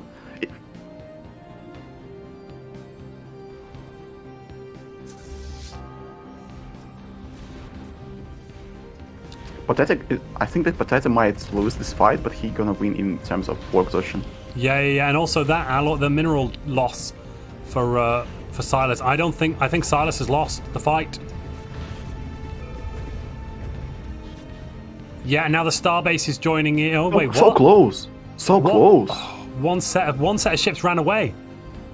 But yeah, Silas just won, just. But he lost way more ships, I'm pretty sure. It feels Silas like has he lost more. 60k. Potato has 65. I think Potato lost more ships. Oh, some of them are in FTL. Sorry, some of them are in transit, so they won't have the same power.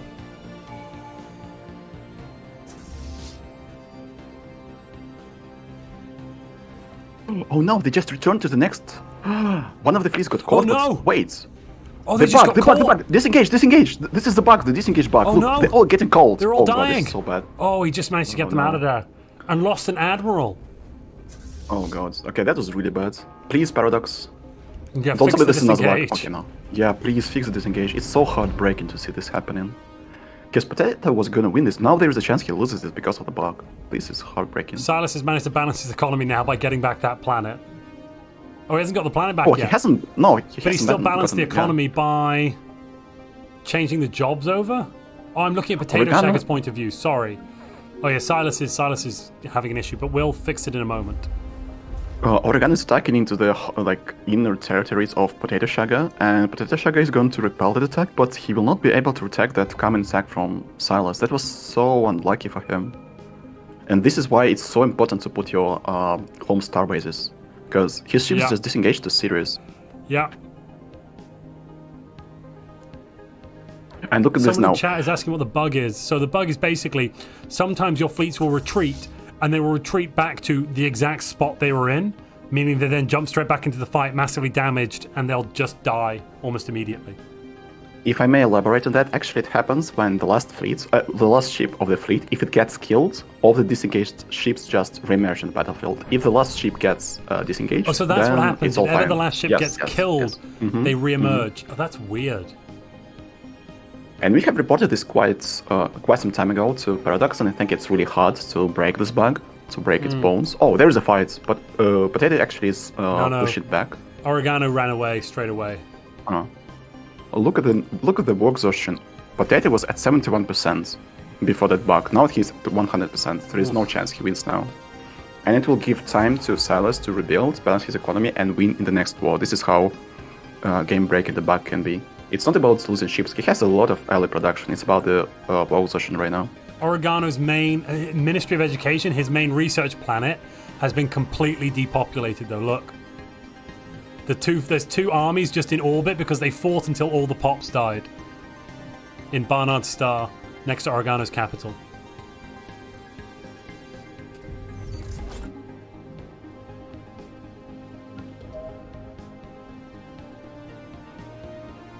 Giltanis has got a lot of fleets now.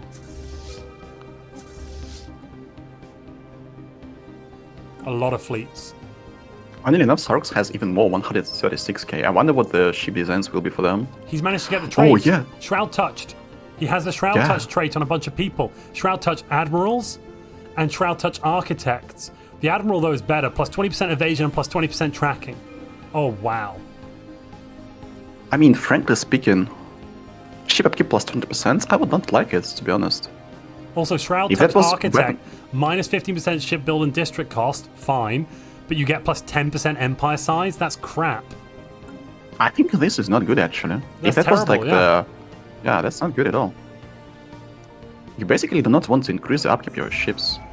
Oh, that as well. Well, I mean, I think the thing is, if you can support it economically, then it's fine. But you probably just want to swap that leader in to defend in a battle or fight just that battle and then keep the leader out.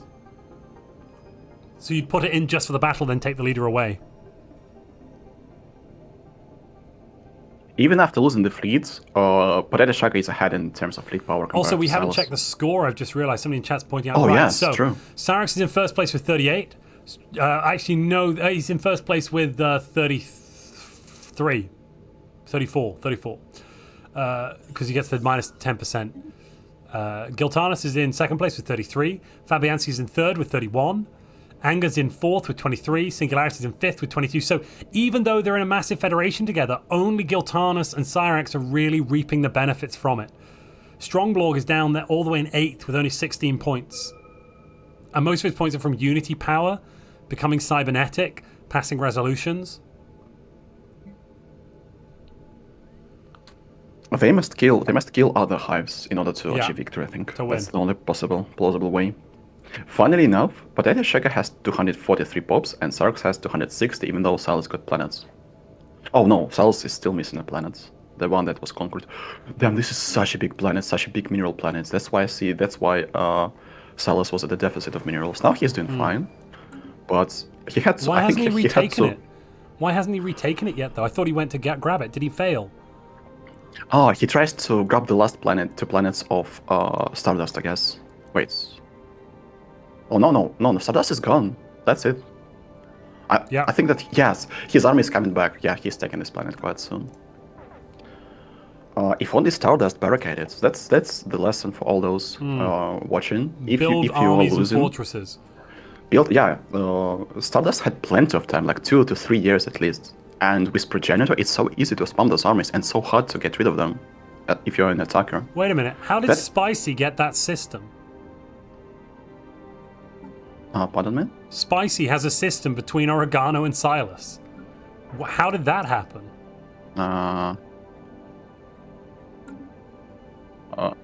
Oh, they had a war. Spicy went to war only a few years ago and then they peaced out. Silas surrendered? I think Silas... I'm not sure Silas surrendered. I don't think Silas surrendered. I think they status quo'd. But Spicy managed to grab that one system up north. The funniest part, it wasn't even claimed. Wait! I guess he just built it. Just built the system? Probably? No, because it was already existed, I'm pretty sure.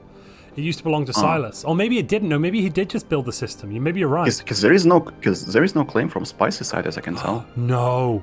They ended the war. No, they haven't ended the war. No, they haven't ended the war, Jern. No, they haven't ended the war. The war's still going. Oh, Joy is under attack, by the way. I think that Joy is the next one to bite the dust from this Federation. Oh, wow. Federation they're just flowing in with hundreds of K of fleet. This Federation, their ships are so good. Just check, kind of good. Peace deal. They only took claims. Weird. So they didn't actually take... Oh, they just wanted the war points. They want to farm Joe for extra points. They're going to win a war, and then they'll win a war again for points again. Did Joe just get the... So it was just a claim war. It wasn't the raid war. Interesting.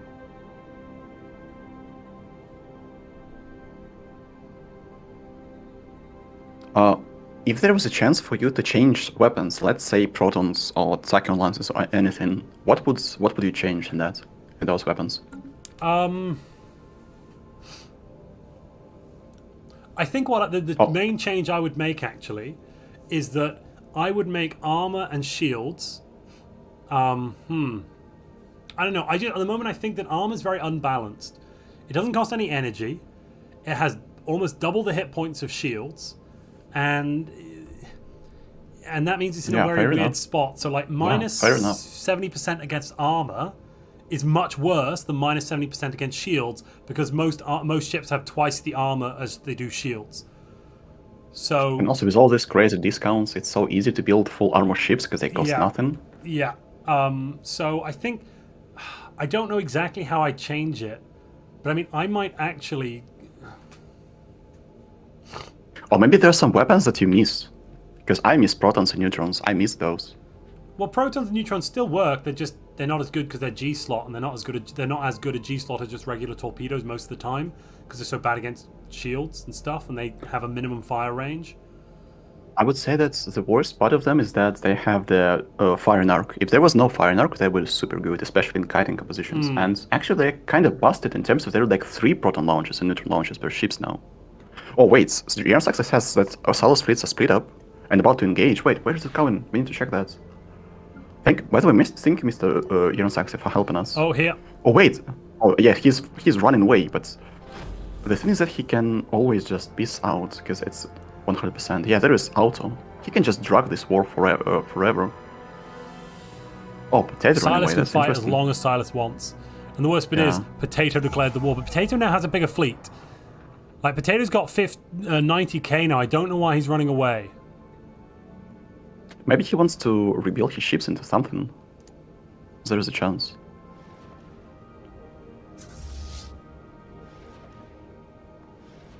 No, he wanted. I think he wanted to lure. Maybe he wanted to lure Silas in. I'm not sure. He's so high over his naval capacity. Wow. Plus I 88%. I think that building star bases, upgrading star bases, probably, you know what? Probably he needs to start bunkering up near Gila. At least, I mean, the star base, maybe. With the progenitor module. I think that putting up the progenitor module is better. Well, it's better for your ships. I think he's going to go in. Oh, he needs to wait. He needs to have a pack. He has torpedoes, right? His ships Yes, he's aren't going prepared. torpedoes. Look at his ships. They're massively... Oh, I just dropped something. They're massively damaged. He's got, like, no armor on most of his ships. Oh, it's because they don't have armor. Sorry. Why don't they have armor? Oh, he's saving. I think that he's saving allies to do this. Oh, because he's fighting against disruptors. There is no point putting armor. Oh, I see. Salas has a lot of disruptors. Look, he's winning so hard. That's a clap. That's a straightaway clap. Wow. Yeah. He killed so much. Wow, that's just insane. They just jumped to 100% war exhaustion immediately. Yeah. And they pieced out. Yeah, that's automatic peace out. Yeah. And now at year 49, the galaxy is at peace. For only 2 more months before all the wars are allowed, and we're probably going to see some total war goals happen or full conquests and stuff. I think it's Fabianski's time to buy the dust. He just waited for too long. Now pigs are coming. He has 200k. Yeah, but there are 5 pigs. This is a problem. No, there are 5, but they're not all in the same place. Well, they have like how much? Their fleets 60? are split out all over the galaxy. Oh, they have 200k. They have 200k right on the border, and additional 60k coming as well. They're have going to like attack 260. Anger. They're going to try and fight both. So Fabianski should fight them now. Yeah, they're going to try and straight up fight Anger. Here we go. No. Wait, are they going for 2 of them? Because I see a huge fleet going for Fabianski. Anger's winning. Anger's winning. Oh, maybe not for long though. We just had another 100k jump in. They're killing Fabianski at the same time. There is a huge fight coming. They're literally killing 2 of them at the same time. Now, I don't think Anger's won this. Yeah, he lost. No, yeah, Anger's lost. Yeah. Oh. And Fabianski is gonna lose as well. Look, there's a big fight in Fabianski's capital right now. Yeah. It's gonna happen right now. They're just waiting. Damn, this is wild. They're killing 2 biggest fleets right now at the same time. Imagine that. Oh wait, they are jumping in quite. Engaged. Oh, this can But be they bad didn't jump for in them. together. They're a little bit separated. Oh, they'll be fine. This amount of ships, Jesus, they have so much. Fabianski's losing ships really quickly. This is absolute 119, disaster. 104, 94, 70, 50, 50, 44, 30, 20, 10. Gone. I just wish to be in this galaxy to fight pigs. I love fighting pigs. I mean, I would have just thrown myself in them at the first opportunity. I think that's like literally Fabianski and Anger Gun at the same time. They're gonna just cleanse the galaxy from hives. Uh-oh. Oh wait, has he? Oh, they reappeared? Has he lost everything? No way. No, He lost almost everything. 100 naval capacity. Sorry for interrupting, but he just lost almost everything. Oh, yeah. Oh, he didn't set up the home starbase. I would set it somewhere in Tazri or like Cipollon. Singularity says, it's over, Anakin. I got the beer buff.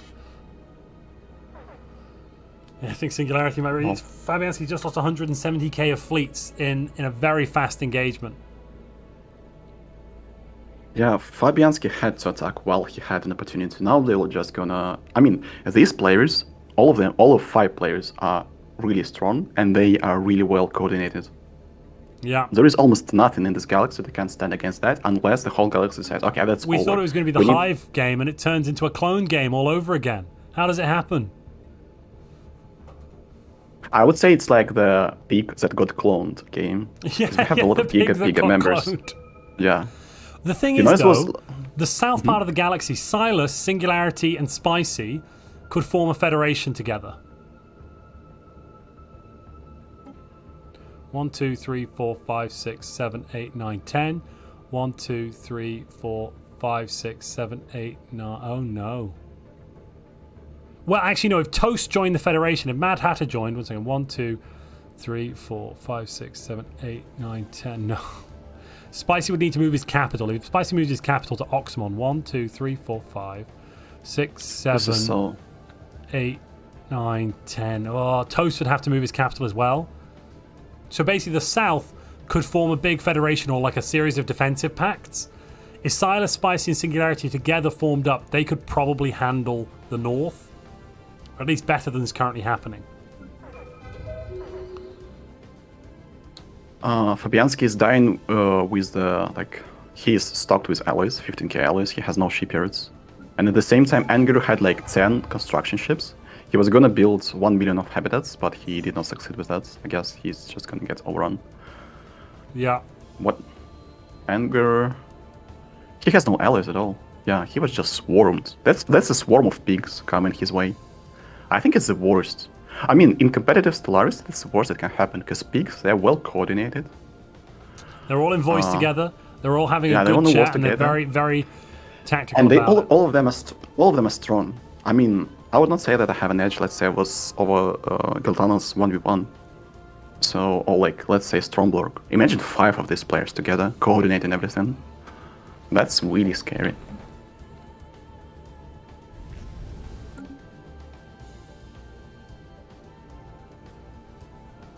Tango has 60k, then we have Cyrax 180, Jesus, so it's 240. Then 90 Stromblorg, it's 330. 370 with Arch. Wait, they have more than 500,000 fleets right now. They have 5,500k of fleet power right now.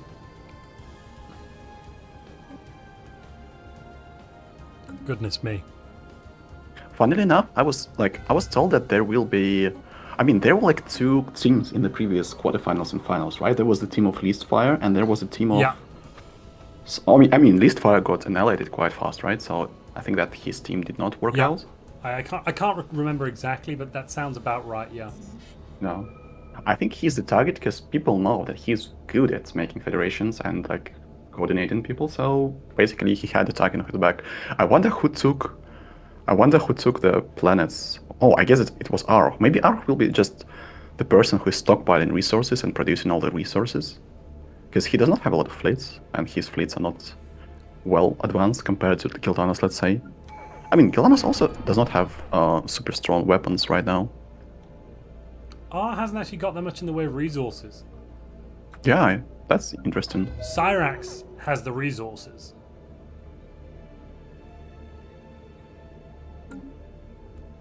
Oh god, still 420 naval capacity and still making 700 energy.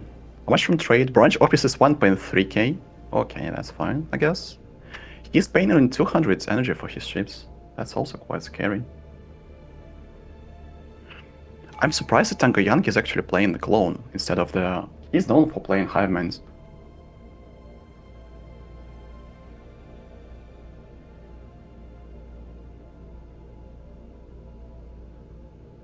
Oh, look at what Fabianski did. Just 1 upgraded fortress, and that's almost 2k garrison. Whereabouts? Oh, on the capital. No, the capital's already taken. Where's Fabianski upgraded, sorry? That's in systems Zolder and Tazri. Oh, yeah. Yeah, but I mean, this is the way. He's got nothing left, though. He's lost almost all of his planets already in about 2 years of Blitzkrieg. Yeah.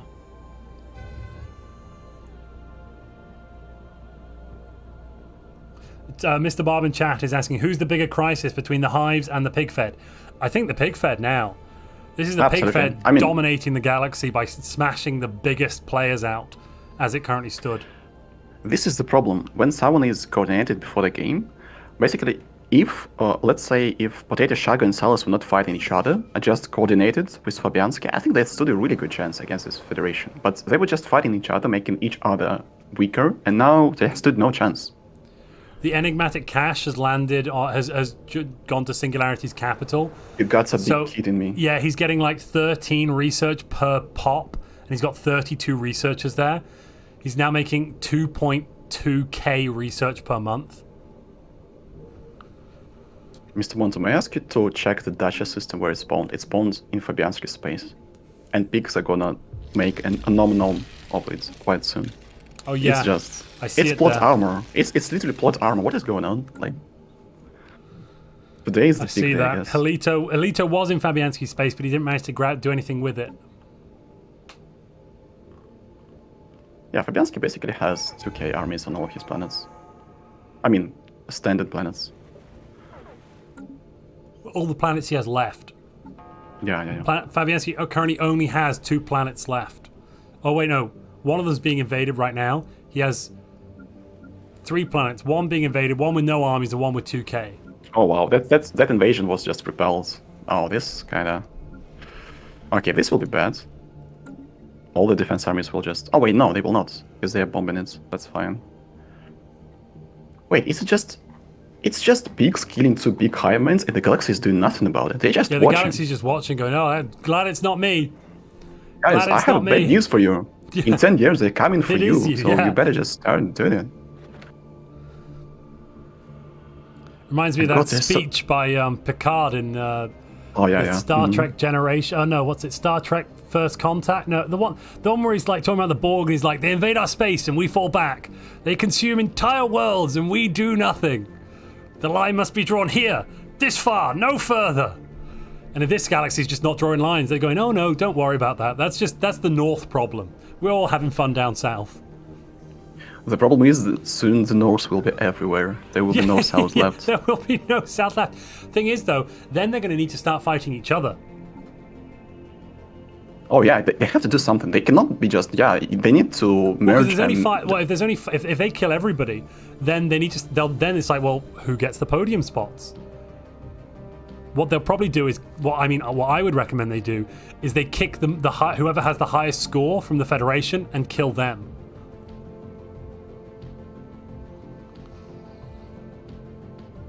Nobody click.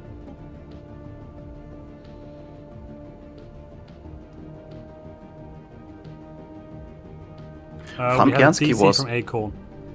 Oh, Fabianski was claimed in his entirety, and I think that's Engel wasn't claimed too hard. He's not going to lose his core worlds, so he's semi-fine, I guess. Interestingly, this is going to mean Dead Knight is free. Because if they claim and kill Fabianski, they won't get the vassal. The vassal will just become free because it's not a vassal war. Hello? Acorn disconnected, right? So we'll do a rehost from 3 months ago. The hot joining didn't seem to work. So sure. let's just close the bay and then... Yeah. Just come tell us when it's time, because we'll stay in the game until they tell us it's time to hot join, because then we can look around stuff.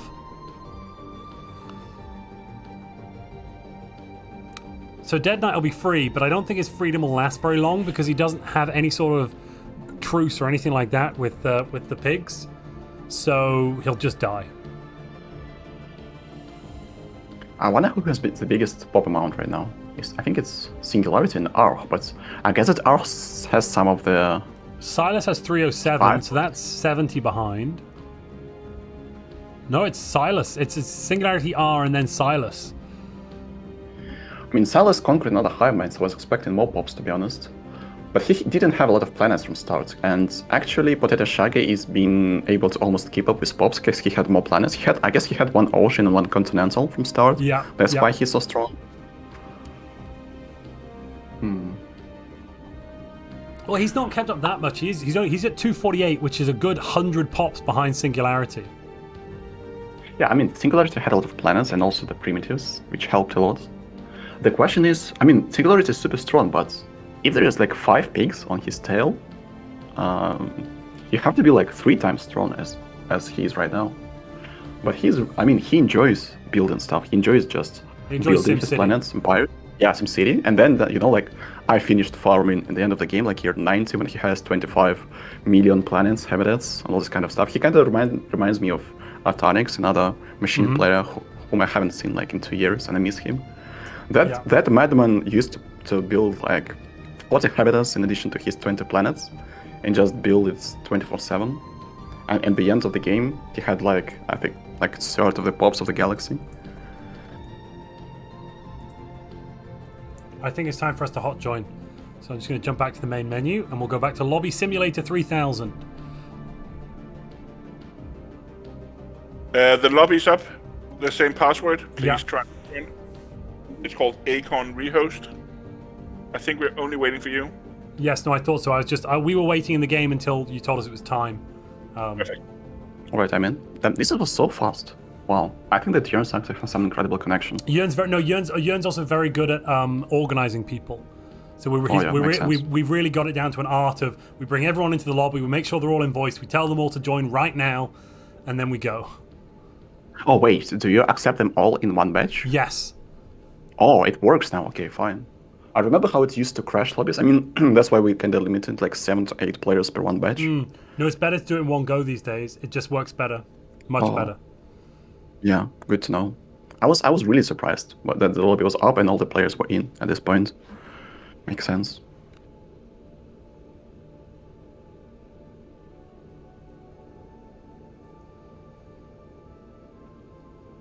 Yeah, JP gave me that is exactly how it works. Good at rehosting people equals yells at them until they join. Well, people just tend to kind of faff and they're like, oh, I'll join in a minute. Oh, is it time? Blah, blah, blah. Oh, I meant to join. Oh, I didn't realize. And they go for the drink. They go to the bathroom. They do this. They do that.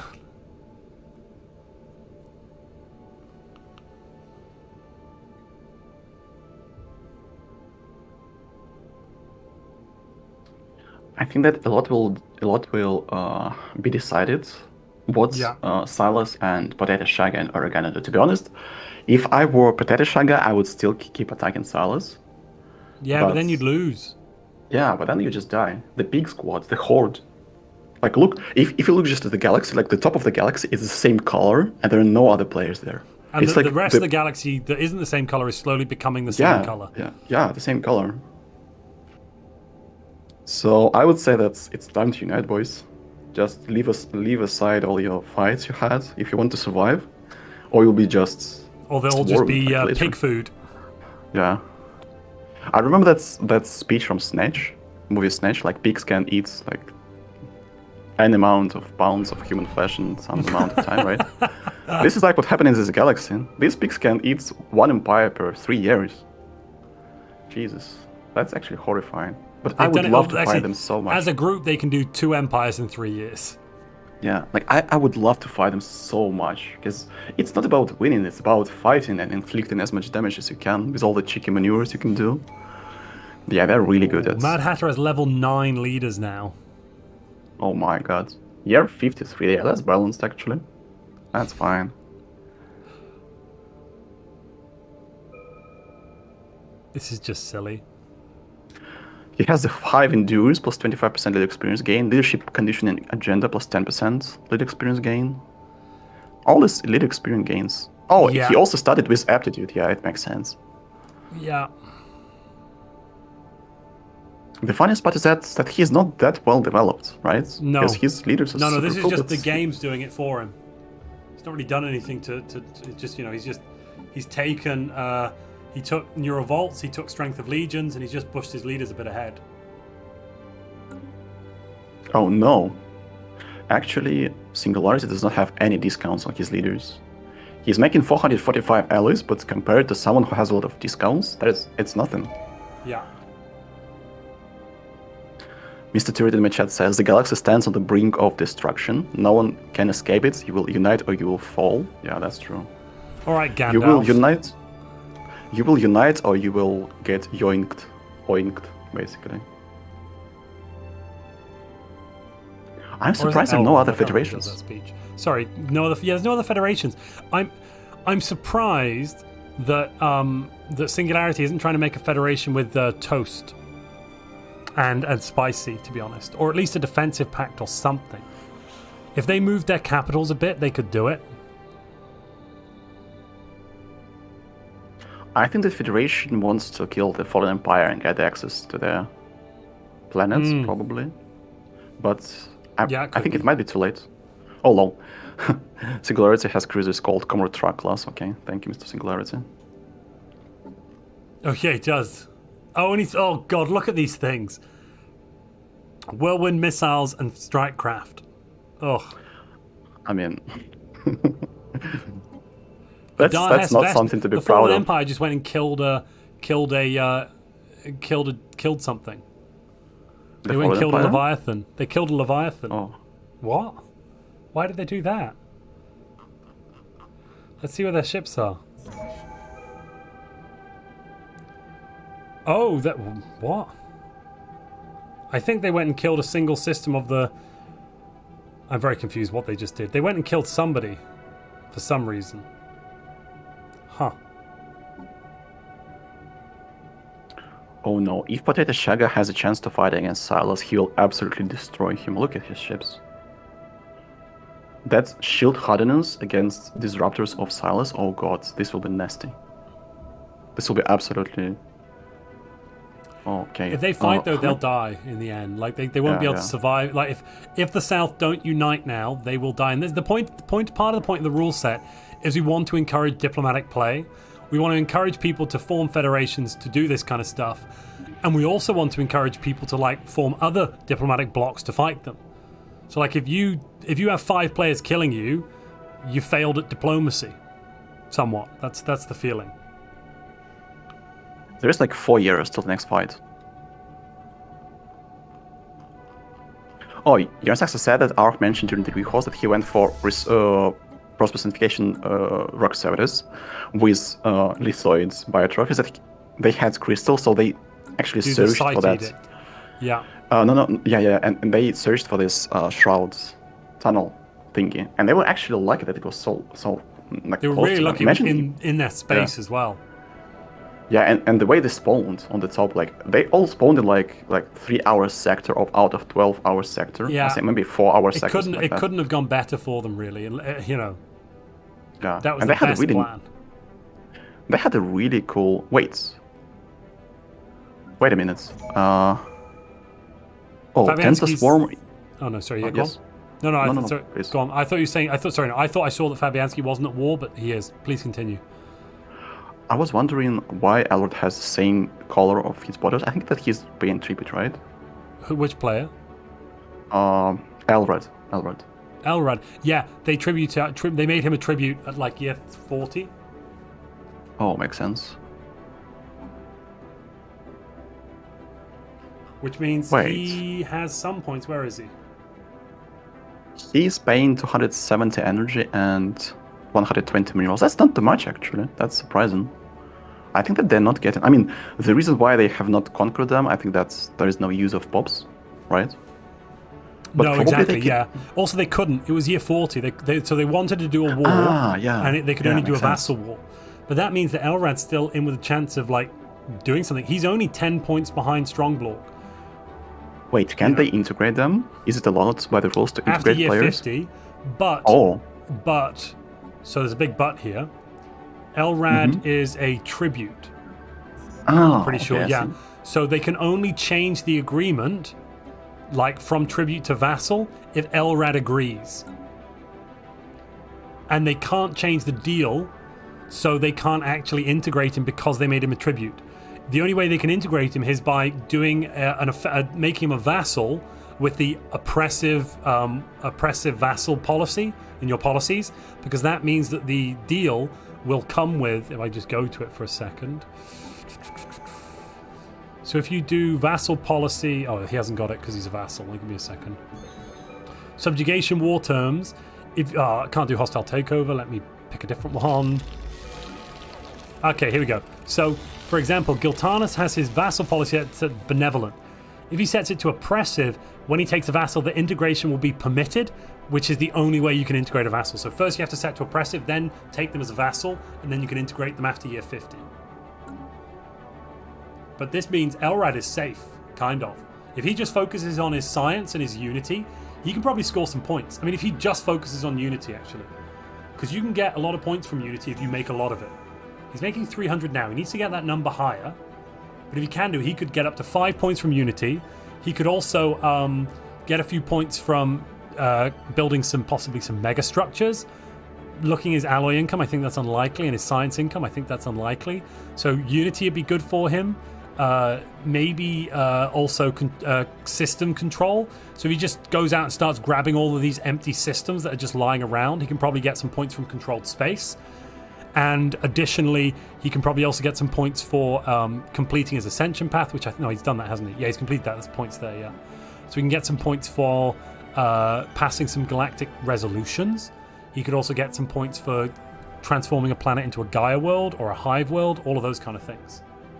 So I mean, basically, if he pays attention and the pigs kill everyone, he could end up in 5th place if he manages to just go a little bit faster than Strongblorg. I think that they will not allow it. Most likely they will just release him and kill. Well, no, exactly, but they'll have to do that with enough time. Yeah, absolutely. So maybe they just don't notice. Maybe, probably. And also, if they're at war, they can't release it. So they're a big federation. They're going to be fighting quite a few wars, I believe. Yeah, in their place, I would just release him and get rid of this threat. I mean, they should release him probably in the next 10 years. Once they're at peace, get rid of him. But it's nice to have the economy. So, to get the bonuses. Who's his overlord? Frankly speaking, Giltanis. plus 700 energy for Arc right now, plus 400 minerals for Arc now. It's Giltanis. Yeah, but and let's say without that energy income, Giltanis would be at minus 300 energy, roughly. Yeah, but his layers have plus 1k per month in surplus right now. They can just do it. They do, but I don't think he's going to give up the vassal. I think that he's going to be a bit greedy and be like, I'll just keep him. Honestly, I think greedy that's as a pig, right? Yeah, well, exactly.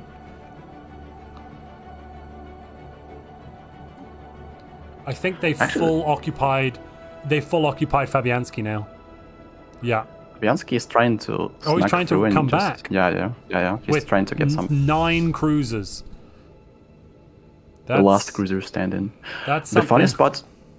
The funniest part is that they orchestrated it so well that they have claimed the entirety of 2 empires on both, and they attacked at the same time and they knocked them out at the same time. It wasn't like they moved all their fleets on one side, killed one player, then moved all the fleets. They just killed 2 big highlands at the same time. So it was well prepared. So they decided that, okay, we just press the war button, year 45, we go in. And actually look at the fruit system. It has almost 5k of armies on the relic world.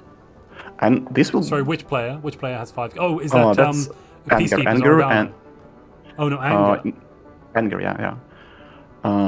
Yeah, he has more than 5k, and actually 4k of those are defense armies, so this will be super hard to break through. Look at Anger's econ score, though. Anger has no economy now. He's just converted everything, hasn't he, to armies. It's so sad. Look at the list of players in the observer screen. Fabianski and Anger are at the bottom. Both of them at the bottom, at the very bottom. They were super strong. Yeah. Then peaks happened, and now look at them. They took the peak to the knee, and now they got taken to market because they're going to get slaughtered. Oh, somebody in chat is asking me, did Montu and EP3O have a fallout? I don't see him here anymore. No, we haven't had a fallout. EP3O has been very busy the last month or 2 with his final exams for something. I think he's finishing his masters. Not to dox him too hard, but I think he's finishing his masters. He's been very busy since the end of since mid-April. So that's why he's not been around as well.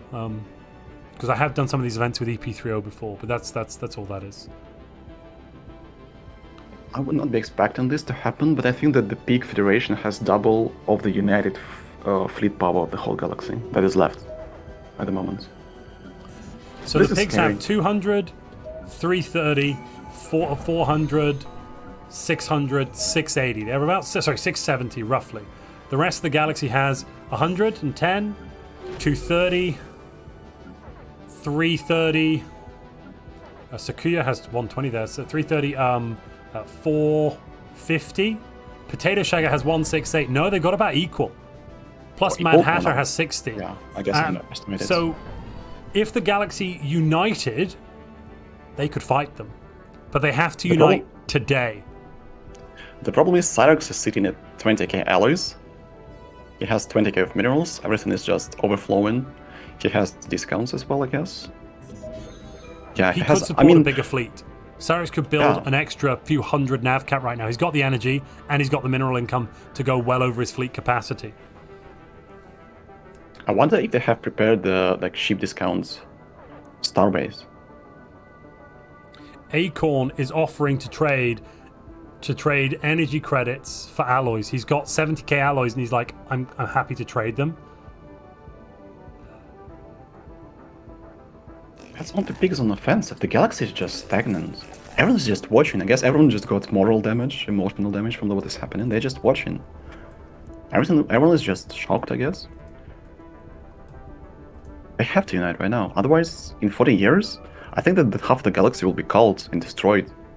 It will take pigs like 10-15 years to get another... Oh wait, Fabianski actually jumped through the wormhole and is actually attacking the space of Cyrax. That's interesting. Those 9 cruisers, they're still fighting. He's not giving up. That's respect, big respect for that. Sorry, where are they? They're in Cyrax's space. Yeah, yeah. Crikey, they are. He's taking... Yeah. his 9 cruisers are still doing stuff. That's really cool. This is the spirit. And Sakuya, actually Sakuya has, how much is that? Like 130k? I think that... They must be plotting. I mean, the rest of the Galaxy must be like coordinating. Well, if you read the chat, Acorn is trying to do a trade deal with Oregano. Oregano's trying to get like alloys for energy. And there was a bit of a misunderstanding about the rules. One of them thought that they couldn't do something. Turns out they can. Oh, Cyrax is in breach of galactic law. Tianki pest control. Oh no. Naughty, naughty. Oh, yeah. Instead of Tianki pest control, he's doing the galactic swarm control, I think. I mean, the galactic hive control with his fellow big brothers.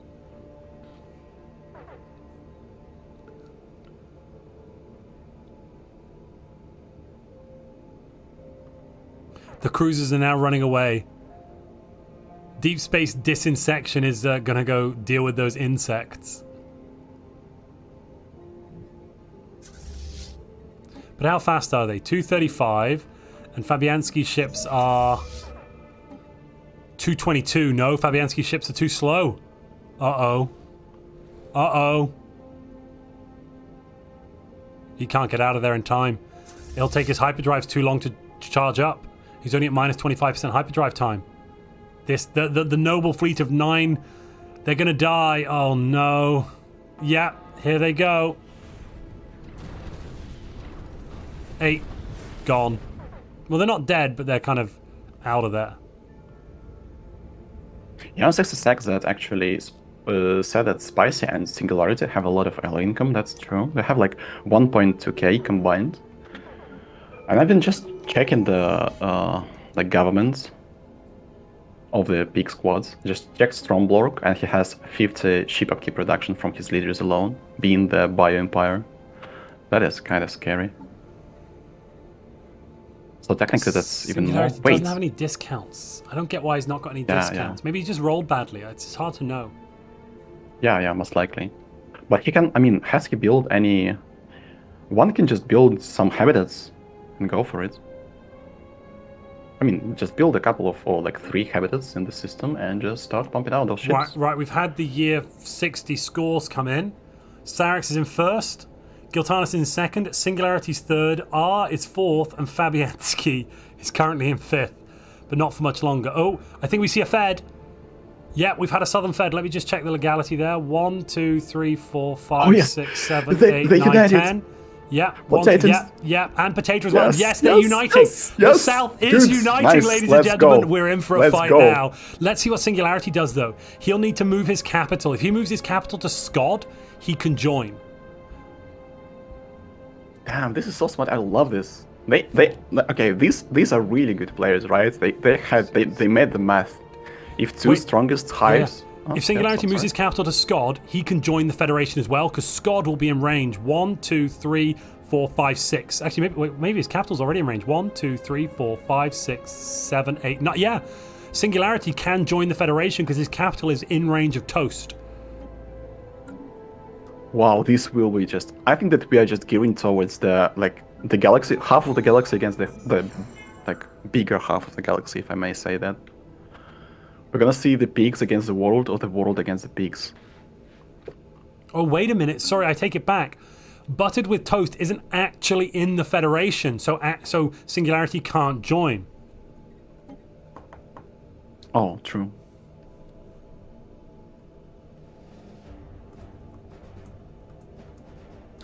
But I think that Pig Squad has the upper hand because they just a lot depends on the way how good you're coordinated in this type of fights. And when all of them have their strategy laid out in advance, I think they have an advantage, like an edge over the galaxy in terms of how they will move and coordinate their fleets. Spice Salads just went cybernetic, I believe. Yeah, they must have just finished their project, and he's taken nihilistic acquisition. So I think the plan's now going to be they're going to try and strip their worlds. They're going to have a fast war, try and get rid of some of their kind of core worlds up north. Maybe they're going to go for Giltanus and Strongblorg. Giltanus and Strongblorg must be constructed in the defense habitats somewhere. There must be like defensive world somewhere. Oh yeah, also Pigs will have an advantage because they have the Shroud tunnels, right? They can move so fast on this map, like literally in terms of months or years. They have a huge advantage in logistics right now. Wait a minute. Singularity got dragged into a war?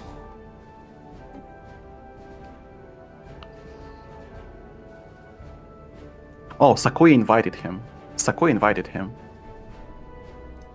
But the fleets of Sakoya got decimated immediately. Sakoya didn't see, because Sakoya was in the... fleets of Sakoya were in the Nebula. Yeah, couldn't see that they were Sakoya next didn't see that. Man, Pigs just literally... Wait, who is in the defenders? Yeah, actually, he attacked... Sakoya Singularity attacked Pigs, saying that he said yes to the war because he just saw the puppet went, go away, yes, whatever. He didn't mean to join. Oh yeah, this happens. I know this happens a lot, actually. Well, the thing is, if the other Federation jump in as well, then it's fine. Oh, but yeah, they true. need to go now. They need to go right now, today. Wait. I guess they did it. Yeah, they attacked. They attacked right now, like literally this second. Yes, they did. Okay, the galaxy is at war. So the North and South Fed are now fighting. Fabianski and Triant, they're not dead though. They're full annexed, but they're not full annexed. They've mostly been annexed, but they're not dead. I just want to see the... They're not at 100% war exhaustion either. Anger is only at 83%. Mr. Montu, let's maybe divide our attention. You'll be paying attention to the south of the galaxy and their fleets, and I'll be paying attention to the Pig Squad and their fleets. Yeah. Like where they're moving and if there's the big fires. Wait a minute. Oh, this is stupid. All of Anger's worlds are occupied. I think all of Fabianski's, but they haven't managed to get to 100% war exhaustion yet. They have to wait for it to tick up. They're at 100% occupation. No. There's one system they have to take in Anger's territory, and they will be able to status quo. To achieve war goals, I think. Where? All of Anger's planets are captured.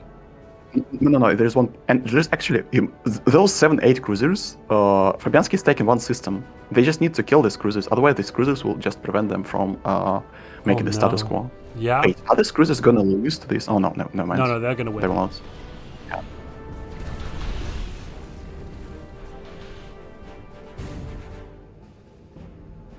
Damn, the pigs are really angry right now. I see a lot of fleet movements. I can imagine. Yeah.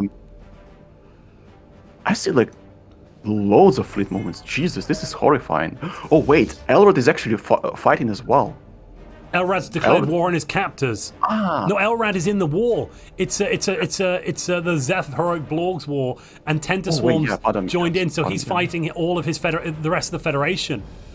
He's thrown it in as well. Good. He's got no fleets. He's only got 6k. R's coming on with a 10k fleet just to slap him about.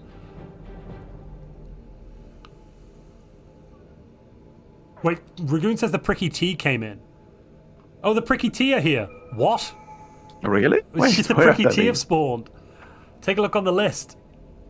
We've got a Fnatic Purifier AI Empire in the game now. Oh, lol. This is so funny. Oh, wait, they also spawned in the sector like no one is paying attention to. And actually, Potato Shaggy is saving. Shaggy is saving Fabianski. Now the Pig squad cannot status quo, cannot achieve war goals. They need to knock out the fleets of Potato Shaggy and... Yeah, but because those fleets are now going to come up and fight through. Yeah. If they can go through, they can liberate Fabianski, bring him back into the fight, or at least stop him getting knocked out, and that will prevent point scoring. Spice is also coming. Spice is moving his fleets. I think it's just... Yeah, and the fleets of Spicy and Potato Shaggy are united. Yeah. Where are the They're fleets all coming of from Silas? the south. Where are the Silas? Silas are on the side as well. They're there as well. Oh, yeah, They're all together. Wow, They've this will be heard a the huge call. fight. There's a massive fight going to be in Durabius or Cipollin. Maybe, oh no, they're running away. Cyrix is running away. Look at the amount of fleets pigs are coming with. Jesus, this is just a swarm. Look. Oh no. Oh god. I've seen Look at Donatar. What yeah. is this? Yeah. Oh my god. And that's not all. Wait, they have some fleets on the other side? I wonder. No. Wait, They've given they up have on like... anger. They've basically given up on anger space. So if Singularity attacks through anger, he can liberate anger and then go and fight them if he wants to. I have bad news for the Galaxy. Pigs have like 200k on the right side, on the east side. So it's not even the entirety of their fleets. They're just going in. Cyrox is maneuvering really well, but he's gonna get caught. Singularity could deal with that. Because Zeph has 100k here as well. Singularity plus Zeph together have like 300k. Oh, Mad Hatter hasn't opened his borders. Uh-oh.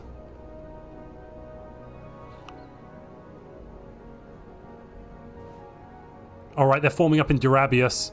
Or they're running away. The Southern Fed are running away somewhere. Cyrox is trying to run away with his fleets. Actually, he was quite... Yeah, he managed to do this quite well.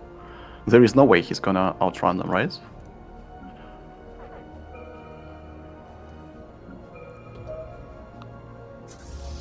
Singularity's not moving. This actually might cost Singularity the game. If he doesn't join in with this war and fight against the large threat here, the North will probably win. Montu, Cyrox just escaped. Cyrox just managed to escape the big forces. Oh, wow. I wonder, he won't get caught? Is it real? No way. No way. The little 100k fleet. Is he gonna escape? But they've split up. So close. They split up. Spicy went the wrong way. Oh, Spicy's caught them. Spicy caught them, but now the rest of the fleets are coming in. And there's a bunch of people in Durabius as well, but there's this one little engagement up here. Cyrox is getting killed. But they are moving, like, pigs are moving in the big squads. Yeah, pigs are going to jump in on them. They're so coordinated, look at that. They're not for the south half. Oh, then the rest are going in as well. Okay, everybody's in. This is big fight. Everybody's in. Everybody's in. This is it. I think the North have got it. It's only 2 members of the Southern Fed here, and we have pretty much the entirety of the Northern Bloc fighting. It's currently just Silas. Yeah, there goes Spicy's fleets. It's just Silas with 1 fleet of Fabianski fighting. Wow, They've not managed to coordinate. This is a massacre. This is a massacre. And look, Bugs, Potato Shagger's running away. He's pulled his fleets back. Complete breakdown of communication by the Southern Fed. Yes, they don't have the cohesion. They don't have the coordination. Yeah, exactly. And now they're all going to die. This is why I said that pigs have an edge, because they're well coordinated. Look how well they coordinated their fleets. Because they're the team, right? They're the team that went into this, knowing that they're going to be fighting together. And pigs literally have 300k on the Eastern Front. They're literally fighting on 2 fronts at the same time and winning. Singularity's not even moving. Well, maybe he had an agreement with Pig that, okay, I'm not a part of this war, I didn't want to be dragged into it, I will just chill, probably. Yeah, but it's year 60. What about the next war? Yeah, that's a good question, actually. Yeah, that's a perfect question.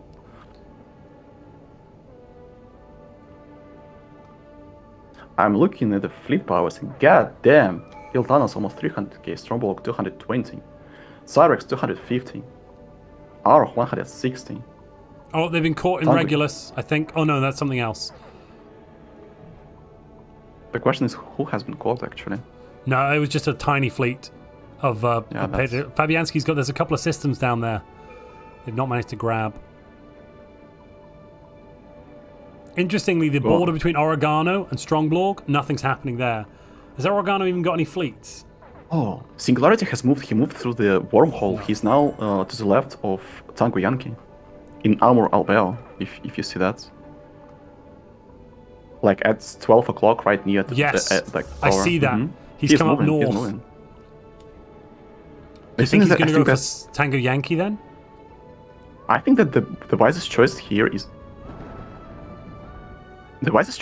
to go for the space of Cyrax and to disrupt the trade and reinforcements probably. I reckon actually he should just go in and take some of the star bases from Fabianski's back, because that forces the pigs to bring a few fleets back for that, and then he should go east towards Cyrax. Just peel off one of those 60Ks, go west. The other two should go east. Mr. Montu, may I ask you to guess how much combined early production Anger and Fabianski have without looking? Just Anger and Fabianski combined, Yep. 20? 1. Fabianski has -1, and Anger has +2, which makes it +1. Well, they don't have any planets, they just have the base income. This is just ridiculous. God. Okay, this is, Okay, pigs are angry now. I guess the Galaxy had to think about it earlier. Before I don't know what Potato Shag is going to do. He's not really got any fortresses or any armies between the enemy and his home, his capital. And they're coming in. There is no war anymore, right? Wait, no. I'm so confused. Potato Shag still has 200k, and the pigs are kind of split up. If the rest of the galaxy could come and reinforce him, maybe they could manage it. But actually, what have they got? Silas has 170k. Where is it? Where are his fleets? They must be in transit somewhere. No. They're in Weo. Now they're going to the capital. They're all going to form up. They're merging. So we're going to have 400k there. What about Spicy? His fleets are back. He's upgrading them, I think. Okay, so basically Potato Shaga and Salas are united right now. Yeah. In Tayu system.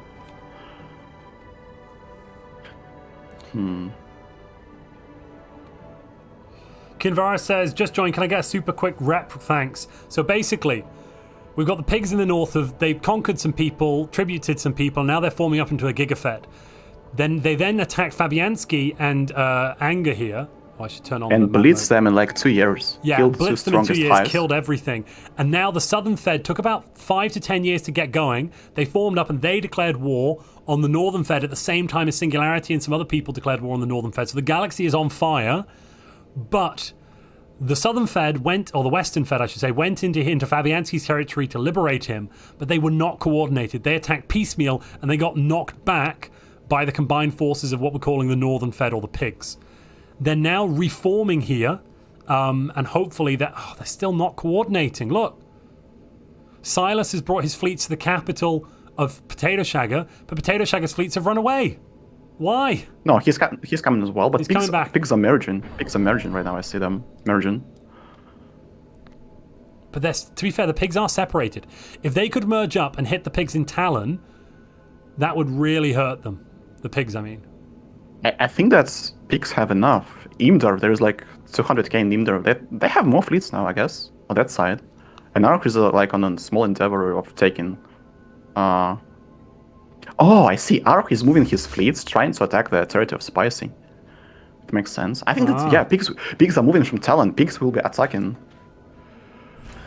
Jernsaxe says the follow bug is making coordination hell. Yeah, it makes sense. The fleets are not. Once the fleet that's you're following jumps in the system, your ships stop following it. This is so ridiculously annoying when you're coordinating, especially when, you have to coordinate you have to put so much more effort to coordinate fleets with this bug. Oh, there will be a big fight in the territory. The beating heart. I'm Potato Shack is about to stop beating, I guess. Well, it might not be. We'll have to see. I think you're right, but we will have to see. I think they will Right, be they're just jumping absolutely now. swarmed. They're jumping now. Here we go. They've been caught in between.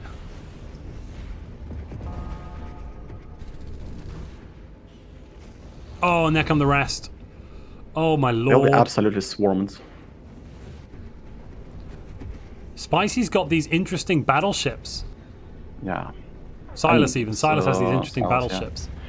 But to be honest, I don't. I mean, look at the battleships once the fleets of pigs gets. Yeah, they're going to get knocked out. The they damage fire output is torpedoes- currently equivalent. Actually, they're doing roughly equivalent damage. No, I take that back. No, the pigs pulled ahead. Massively pulled ahead. Look at the absolute annihilation. Yeah. Of that. I mean, battleship did a lot of damage from this side, but even though pigs jumped one by one, they still absolutely annihilated them. They just have way too much. They have too much muscle. Yeah. It's a.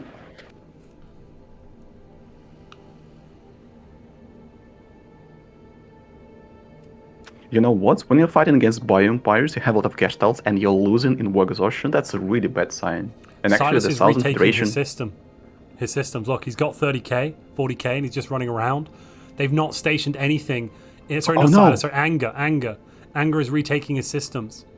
Silas Fleet has been caught by tank By the again, retreat but bug. Oh no, I see. no. Oh no, they haven't. Just No, hold they're going to it. get away. They're going to get Yeah, away. but he didn't lose a lot of ships. He just lost one battleship. That's interesting. Again, though, these players aren't putting fortresses down on their worlds, which means that the enemy is able to move through very quickly. If for example, if Potato Checker here had a fortress on every planet, just that inhibitor alone would massively slow down the enemy, giving them so much more time to react here. The problem is that once they lose, like the ships are just able to fly straight through. Once the starbase is gone, they just keep going, and then armies come in behind. Mr. Montu, there is a huge... Wait, Singularis is doing so well. Look, he's moving with 3.5k armies into heart of Oh, R. wow. And there is a Oh, huge wow. econopolis. He's R gonna can't take do it anything. and That's going to crash lose. Single R's economy. he is gonna lose 900 alloys of income. Well, on that he'll be planet. at I mean, minus 200. He has 7k in the bank, so it won't take him out immediately, but it's still going to be a problem. Has Singularity taken Nihilistic Bombardment? Yes! Singularity has also taken Nihilistic Bombardment. He's not using it, though. He should use it. Ark has just seen it. He's building Stronghold, he's building Mega War Forms, he put compliance protocols on his planet. He's preparing to defend, but he needs It won't be the fast backup. enough. It's going to take him a wait, few no. hundred days. Wait, give me a second. There is like literally 100. Wait, so there is like literally 300 to 400k of fleets not so far away. They'll be able to, I think, like Procyon and Umzara. Oh wait, they can use the Shroud Tunnel. They are luring Singularity. Look, they will just jump into the. Are they going to jump into the? Wait. Oh wait, I was. Oh, just... yeah. They're going to go through the think Shroud Tunnel. They're just But waiting. Look, they baited him. They just literally arrived there as a second Singularity jumped it. This is He so hasn't even wild, seen actually. it. He hasn't even seen it. Wait, but that's. Oh, they small haven't got many fleets, though. Singularity's going to win. Just 50k. This is just no. 50k. That's nothing. Wait a minute. It's not like they caught him off guard. It's No, he caught them off guard. what is going on? Oh, maybe it was just a small force to stop him from taking. Well, he's got the starbase. Now he can put armies down on the planet. Wait, where's the armies? Is he taking? Oh, the army is in the next system, just chilling, doing nothing. He must start moving right now. Much. Ark has 1.3k. Mega Warforms. Once those bad boys, at least like 1 or 2 Mega Warforms are there, it will be way harder to break through. No, but what's going to happen is the collateral damage is going to be massive. Everybody will die. Jesus. Wait, Single has Battle Frame army with collateral damage 286%. He's going to annihilate the planet. Look at the devastation. Look at the devastation. Wow, 5, this 6, will not 7, 8, 9, 10%, 11, 12, 13, 15%. Holy moly. This is 20%. This is just this planet is gone. He's just going to he doesn't need to capture it. He's just going to kill Look at the pops. everything. Yes. Look at the pops now. And now he can just run away. He's got his forces down. He doesn't even need to take it. He's just going to kill the planet. 3 pops down. The pops are going. Wait, are the pops going to die before the? He's going to kill the entire planet. Yes, I think he might, just with his fighters, Yeah, just with his forces. He will. Singularity is going to fight in space quickly. It looks like he's going to lose this fight, but I think his forces will retreat. He's getting rid of the armies. Actually, you know what? It's actually funny. I think that the faster the armies of Ark die, the better for him. Yeah, Ark actually wants his forces to just lose. Yeah, the faster. Because he's put the destroyer general down, plus 50% collateral damage. Oh god. The thing is now, this planet's gone. If they put the armies down, if they put the armies on the planet, then the planet dies. So actually, the best course of action for them right now is to let the planet be conquered, and then at the end of the war, let it be pieced back or reinvade it. This must be changed. This must be changed because there is no counter to this devastation. It just ramps up so fast. That's incredible. There is no counter to collateral damage. Look at the buildings. They're just gone. They're destroyed. Yeah. 5 buildings gone in a matter of how much? Half a year? Yeah. Oh no! He put war forms down. What is he doing? What is he doing? He's killed his planet. He's killed his own planet. He's actually killed his own planet. This is the problem, right? Because all the players just got used to what it had, the way it worked previously. It's so counterintuitive how it works right now. You don't need, you have to just give up and do not fight on the ground. It's not like how ground battles should work, right? You must fight on the ground. Actually, it hurts you more when you fight on the ground. Well, basically, you know what? You shouldn't fight at all is the point. I think the point the game's making is if you fight, lots of stuff will get damaged and die. I kind of think it's kind of realistic and good in some ways. What I think is bad is decolonization. Somebody had an idea, I think it was Giltanas, had an idea the other day that what if fortresses acted like bunkers? And so for every stronghold and fortress, between either 1 or 3 pops, depending on if it's a stronghold or a fortress, is immune to collateral damage. That way, fortresses would actually mean you could have a fortress world that would never die, because you would save the pops who are doing the army jobs. Yeah, that's really good. That's a really good idea. You know what? Actually, they will save. I think that Ark lost 40 pops on that planet, but it's still better than it's actually not that colonies. bad. Yeah. Yeah, that's not too bad. And he doesn't. Oh wait. Yeah, he doesn't even need. Yes, those tech labs, they are kind of important, but at this point, it's all about. He still has the alloys. He still has the alloys.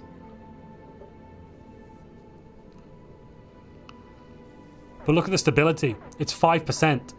He needs to fix that immediately because he's got also 20 100% devastation. Yeah. He needs to fix that soon, otherwise that planet will end up with all sorts of issues.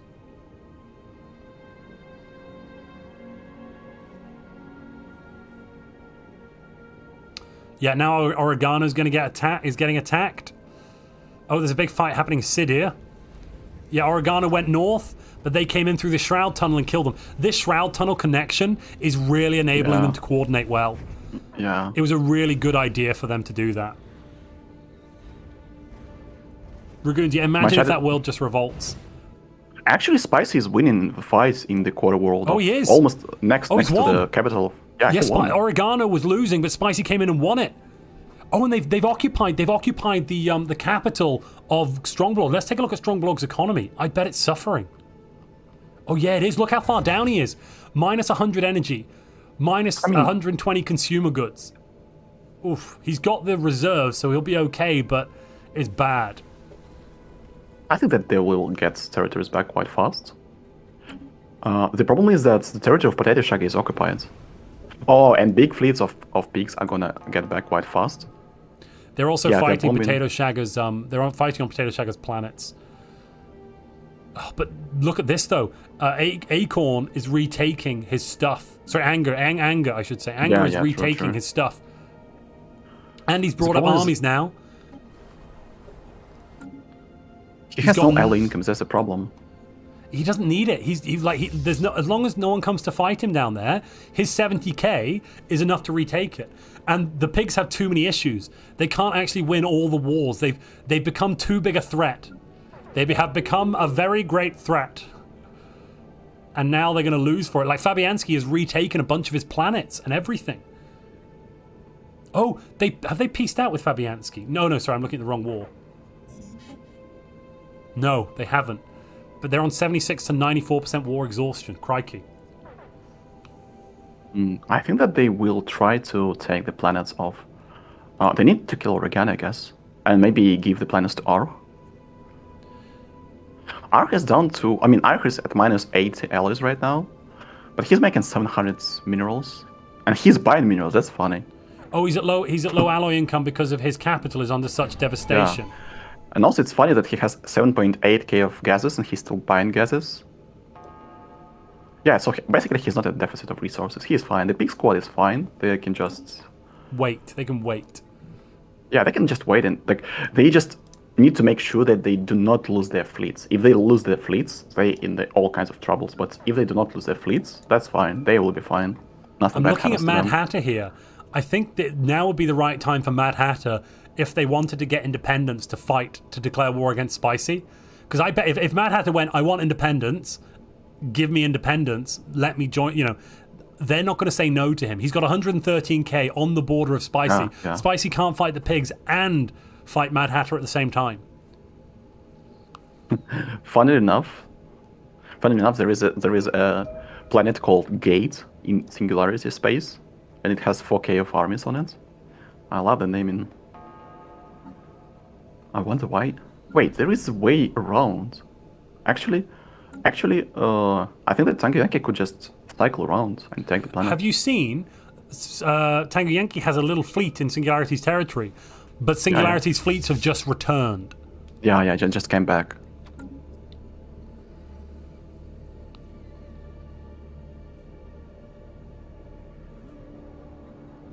The peaks have to stabilize. They have to take over their planets. I mean, their territories. They need to pick their wars. They're in 3 wars. They need to pick one of them, win that war, then move on to the next one. I reckon what they should do is they should actually ignore the other Fed, either status quo with Anger and Fabianski, or peace out somehow with Anger and Fabianski, and then deal with the Fed. The problem is, Fabianski has too many points, doesn't he? How high up? Oh, no, he's only got 31. Okay. So actually, Singularity is the bigger threat right now. They should peace out with Fabianski and Anger, ignore them. Their economies are busted anyway. Like, they're not going to be a big threat again by the end of the game. Come back, smash Singularity up, and then deal with the Western Fed last.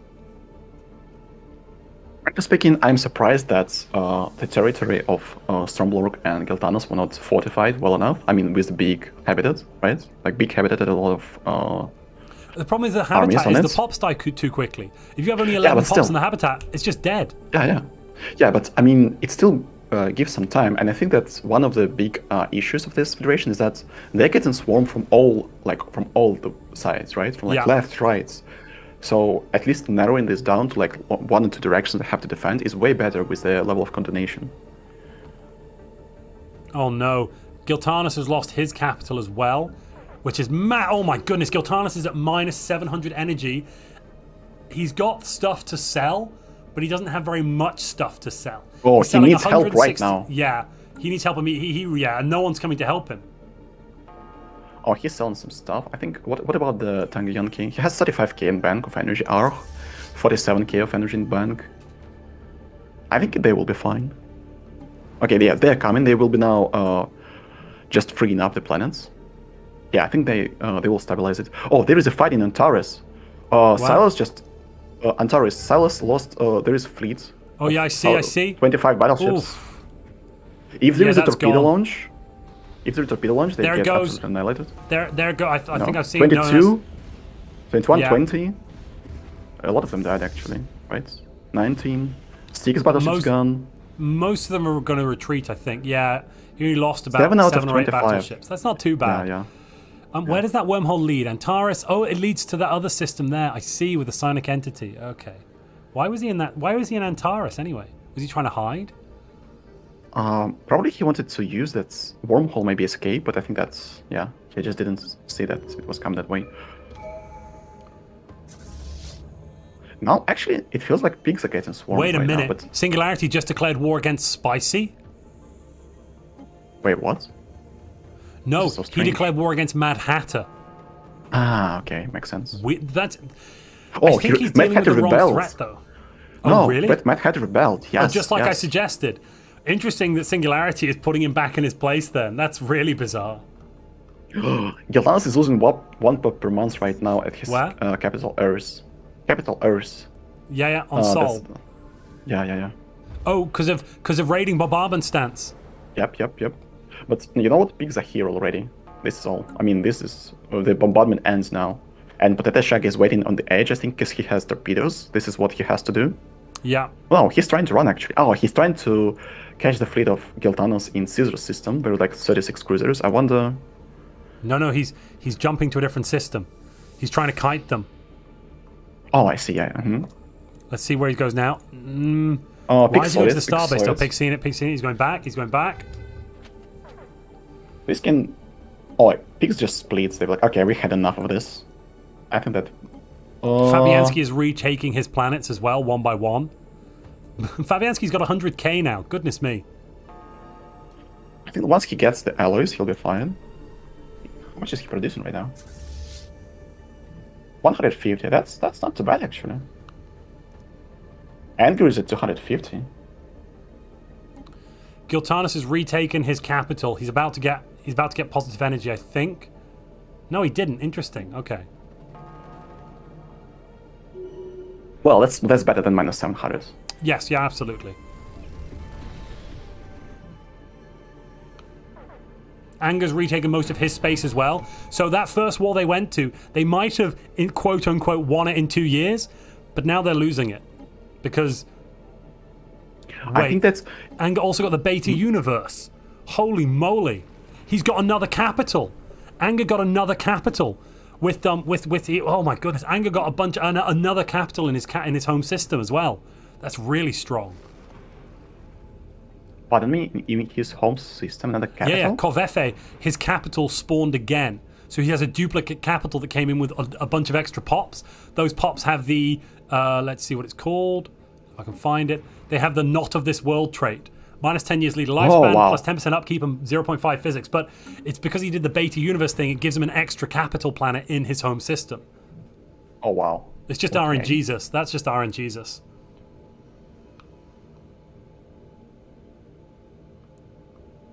Wait a minute. Missing progenitor. No, that's from missing progenitor, I think. He doesn't have the progenitor on his capital. Yeah. No, the issue, Jern, is actually that his progenitor was killed when he lost it. So he now has to bring it back. That's all. I think he did it already. No. It still has the empty progenitor nest. Jern said Anger got the bug where event doesn't end, so he's losing 10% research from event never ending. Oh, wow. Basically, he has a negative 10% to his research. I'm going to check that. I don't think he does. Oh, no, he does. No, that's from planetary features. Wait a minute. Sorry, no, that's from planetary features, which is the empty progenitor nest.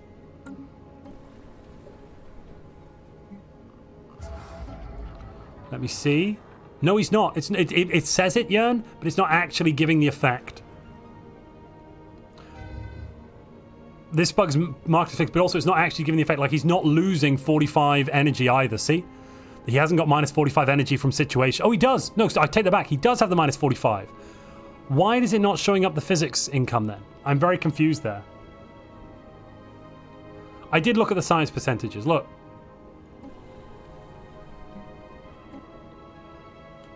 Or maybe it's in with the Empire. It's probably just in with the Empire, I guess. Or is it on the tech tree? No, it's not on the tech tree. It must be part of this Empire bonus. So his Empire is at plus 100%, but it would be at 110 maybe. Yeah, okay, gotcha, Jan. I think the peaks have stabilized. And actually, wait, Elrod's rebelled. And I think he is going to get knocked out. Killed. Yeah. There's some fighting going on, though. Elrod is fighting against Tango Yankee, but he's only got 20 cruisers against 36. He's not going to make it. Yeah, they're going. Pew pew. Oh, tier 3 torpedoes. I wonder why... That is quite strange. I mean, Tango Yankee is running the line computers. Why, though? Torpedoes has 100% accuracy. Yeah, that's an interesting choice. It's probably just a bad call. So, I'm noticing Singularity declared war on Spicy. I'm really confused about this war. I think maybe he's decided the Southern Fed are weak and he's going to try and kill them for some points, maybe? Feels like this, actually, yeah. Feels like I mean, he's in third place. If he can survive till year 100 and not get killed by the Northern Fed, then it might be a really smart choice. He's in the war. He's in the war with the pigs, right? But the side of the war he is on has 100 war exhaustion, so the war can end at any time when pigs want that. I think that he decided that there is no point going in the offensive. It's better to just try to reap the benefits right now. But Joe hasn't actually lost any space yet. Joe has done a really sterling job here, if you notice. So Joe is our resident Teacher of the Shroud player, with Covenant Eater of Worlds giving the maximum bonus of 15%. Does he also have a Chosen Admiral? He does. He has a Chosen Admiral giving 40% additional ship weapons damage. Holy moly. But he's got the Admiral on the wrong fleet. Oh no. So he has a Chosen Admiral. Is it Mad Hatter or is Joe, right? No, Joe. He's got if you look at his fleets, he's got the 40k fleet has the Chosen of the Eater on, but the other fleet, which is bigger, doesn't have the Special General on. The Special Leader for 40% extra ship weapons damage and plus 10 chance to hit. Yeah, that's Chosen of the Eater. Jesus, 40% ship weapon damage, that's a lot. Damn. I'm just a little bit confused of his fleet composition. Actually, that's not too bad. He has armored torpedoes and autocannons. That's not too bad at all. It's not the end of the world. Oh, and the rest is just autocannons. Okay, I see. Oh, he's going to fight Cyrax. Yeah, Cyrax keeps coming in with like 20, 30k. It's not enough to actually fight him. Oh, he's running away, okay. I think everyone is surprised by how much fleet power Joe actually has over there, because Joe's got a solid 100. Giltanos is at 420 fleet power. Our 200, Stromblorg 240. Giltanos is pushing again. He's hitting Silas's. Oh, those 15 battleships haven't repaired. Come on, Silas. Oh, where is it? In Maya. Where? He's pushing south. Oh, yeah, Stromblorg is pushing. Momonga's pushing south again. Oh, okay, yeah. I think that Pix will be winning the war of attrition. The Southern Third has at 100% war exhaustion. Fabianski is currently at 100%. Anger and Fabianski are at 100%. And the pigs are reconquering it. Yeah, and have a big armies as well. They're like 3k army of clone armies. Clone armies have a lot of collateral damage as well. Yeah. 125%. That's a lot. They can just rip through planets. And they're coming in to kill Anger as well. It looks like the end for them, my friends.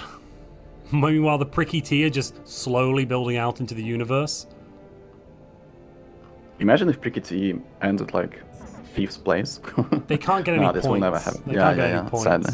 It would be interesting. Yeah. Or just kill someone. If they killed someone, that would be quite hilarious. Look at that. I love this micromanagement. Giltanos has 1 cruiser in the orbit of the capital of Fabianski bombarding it, so there are no additional defense armies spawn in the planet. Just 1 ship, that's enough. And there is a 2.2k of clone armies in the orbit as well. He's just holding it. There's like 17k on the ground, 1700 army on the ground, but he's just holding it because eventually they'll drop their big army in. Or whenever Momonga gets ready to do it. He just needs to press the button. Wait, how is it happening? Oh no, wait, I don't get it. Fleets of Silas just went through the territory of Dristmark, right? There is the planet with planetary inhibitor, only 30% so devastation. They don't have the star base as well. And it's an occupied you need to have planet. Both, right? If it's occupied, you need to have both for it to work, I'm pretty sure. Okay, I got it. Mm-hmm.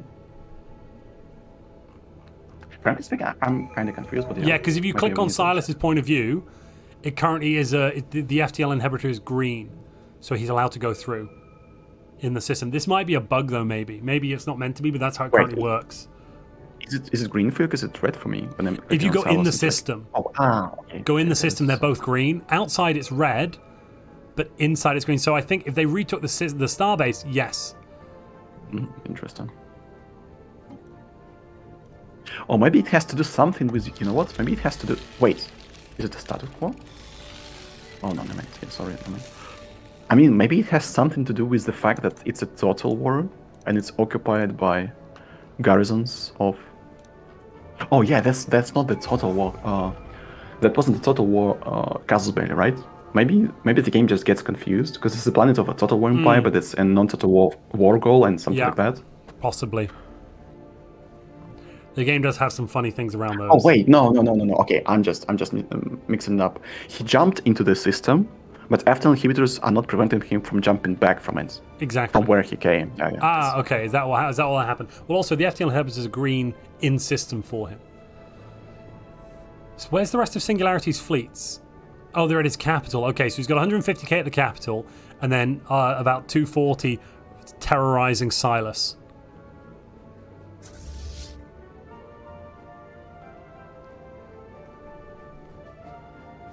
I think that Singularity decided to join the winning team, right? Maybe they had a deal. I think Singularity just went full dark side and was like, "You're too weak to be left alive." Stab, stab, stab. If you're done, I think he decided he'd seen the writing on the wall. The Northern Fed have won it, and he is going to go in and kill them. He's going to take whatever pound of flesh he can get. Trying to end his war, though, is going to be really difficult. Oh yeah, true. Imagine if Northern Fed just stops the war and Singularity is alone against the Federation of South. While also being at war with both Feds. Because that could happen in another 10 years' time. He could be at war with both.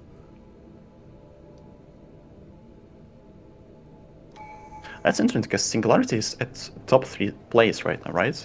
If the Federation kills Fabianski and Trent, it will mean that he also has the largest fleet, which means he's about to get 5 points for fleet power. He's got the largest economy. He's going to get 5 points for economic power. I think he's got the largest research. He's going to get 5 points for research. He's at a comfortable 3.5k. Would you take a look around at some of the other contenders? I think that he has, Keltanas has bigger fleet right now, 450. No, I'm sorry, I'm looking at research. Research income. On research, wait. Okay, I've checked everyone. So Giltanis has the highest fleet power, the highest economic power, the highest tech power.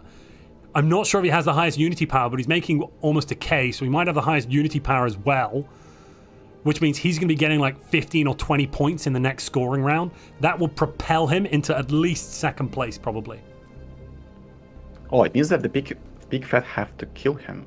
They have to kill him. That's interesting. Or he gets a podium spot. They have to try at least. Yeah. Well, okay, so the territory of Fabianski is occupied, right? He's done so. And the pigs are on the offensive. Oh, wait, they're bringing a lot of fleets. Jesus, it's like 300k in Kosk now. Oh, wait a minute. Giltanis has just pushed up to 450. Giltanis is just pushing his fleets up right now as we speak. Yeah, I mean, holy moly. Wait a minute. Joe is in the capital of Tango Yankee.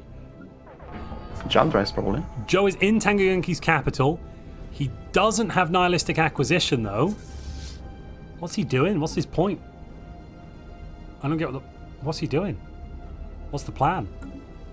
I think they just bring some kerosene. Also, can you see this weird thing in the middle of Tango Yankee's capital? Yeah, what in the seven hells is that? That's the storm, whatever it's called. There's like immigrants from the Shroud world, and you can accept them, just something like that. They crashed, I guess. But the funny part is that there is no environmental conditions. Joe just brought up 3k fleets through the Shroud Tunnel.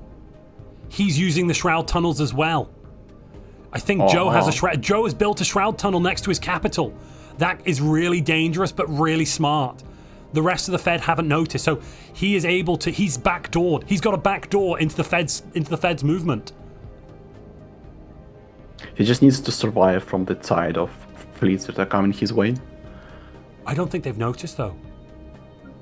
I feel that Tango Yankee is moving his fleets. His 45 cruisers to fight him. 45 cruisers will not deal with this 100k. Probably. And he's landed on the planet with his armies.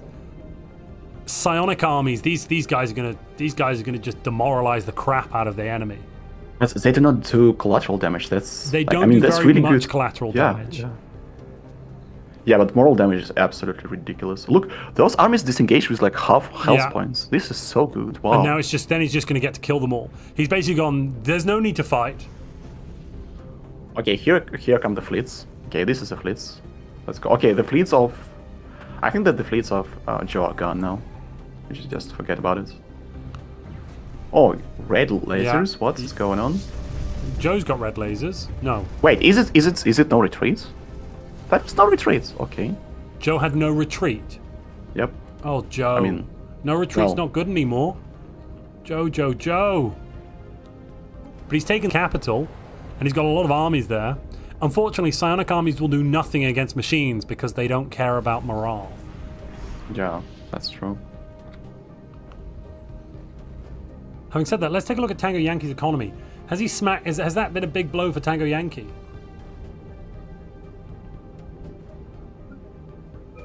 Not really. He's at minus 100 minerals, but he has 44k in stock, so it doesn't really matter. Yeah, he don't care that much. I think another thing that might need to be changed is the work exhaustion. I mean, probably because not so many ships are dying. These wars can go forever. I mean, the Northern Fed was not managing it too well and losing quite a lot of stuff. But if there are gestalts with the amount of a lot of reduction of work exhaustion, because if we check I think that's everyone in the peak squad went for unyielding. Somebody in chat's making a good point that Joe could simply dismantle his shroud beacon to get rid of the portal if he thinks he's going to get attacked. So now his best course of action at this moment is probably dismantle the shroud beacon. And it will just give him I guess 5 years. It gives him a few years. Peak squad. Exactly. Yeah, angry peak squad just. Yeah. Okay, Fabianski is almost fully occupied. What about Anger? Anger is getting occupied again. Mega war forms have landed on Tango Yankee's capital, and they are killing Tango Yankee's pops. Oh god. You know, it's like the AI ally who starts bombing your planet to get rid of the armies that's landed on it. It's like this. Stop killing my people. I guess he'll lose damn, this devastation, it goes up so fast. Yeah. It's so ridiculous. Look at this. I mean, 93% devastation in a net of 1 month. What? Yeah. No. Yeah, it's just That's not cool. Well, I mean, the thing is, on the other hand, think of it though, there's massive armies of these mega war forms the size of cities roving around the world, and the psychic Jedi people are killing stuff. It kind of makes sense that the world becomes a hellhole relatively quickly from a thematic point of view. I mean, thematically, I love the army changes, I must admit. Yeah, true. From a gameplay balance perspective, I do completely agree, but thematically, I think it makes a lot of sense. Imagine 800 battleships in the orbit dealing 1% of this damage from orbit, literally sky littered with battleships bombing and doing no damage at all. Meanwhile, mega chat armies on the ground. I guess I would be totally fine with it. In your head canon, you could kind of say, well, what it represents is the planet has shields to defend its population centers. And so even though you're firing nukes from orbit, that's not the same as having mega war forms inside the buildings blowing everything up. It's like in Dune, they have shield generators, so I have to fight in melee. Imagine war forms fighting in melee. Jesus. Look at Acorn, someone says in chat.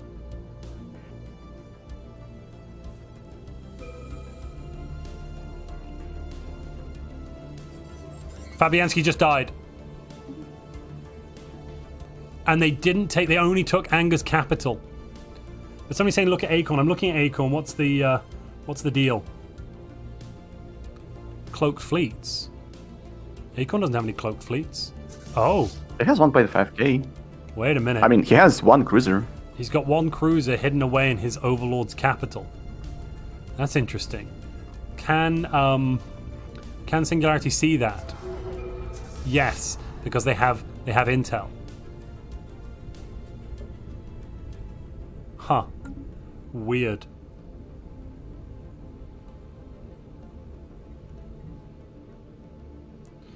Beagle Jack says, if thematically going along with what you're saying about it making sense, the level of devastation should cause the planet to become a tomb world, no? So, I would argue that probably not, because devastation represents all of the infrastructure, all the cities, all the roads, all of the bridges being demolished, and you can take time to rebuild all of that infrastructure. But a tomb world is something slightly different. It's, the whole world, the Earth is salted. There's radioactive fallout everywhere. Just breathing would choke you to death, kind of thing. And that's not quite, I think, the same as what you could argue thematically is happening when these massive fights. Singularity's at 540k now. Giltanis is at 510. So I think Singularity is going to get the points for mass fleet. Yes, it's 4 days. Here we go. Giltanis 510. Giltanis 510. Giltanis is going to get more. No, no. Okay, that's so close. Singularity actually. had it. That puts No, Singularity no. currently in Yeah. third place. Third place, yeah. First place right now is Giltanus with 63. Second place is Cyrax with 1 second. Yeah, second place is Cyrax with 63 as well, because that 10% reduction. Third, Singularity. Fourth is R, and fifth is Silas.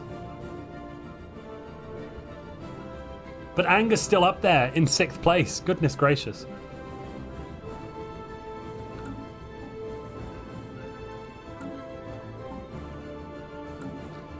One second, Jern, if you're listening, did we fix the bug with aptitude and statecraft not giving points?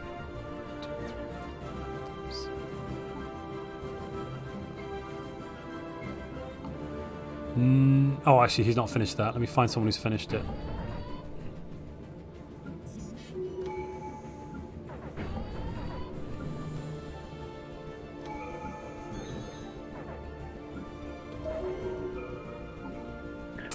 Oh, by the way, Montu, is there a chance Jernsaxe can join you as a co-host? Because, sorry, I'm getting super tired and I have early work tomorrow, so probably like 15 to 20 minutes. I mean, that's fine. I mean, we've got about an hour left of the game, but if you got to go, man, you go. There's no problem. No problem. I would love to hang out because this is like a super fun match, but I feel like that if I stay like 1 to 1.5 hours, it will be quite a tough day for me tomorrow. You're it's what 11 p.m. for you at the moment, right?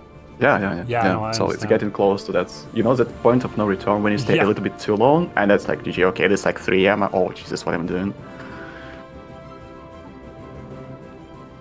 Oh, we have fixed the bug. Aptitude is giving the points. It is? It shouldn't do. If you look at Dead Knight, they're currently getting 4 points for finished tradition trees, and they finished Mercantile Aptitude, Supremacy, Cybernetics.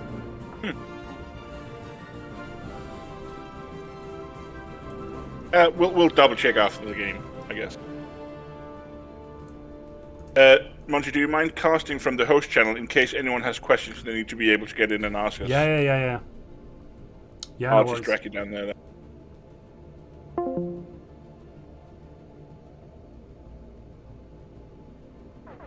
So, I'll pull Comrade in as well. In War, man. I really want to participate as a player next time. Hopefully I will be able to. This looks so fun. Get something out. Right, thank you for coming. I mean, not coming. Thank you for having me. Well, it's very good. I'm glad. No worries. We'll come next time, Comrade. It's no problem. Yeah, all right. Thank you, guys, and thank you for all who has been viewing us, and see you next time, GG's. See you next time, Comrade. GG. Let me just swap you over. Oh, I just killed myself. Wait. Oh.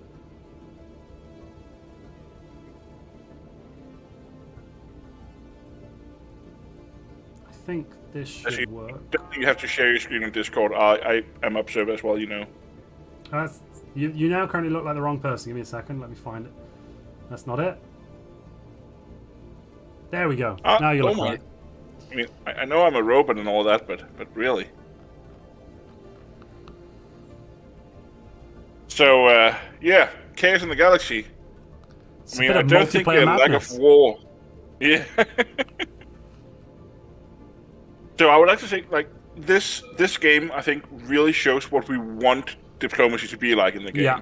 Like, of course, the Pig Squad, they got a little lucky. Like, they planned for this, they had a strategy to do this, but they also got a little lucky.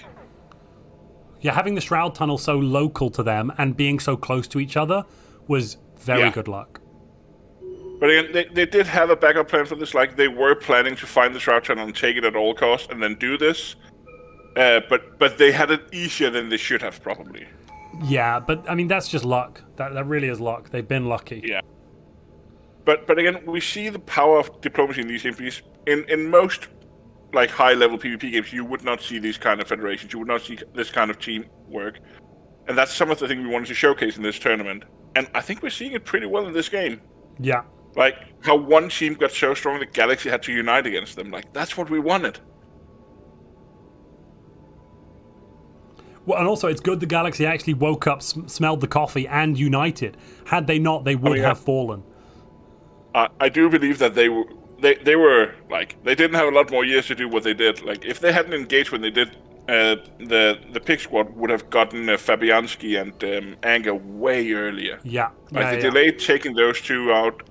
Well, Anger didn't get taken out, but what Singularity not paying attention to his stuff and clicking in and getting getting into that war was actually really good for him, because it meant he could like go in and mess them about a bit from a position of relative safety as well. No one has really come for him.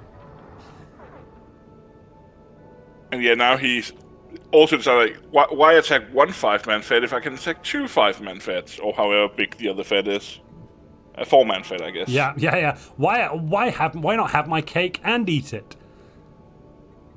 What's his claims like? I've not looked at his claims, actually. He's claimed capitals. He's only actually claimed up the vassal. And the vassal has rebelled, but they're still in the war. Oh, that's kind of janky. I wish some of these war mechanics would get, like, they're going. The fundamental system is the problem. They're making fixes. They're putting a band-aid on a broken leg. Yeah. And it is, troublesome for games like this that you can have games be decided on janky mechanics. So one thing that's interesting about the Pig Squad, like currently it's only 3 of them in the top 5. Yes, I know. And I'm wondering whether Fabianski and Momonga can get high enough. Fabianski's unless, dead. Of course, you mean Momonga and Tango Yankee? I always call Tango Yankee Fabianski. Terrible behavior. Always. It's like you and Tic Tac Toe. Like this is my hey, Tic Tac Toe's a great game. Don't. This game I've mixed up Anger and Acorn all the time, especially because they're right next to each other. I keep going, oh look at Acorn while pointing at Anger.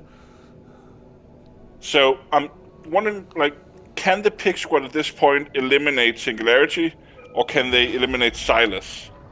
Because that would give space for Momonga and they can't eliminate Silas. They can't eliminate Singularity. No way. Look at Silas has 400. Oh no, that's Spicy. Silas and Spicy between them have 400k. They're not working in concert right now. Oh no, I say they can't do it. Look, they're in Oregano's capital here with hundreds of fleet power. Absolutely hundreds. Oh, Silas has 600k. I don't need to stream to Discord, you said, right? So I'll stop doing that. If you're not watching. Just stop the Discord one. Okay, cool. I'm watching in game. Yeah, okay. It means you're a few seconds behind, I think, right? Like 20 seconds or something? Probably. I'm not looking at the stream at all. I'm only listening to you and watching in. Ah, gotcha. I wonder if Potato Shagger's going to get knocked big out. Fleet numbers. Yeah, it really is. So right now, whether he gets knocked out won't matter much for the Pig Squad because he is below them. But the interesting thing is, even if they kill Silas or Singularity, I mean, Spicy and Anger is still higher than in points than they are right now. So the question is whether those two can still farm some points, or if they're going to get overtaken in the final interval. I mean, this is a close. Like, we have a few people, like, obviously outstanding. Singularity's in first place. The top 3. Singularity is in first place. Did he win the war? He's got 3 points from one war, so yeah, I think he did. I think they won the war. Wait, what? No. Yeah, against Mad Hatter. I guess, but Mad Hatter is still in a rebellion, is he? And he also didn't take any planets. What happened there? Oh, so Mad Hatter is still in a rebellion against Spicy, but Singularity's war against Spicy and the other. I think what happened is that Mad Hatter rebelled against Spicy, and then Singularity attacked Spicy, and Mad Hatter got dragged into that war as well, and that war is ended now, but the rebellion was still ongoing. The rebellion happened second. Singularity attacked first, then Spicy, then Mad Hatter rebelled. Yeah. Oh, okay. But yeah, Mad Hatter left, which is silly in hindsight now, since, he could still be in this fight. But so it's the AI rebelling now, and I'm assuming that that Spicy can handle that, which will be good for Spicy, because that will give him 3 points for a War 1. Hold the phone. Wait a minute. You're looking over at Anger again, I think? Anger's making $400 a month right now, and has a 45% ship build cost reduction. I mean, he's currently in military build-up. Okay, so he needs to start building fleets in the next 4 or 5 years. He's also not in a war right now. So he could go to war with, I don't know, he could go to war with the Big Federation again if he really wants to have a go at that. Well, probably isn't the best plan. Honestly, the best thing for him would probably be to go to war with Sakuya. That would be Well, the Secur's easiest gonna war be to gone. win. And Secur's Is also he- behind is the he gonna be Federation. he's fully occupied. Full occupied, yeah. And Joe's Okay. getting full occupied as we speak. Yeah, okay. And they can end the war whenever they want. So the question is whether they're going to want to eat Singularity as well, like keep him in the war. Because they have plenty of war exhaustion to deal with, to play with. Uh-oh. They're jumping into Spicy's capital now. Spicy's ships are not Cinema, ready that's for a this. big battle. Oh, they're not repaired. They're all damage No, armor. they're all going to die. The question is whether he gave them a new retreat point. Otherwise, all the ships are going to retreat back here. It looks like they retreated out of the system, at least.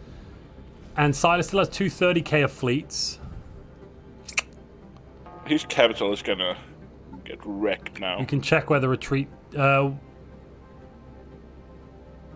he's not So set one a thing that's home good base. for the... He's not set a home One thing base that's on good any for of the these Southern ships. Fed, by the way. Yeah. They have less war exhaustion than the Pig Squad has. Oh, yeah.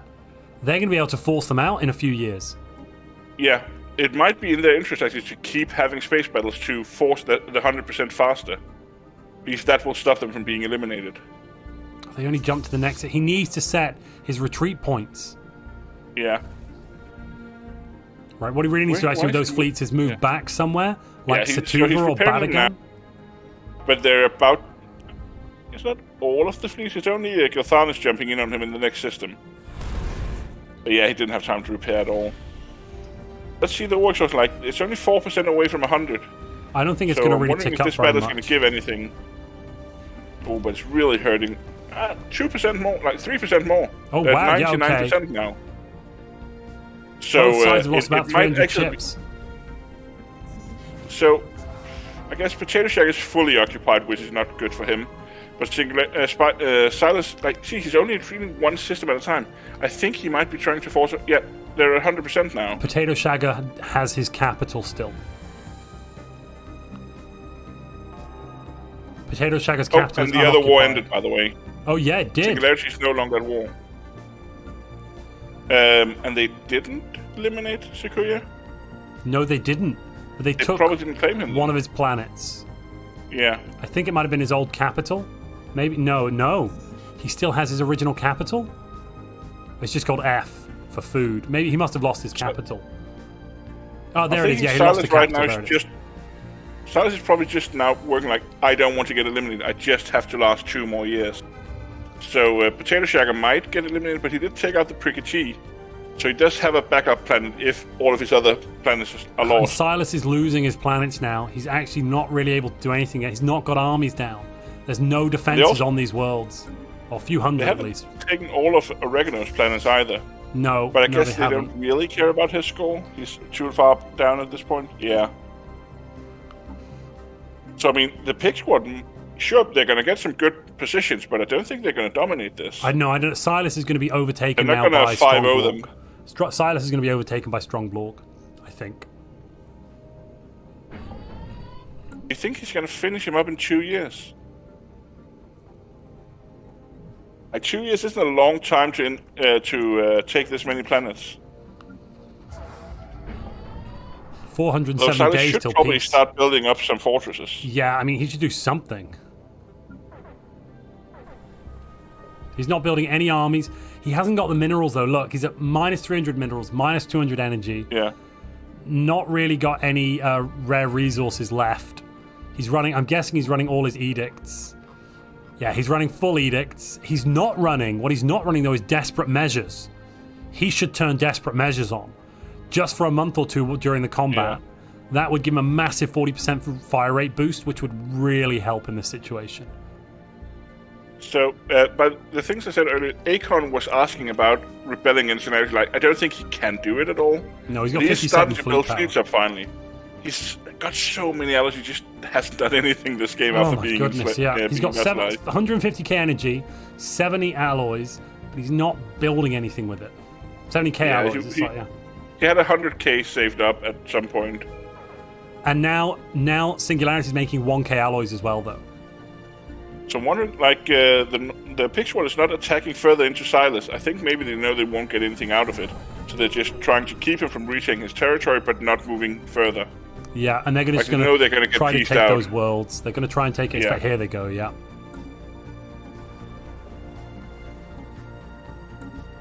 So it's going to be a huge blow to Silas's economy, of course. Yeah, we're And going to his see scoring, Potato obviously. Shagger. Potato Shagger won't die. Yeah, It's gonna Potato be Shagger's close, not going to though. die because he's got the Pricky T homeworld. Yeah, but that's been taken by Cyrex right now. I No, think. but look what's right below that. Look who's coming. Potato Shagger and Silas together, Spicy together are coming in. Oh no, they're Yeah. coming in piecemeal. Oh no! Come on, people. Oh, Potato Shagger's running away. What is he doing? That might cost him the game. He's running away from his own stuff, and it's going to cost him the game. Oh, he does have one planet. Sorry, he's got A1 still.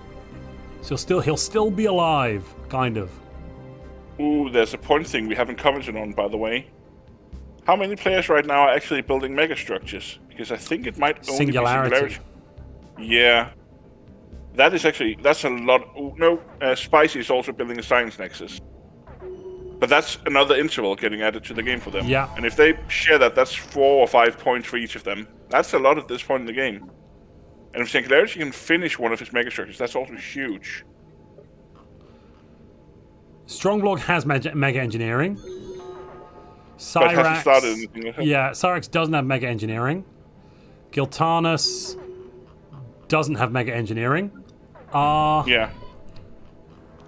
Hasn't started anything. Does at have least. mega engineering, but again, not started anything. Yeah. So again, that's part of the idea with the scoring mod is to have a wide variety of stuff you can farm points on, and it is a point game. So sure, you can have the greatest fleet in the whole galaxy, but that's only one of the intervals, or whatever you can claim with it. I think Singularity could secure first place. Like, if he I think finishes he the could. megastructure. He's got the mega structures. He's got the econ weight. He's got the tech weight. He's got the fleet power right now by an arm and a leg. Really, he's 200k ahead of the next highest fleet. And you know what he did? He didn't join a single federation. He's going to win alone. Yeah. And Cyrex, has the 10% penalty. I think right now he's very happy that he chose to give those resources to Sequoia to have his penalty lowered.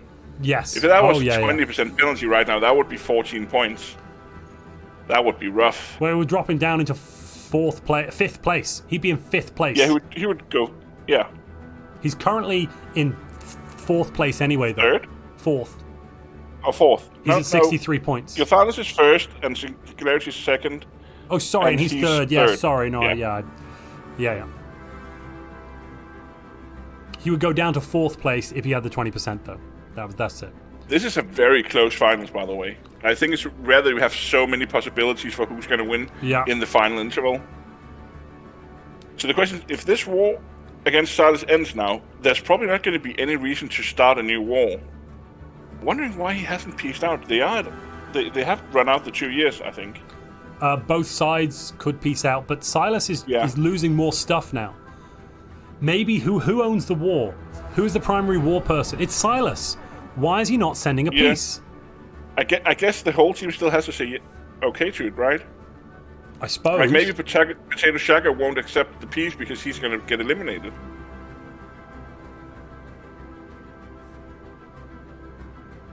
It could also be that they're trying to get to year 90, so they'll get a piece for the last 10 years.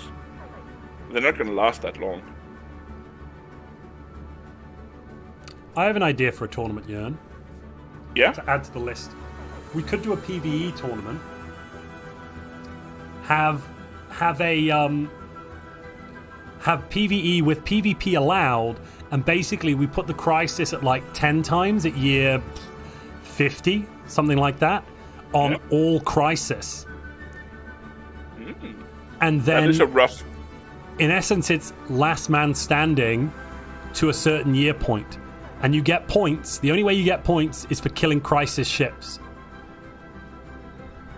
Well, yeah, I was actually wondering if we should at some point do a survival tournament as well. The Mr. Freak mod. Yes, that could be a good idea. I don't know if he's still. Oh, their war ended. Yeah, and there goes a big chunk of Silas's space. Potato Shagger, though, is pretty much unscathed. They must not have claimed his stuff. Uh-oh. Oregano wasn't claimed either. Interesting. They only claimed Silas, I guess. And Silas though stole a world up north. Look, he stole Echochromia Prime. It has nothing on it. It's empty. All right, it's empty. Yeah. Okay. I'm surprised so he's Spicy not right trying now, to integrate these pops. He's purging them. That's a bit odd. He probably just hasn't set his species rights correctly. I guess would be at this point they're just panicking, trying to get their economy up and running, getting the biggest numbers. Oh, they're going to try and make a tributary out of Dread Knight. Silas has I guess gone that's right. 3 points. Well, Yeah, not that's just 3 that. points. They could take his capital as well. That would actually be another 2 points. 5 points. Yeah, exactly. Yeah. So right now, I'm wondering, did Spicy claim anything of his vassal that he's taking back? Yeah, he's claimed all of his vassal. So he'll get 3 points from winning war, and he'll get 2 points from the capital when he ends that war. If he And can I think end it. he's at. Oh, it's 100% war he's not a- exhaustion. Yeah, okay, he's very close. Yeah, he's not a full occupation. I don't think he's Yeah, he hasn't landed on the planet yet. He's got an army in landing at the moment. I'm not sure how big it is. Let me see if I can find it. I just saw it jump. By the way, check 800. Matt Hadder's planets, planet list, just to see the governor levels affecting the planets. 10, If you go to his planet 10, list. 10, 10. All Yeah. 10. His governors are all level Yeah, I 2 think- level 10s. Admiral level 10s. I think it might Scientist all be level one. 2. I think it might all be one sector. It But, is, yeah. yeah. There's just there's just yellow crosses everywhere. I mean, that was his build. That was what he went for, I think. No, I exactly. think it's No. interesting. So he hasn't spec'd out of it, though. That's definitely a mistake. Yeah, I he think should the have first gone chance you rid get, you need of to go out of Neural it. Vaults and Strength of Legions and year 20 sure. and swap for something else. Yeah, but it was an interesting thing to see. Like, what he had 3 level 4 and 2 level 2s at the start of the game. So he was Yes. just blasting through agendas. Yeah, exactly. So while right now it doesn't look like the Hives have done too well in this tournament, I'm pretty sure there are some very strong Hive builds out there that people just haven't realized anymore. No, I think so. I think because Hive's been so generally weak for quite a while, people are just not used to it. R has overtaken Singularity in economic power. How has He's that making happened? $1,500. I'm guessing it's the Econopolis. It's back up. It's got no devastation on Singa it. never got an Iku up and running, I think. Yeah. Oh, well, he has one now. It was just late that it got up, I think. So his Iku is only making 800 Oh, alloys. he's also got the Favored Society agenda. He's just triggered it, giving him 20%, but that only lasts 9 years. So by it's endgame gonna run out scoring, it'll before go. then. Yeah. Yeah. So I'm like, because of peace right now, and I don't think there's going to be a lot of like valuable wars left. The Dread Knight surrendered, by the way. It seems.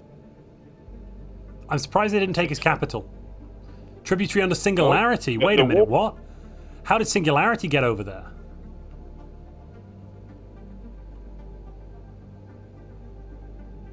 I don't see Dread Knight as being a vessel. Is it just me Tributary that under can't see it? Singularity. Truce until the year 97. I think what happened is he was going to get declared warden by the Fed. Yeah. Potato Shaker left the Fed. Interesting. But I think he was going to get declared warden by the Fed, and then because he didn't want that to happen, Singularity declared war, and he surrendered to Singularity. Maybe. Well, that's another 3 points to Singular. Yeah, he's up to 67 now.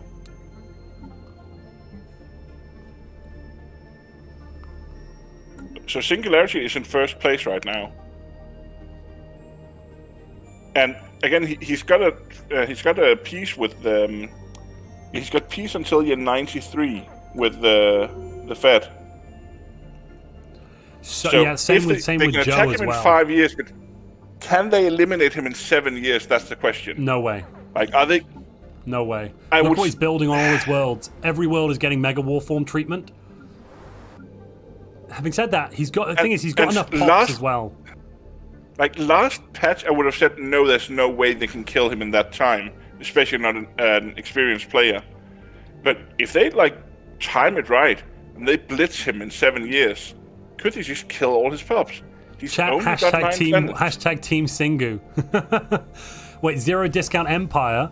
Has he got? Oh no! Oh, so Singularity has no discounts. Make alloys. Jern's Singularity goated. is I know such- how to. Okay.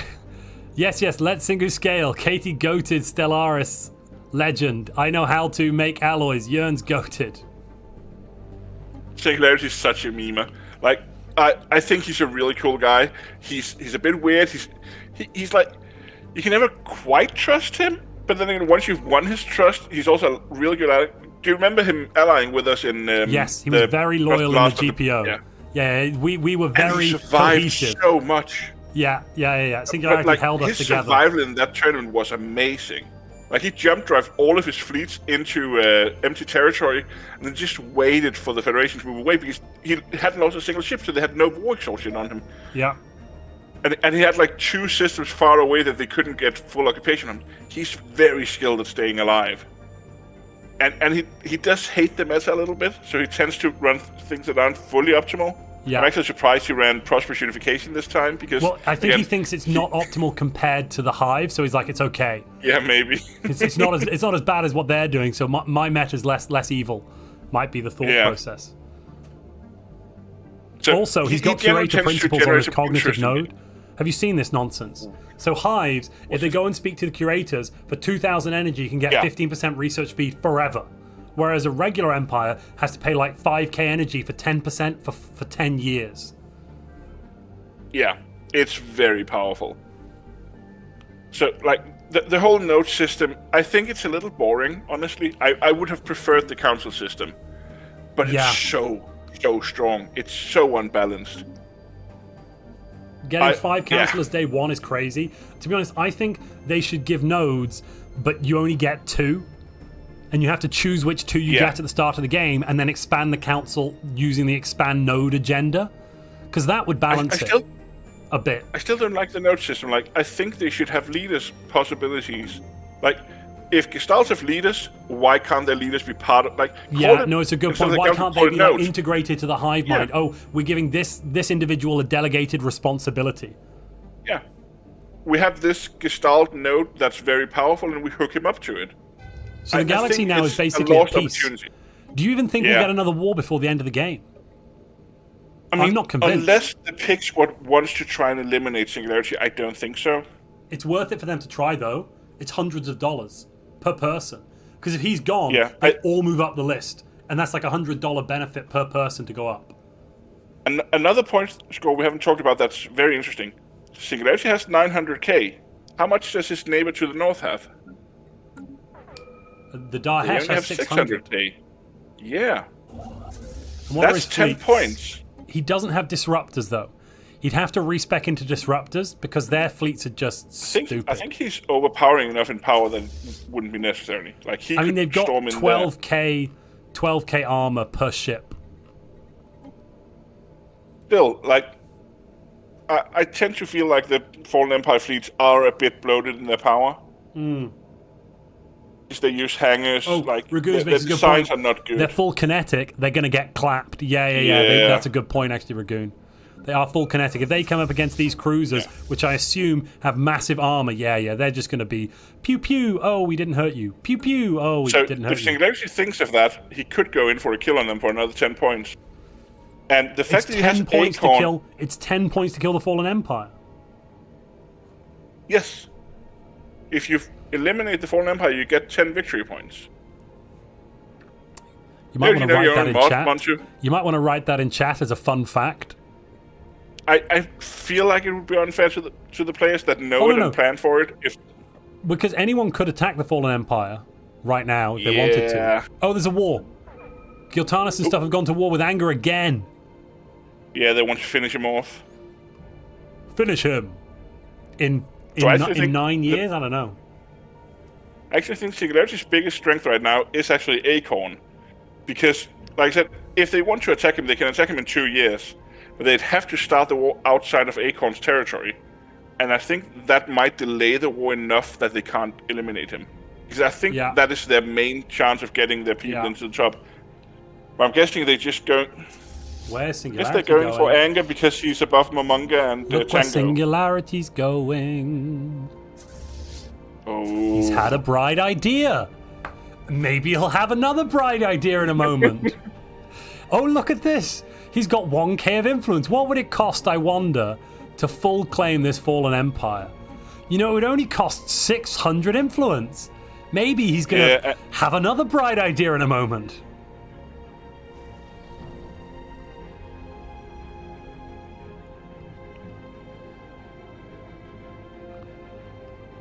He's asked me about something with war goal. Give me a second.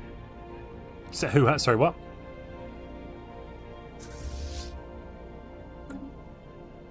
I think he's having some issue with claiming the fallen empire. He was thinking about this. Give me a second.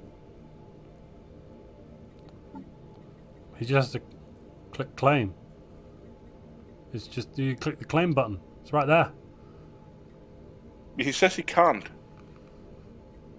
Why not? If you go into his view and click on the fallen empire, he doesn't have a claim button. I can see it. It's just grayed out for me. It's always grayed out for me because I'm an observer. Like, if he tries to claim, I don't know, tree ants, it's always grayed out for me.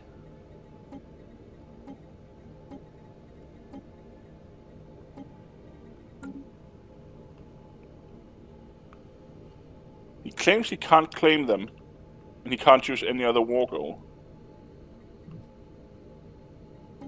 I'll just go talk to him in a second. Yeah, you jump down. I'll have a chat with my chat. So, chat, we're getting closer to the end. At the moment, the audience prize for best player today, which you guys will get to vote on very soon, currently stands at $18 dues.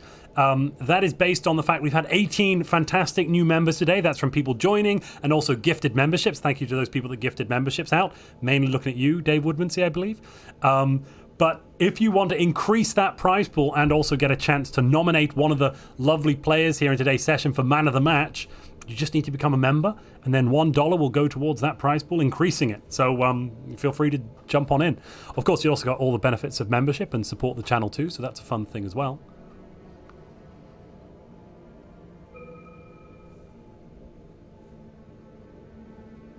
Yeah, the home world is about 250k. What's this? Yeah, so he was trying to claim them through the war menu, which apparently you don't have the claim option in there. No, you don't. You have to go to make claim outside.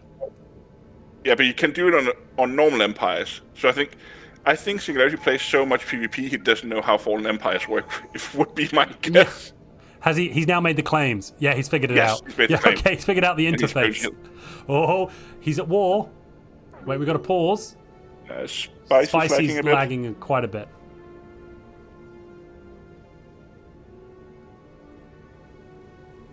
And they're catching up. And Singularity is now at war. He is in a state of war with the Fallen Empire. Nice. What's the Fallen Empire doing about this?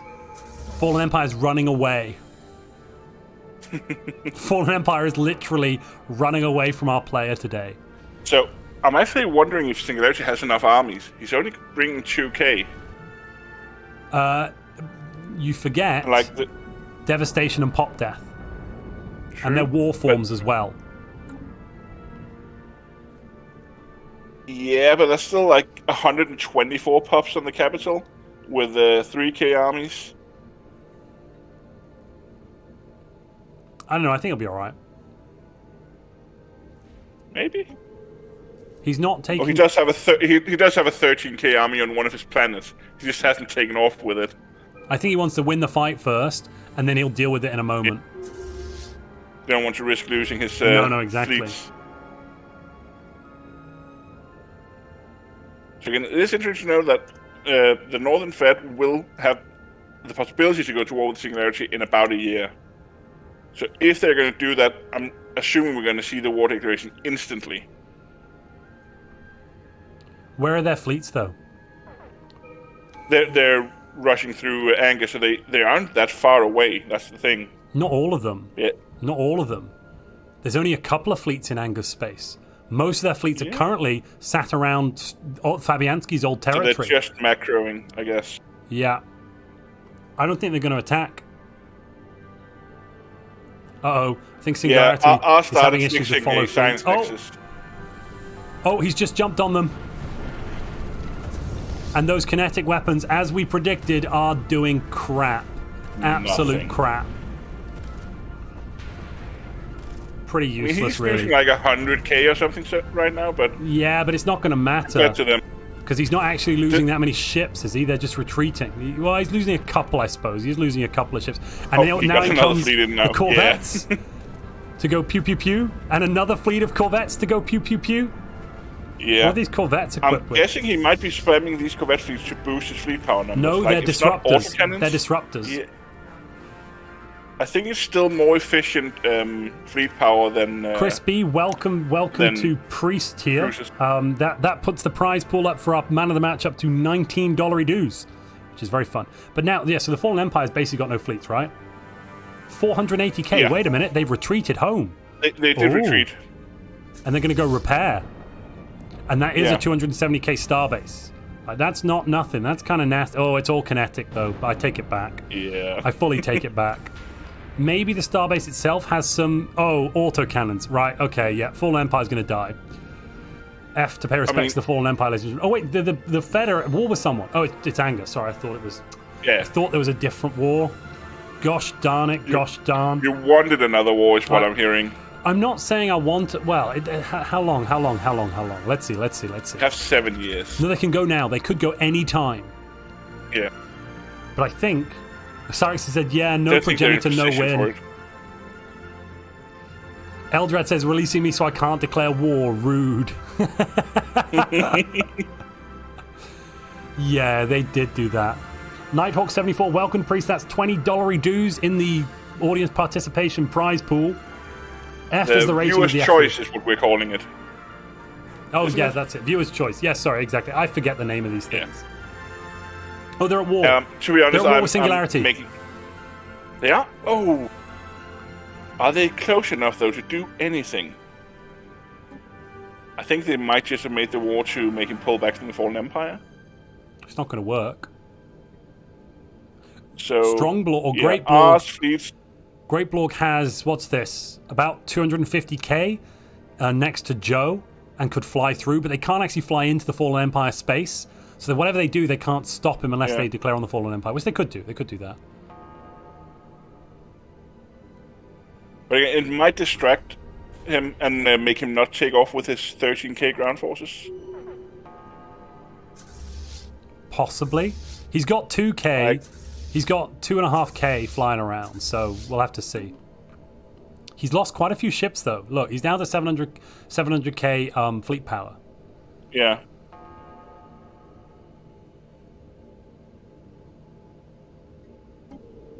It might just be a spite war. Yeah, maybe. They have claimed all of his territory, so they are trying to go for the elimination. Oh, and they have fleets on his border. Look in the quorum system. The wormhole. Yeah. They're in his space. All he needs to do... Can they kill him in 7 years? Hold on. Thing is, they actually need to kill him. If they occupy a bunch of his planets, they will massively reduce the ability he has to have a high econ score. And econ score from Unity and stuff like that is part of what is really pushing him ahead into the lead. So just by fighting him, they're in with a good chance. But I think David what's going go on. I think what's going to push him over the edge is his megastructures. Would be my guess. Yeah. And if they can't take those from him, he's going to get points for those. He'll get 5 points from that.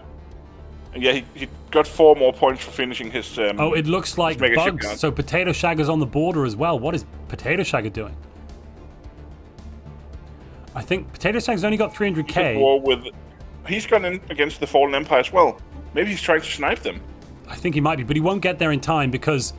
No, if he lands his armies and occupies the planet, so if he occupies Puo... Oh, that bugger.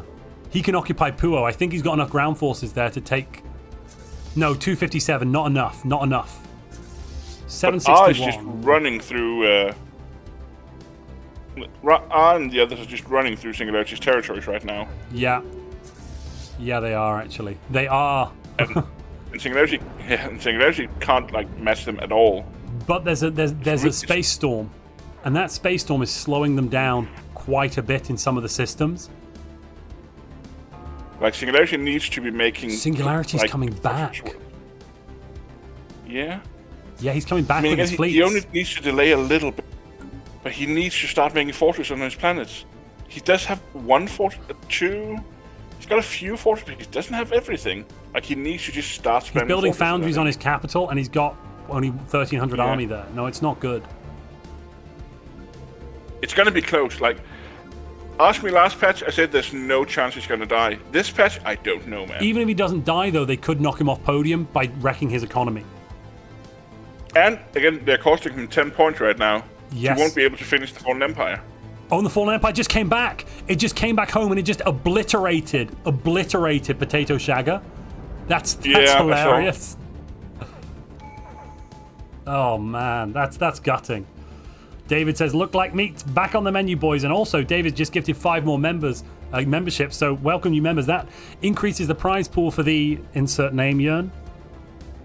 Viewer's Choice. Viewer's Choice Award to $25 dues. Who are you guys thinking you might be proposing so far? I mean, Singularity's been doing some cool stuff. Anger's hung on swimmingly well. Silas has done some interesting things. I think we've seen a lot of impressive gameplay here. I mean, like, even though they're the big evil, like, Crisis faction, I think some of the stuff they've done in the Pig Fed... Tangayanki, really Cyrax, Strongblog, Momonga, and Giltanis, you know, they're all... I think Potato should just take the humiliation and dead leader, says chat. I think, Potato should just surrender. Could chat start spamming names right now, and we'll make a poll of the top 5 most spam things when the game ends in about 15 minutes? Yeah, we're also members. Members are the ones that get to nominate. Yeah. So if you want to nominate, become a member. You'll also increase the prize that goes in. Joe, Anger got the negative mass event. There's a battle now in Discount Empire. Singularity's just coming in, but I don't think he has enough. Again, he might just want to delay. He's got fast fighters and corvettes and stuff. Ooh. So I think right now this fleets are split. So he's actually caught out Gilthanis' fleets a little bit. And he just needs to survive. He's got equivalent fleets to Gilthanis as well. Yeah. This is a massive fight here. About 1 million on either side, duking it out for title of Galactic Emperor, basically. Yeah. So we did talk about the economy points being lost, but the fleet points being lost here is also quite massive. Yes, but I think for both of them, though, because if Gilthanis loses a lot of ships. But having said that, Singularity has a lot of corvettes. Corvettes will not retreat. They'll mainly die. Yeah. I think he's winning. Singularity's doing almost double the damage. Just look like he's making some of... sorry, he's still just taking his capital. We're down to 5 years left.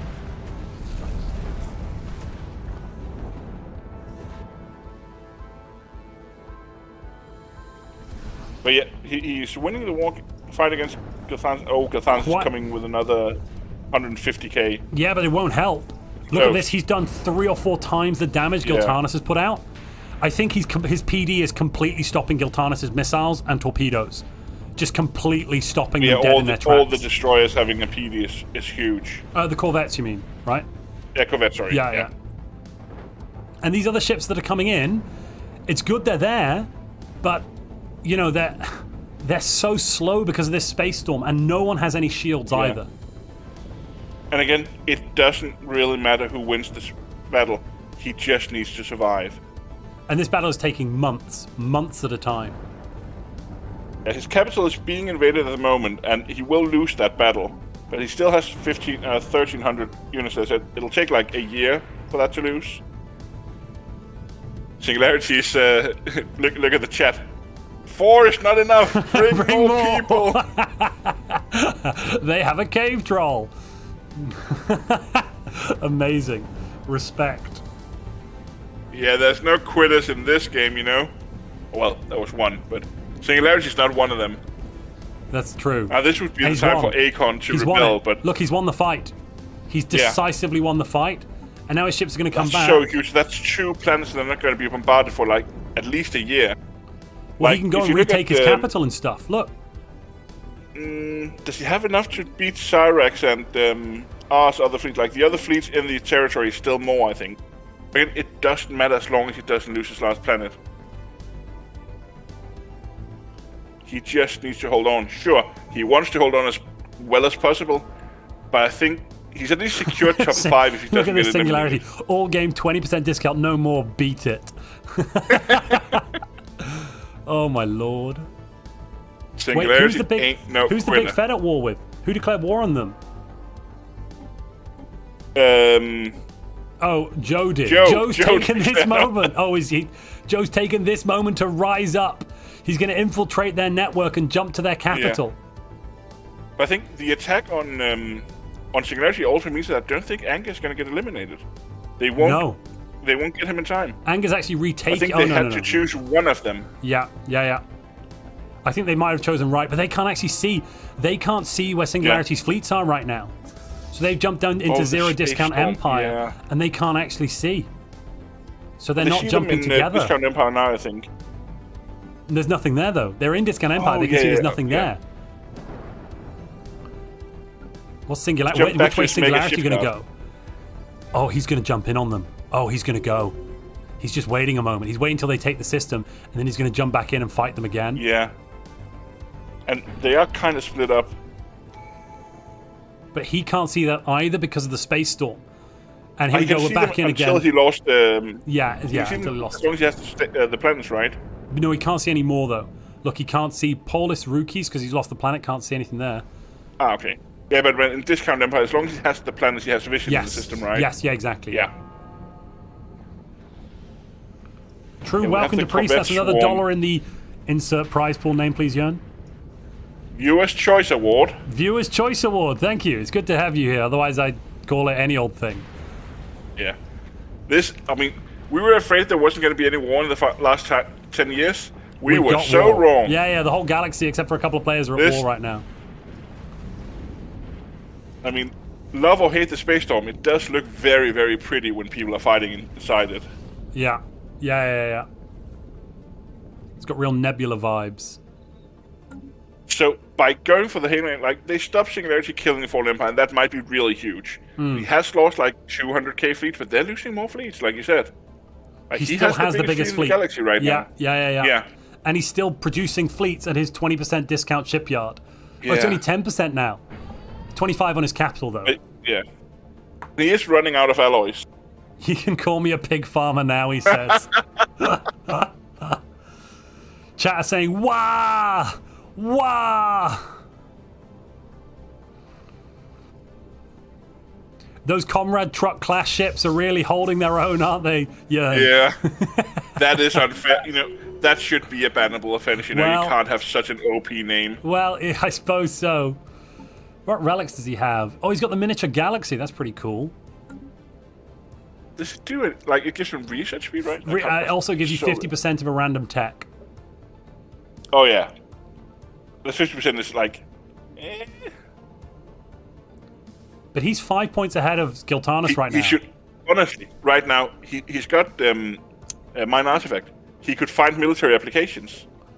If there's some sort of military Something application. just happened. Huh? Oh, Tango's just lagged. Shui Spicy finished eating his vassal. Oh wow! Oh whoa! Yeah. We didn't get any giga hives, but we now have a mega hive. Yeah. 800 pops. So he's still he's only on 36 points, but this will he has megastructures. He has a capital now. Yeah. I mean, he's going to be a contender for top 5. And Silas might still beat, but I think Silas might be hurting enough 558 that days. He's gonna finish. He's gonna have 2 megas as well. So he's gonna get 4 points. He's going to be fully finished. No. Fully finishing the mega shipyard is 4 points, which is quite large still. But he'll have done the first stage. Does that give him some points? No, I don't think it does. Right? Ooh, I think Singularity is losing fleets now, by the way. And his economy is starting to hurt if you see his observer score. Oh wow! Yeah, he's dropped like a rock. Yeah. Now he's fighting. He's But fighting still here winning in the space battle. Paulus Rukis system. I'm not sure he's winning this one. Oh, I still think Oh, he he is. is. He's doing 3 times Yeah. the damage output with his disruptors and missiles, whereas they're really struggling to get anything through. The torpedoes are only occasionally hitting. The missiles are only occasionally hitting. PD is really tanking for him at this point. Yeah. And again, because he's building it on corvettes, he has so many PD slots. Like, normally on a cruiser you get 2 PD slots. This is effectively 4 times more because they're smaller ships. Yeah.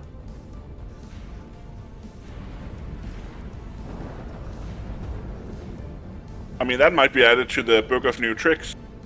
This last battle, though, has cost him. Like, Gilthanas is bigger in fleet than he is now. Yeah. Well, to be fair, some of his ships have retreated. If he wins the combat, they'll unretreat, okay. And then he will have, his fleet strength will go up again. Yeah. Just give it a moment. Because he's won this. He's decisively won both engagements. Yeah. The bug where they shoot the center of the system is really annoying. Yeah.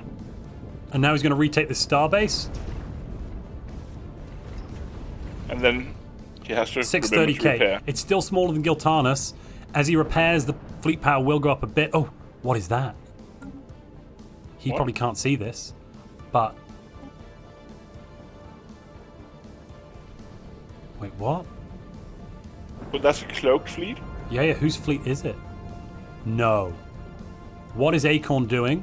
Acorn is at war with Singularity with 680k. Oh, that's what... And that's Acorn has a cloaked fleet. Doing. Oh my god. Oh my god. This is it. This is it. Acorn's going to smack Singularity about. Now, I'm not saying Acorn has a tendency to be a little too slow for when he makes his move. Yeah, like 4 years. Come on. I mean, right now, I think Acorn's fleet might put him into like top 5 for fleet power. Yeah, he should knock the starbase out and then recloak again, probably. I think what he wants to do is draw Singularity towards his systems, and then hit him in the face. Yeah. But his fleets are full missile fleets. They're going to really struggle against Singularity. Yeah.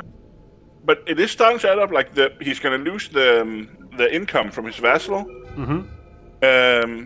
He's lost a lot of ships. I think he's still second in fleet power, maybe third. I think it's going to come down to megastructures.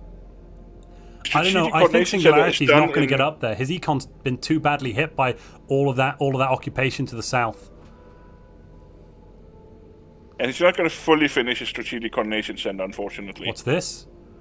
A declare war on Sequoia at this point in the game? All right, fair enough. Come on. I mean, I'm guessing it's Cyrix trying to get some... No, yeah, I think Cyrix is probably trying to get like a final 3 points by eliminating Sequoia. He has 3 years to kill him. But he's not bringing enough fleets.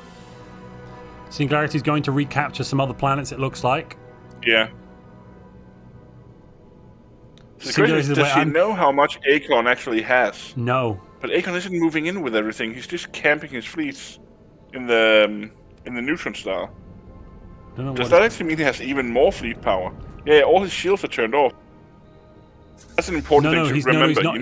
He's not in the. He's in a. That's a neutron star. Gives minus 50% sublight speed, not a reduction. No shields. Yeah. He's got shields. Yeah. Okay.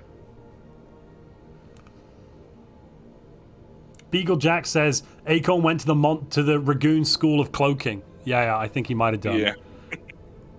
Let's take a look at Singularity. But it seems like he just wanted to declare the war. He's not actually going to fight it, by the looks of it. Wait a minute, Gilthanas is back over here again? How did that happen? Wormholes. Oh, those darn tricksy wormholes. Yeah, good point. Yeah, the wormhole in Paulis Ruikis is right next to Tango leaky gate for Singularity, yeah. That is one of the reasons why we have wormholes at 1.5, is for mobility in the late game. These ships are engaging too soon, almost. Yeah. That is one of the issues with corvettes. It's also why people talking about using corvette screens against crisis factions, for instance, also forget like the corvettes are going to go in first and take a lot of damage. Yeah, before your ships even very necessarily careful when microing them. I mean, Singularity's going to win this fight, but he's just lost another 100k of fleet power. Yeah, it is points being bled right now, but he's not going to get eliminated. I can't see that happening. Not at all. So he has 3 planets occupied right now, and 4 planets occupied, and a 5th being occupied right now. And that 5th one is going to die. Look at the gate 033030. Oh wow, yeah, all this. It's got 17k versus 12k, and k. there's 11 pops left on the planet. 100% devastation. Yeah. They die. They die. They die. They die. That's they die. the 12k I was talking about. He needed to bring for the Fallen. With the Fallen Empires coming now as well, by the way. What? They've retaken their territory, and it's coming with 450k. Seriously? Oh, I mean, wait. Singularity was challenging more people to attack him. He required more, and the galaxy answered. Oh yeah, they are. It does not look like they're coming, though. No, they're not they've currently stopped in their own territory. Yeah, I don't quite know why, but there we are. I mean, they do know his power. Like, he is still stronger. Oh, he's actually same power as them now. Potato He's down to Shagger fighting? 450k. Oh, it's just the Fallen Empire, right? Yeah. Singularity says he's the reason we should ban Rogue Server to Prosperous Unification. But that's because R on your Discord has named R parentheses the reason to ban RSPU. Singularity feels like he deserves that title now. Antoine Rocker comes in. Welcome. We're now at $27 dues in that prize pool.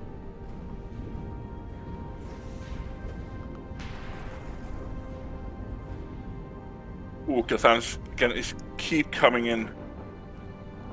Yeah, just one fleet at a time. Just throw him against Singularity. Keep knocking his fleets down. Well, Gitanus builds up to 800k quietly in the background. But there's no way they can kill him in 2 years, right? Like, 2 years is not enough. No. Chat's asking how many ships were killed on each side of this war. 303 versus 147. That sounds wrong. Like, that's wrong for sure. I'm not entirely convinced it is, though, actually. We've had, Singularity's lost a 300 couple hundred. corvettes. Yeah, but 300k at this point in the game might only be Not like 300 ships. individual corvettes. Oh, like yes. He had two fleets of 170 corvettes. Oh, and also it says now. that Singularity only lost 150 ships. Sorry, I mean Pig Farmer. If you check his Empire name, it's now Pig Farmer. I mean, of course it is. Cyrus is saying, Once you- Singu AFK building planets, ... thinks he's GOAT. Oh, God. Anyone needs some bacon? I can't take any more. Yeah, no, it looks like though his ships are going to lose this one. He's down to his last 600 nav cap. His fleets are going. This is it. This is the end for Singularity, I believe. Giltanus has said this is enough. Basically. There's 4 planets left, and they're all building battle frames at the moment. Yeah, he won't lose out, but he won't get points. He's going to lose the points. The planet with the 17k on it is not losing any more pups right now. And What? Singularity's 12k army is just beating the living shit out of them. Holy Sorry, mother of God. Why is he not losing any more pups, though? What Yeah, he's sorcery killed, is like- this? He's killed like 6k of them. What's happening? I have no idea what this mechanic is like. What Every witchcraft building is is this? one fortress. What? I mean, this is the power of... Oh, no, it's only battle frames. It's not mega warforms, even. Someone in chat is he's fighting against like Mega Warfare. Singularity's in the corner going, look at what they need to do to mimic a fraction of my power. Well, I actually think what they did was they retreated their ground forces, split them up to attack more planets at the same time. So they're not overkilling that one planet. Tango Yankee But saying the opening tin cans is difficult. Oh, the Dahesh are in. They're fighting. They're in Singularity space now. Oh, god damn it. Oh, okay. Singularity become the arse end of the universe now.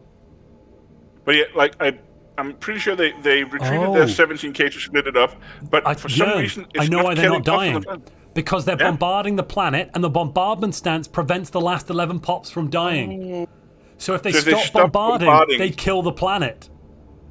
Yeah. It's their own hubris that's causing this. Because the pops have gone to ground, so they're like, no, I don't want to die, thank you. I'm going to hide. Yeah, and Indiscriminate will not kill the last 11 pups. Exactly. Right. It must be locking them to life. Literally, the bombardment is the orbital bombardment with massive armament is the only thing keeping those last 11 pops alive, hunkered down in bunkers. Oh, that's an interesting bug. If Singularity survives Feature, because sir. of that bug, the pitch what Feature. again is... The pig squad could be so angry if that's what's losing them the game. Yeah. We haven't had a Galactic Council as well form. People have mainly actually ignored the Galactic Senate this game. And I say mainly, about half the galaxy haven't voted on most resolutions. People have still been pushing them through, but most people haven't voted for them.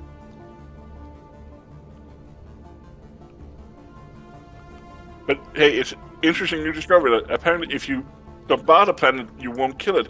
That might actually be worthwhile if you have to take back one of your planets and don't want it to die. Yes. Sure, you'll go down to 11 pops, but 11 pops is a lot more than 0. They're bombarding. There's still 2 worlds they're not even starting on yet. One of them have 1800, the other one has 1500. Acorn's just not doing anything. Acorn's declared this war, he's going, I'm going to sit here. Ooh, you're going to see. I just wanted to be free. I just want to be important. He has 700 fleet power now, though, so he's actually going to be 3rd right now for fleet power score. Interesting. Where is he on the score list? And he still has 18k alloys he hasn't spent.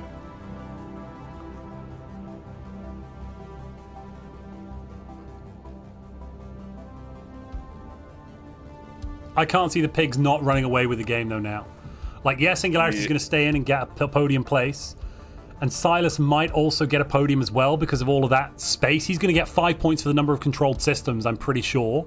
And he's also going to get 5 points for controlled megastructures, probably. Or at least 4 points. So he's probably... I reckon Silas might stay in. They're controlling the megastructures. Like, Singularity is still controlling the megastructures. Yes. No, I know, but Silas and I think will get 4. Spicy has 2 as well, right? How many does Silas have, do you say? Silas has 2 as well. He has 2. Oh, 1. Only 1. It's a mega shipyard. That's no, he finished. had 2. Wait, I'm on the wrong person. Yes?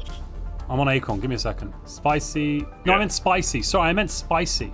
I've mixed up Spicy and Silas. Too. Where's Spicy on the point score, though?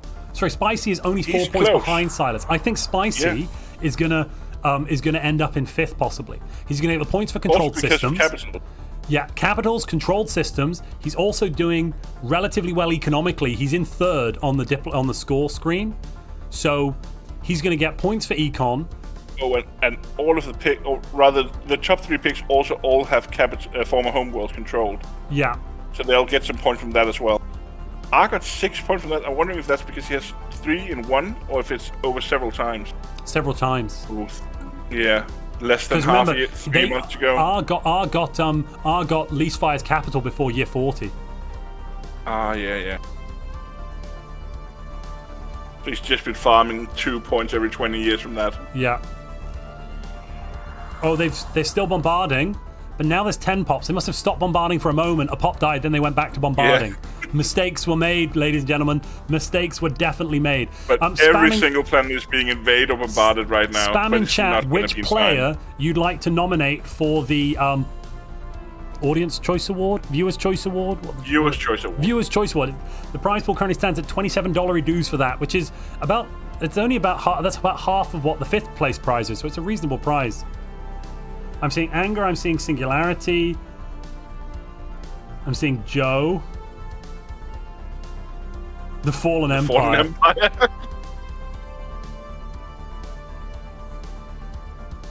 I'm seeing a lot of Singularity and a lot of Pig Farmer. We have a Sequoia as well.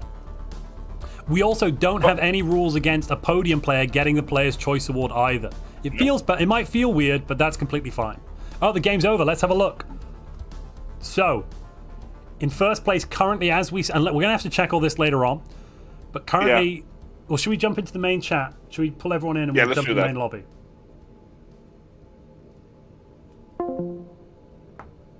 Ну что? Hello. Hello. Hello. You guys had a good game. Yeah. Holy shit. That was quite the war at the end there. Let's go.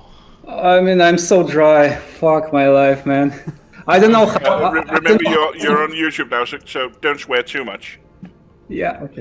I just got back. Sorry. Hello, everybody. I'm sad. I'm sad. I lost my streak of top 5. So Yeah. one thing Sad to I didn't remember, get annexed to year 30. because of some early rule breaks, Cyrex has lost 10% of his points. meaning he's at 76 points. Well, no, he's actually at 75.6, so he's slightly below, but he is above. He's above R anyway. It doesn't actually matter, but it could matter. It doesn't. If people finish either statecraft or aptitude, let's just double check their tradition trees. Yeah, would you do that quick check with that? I'm just putting the poll up right now. I finished aptitude. Man.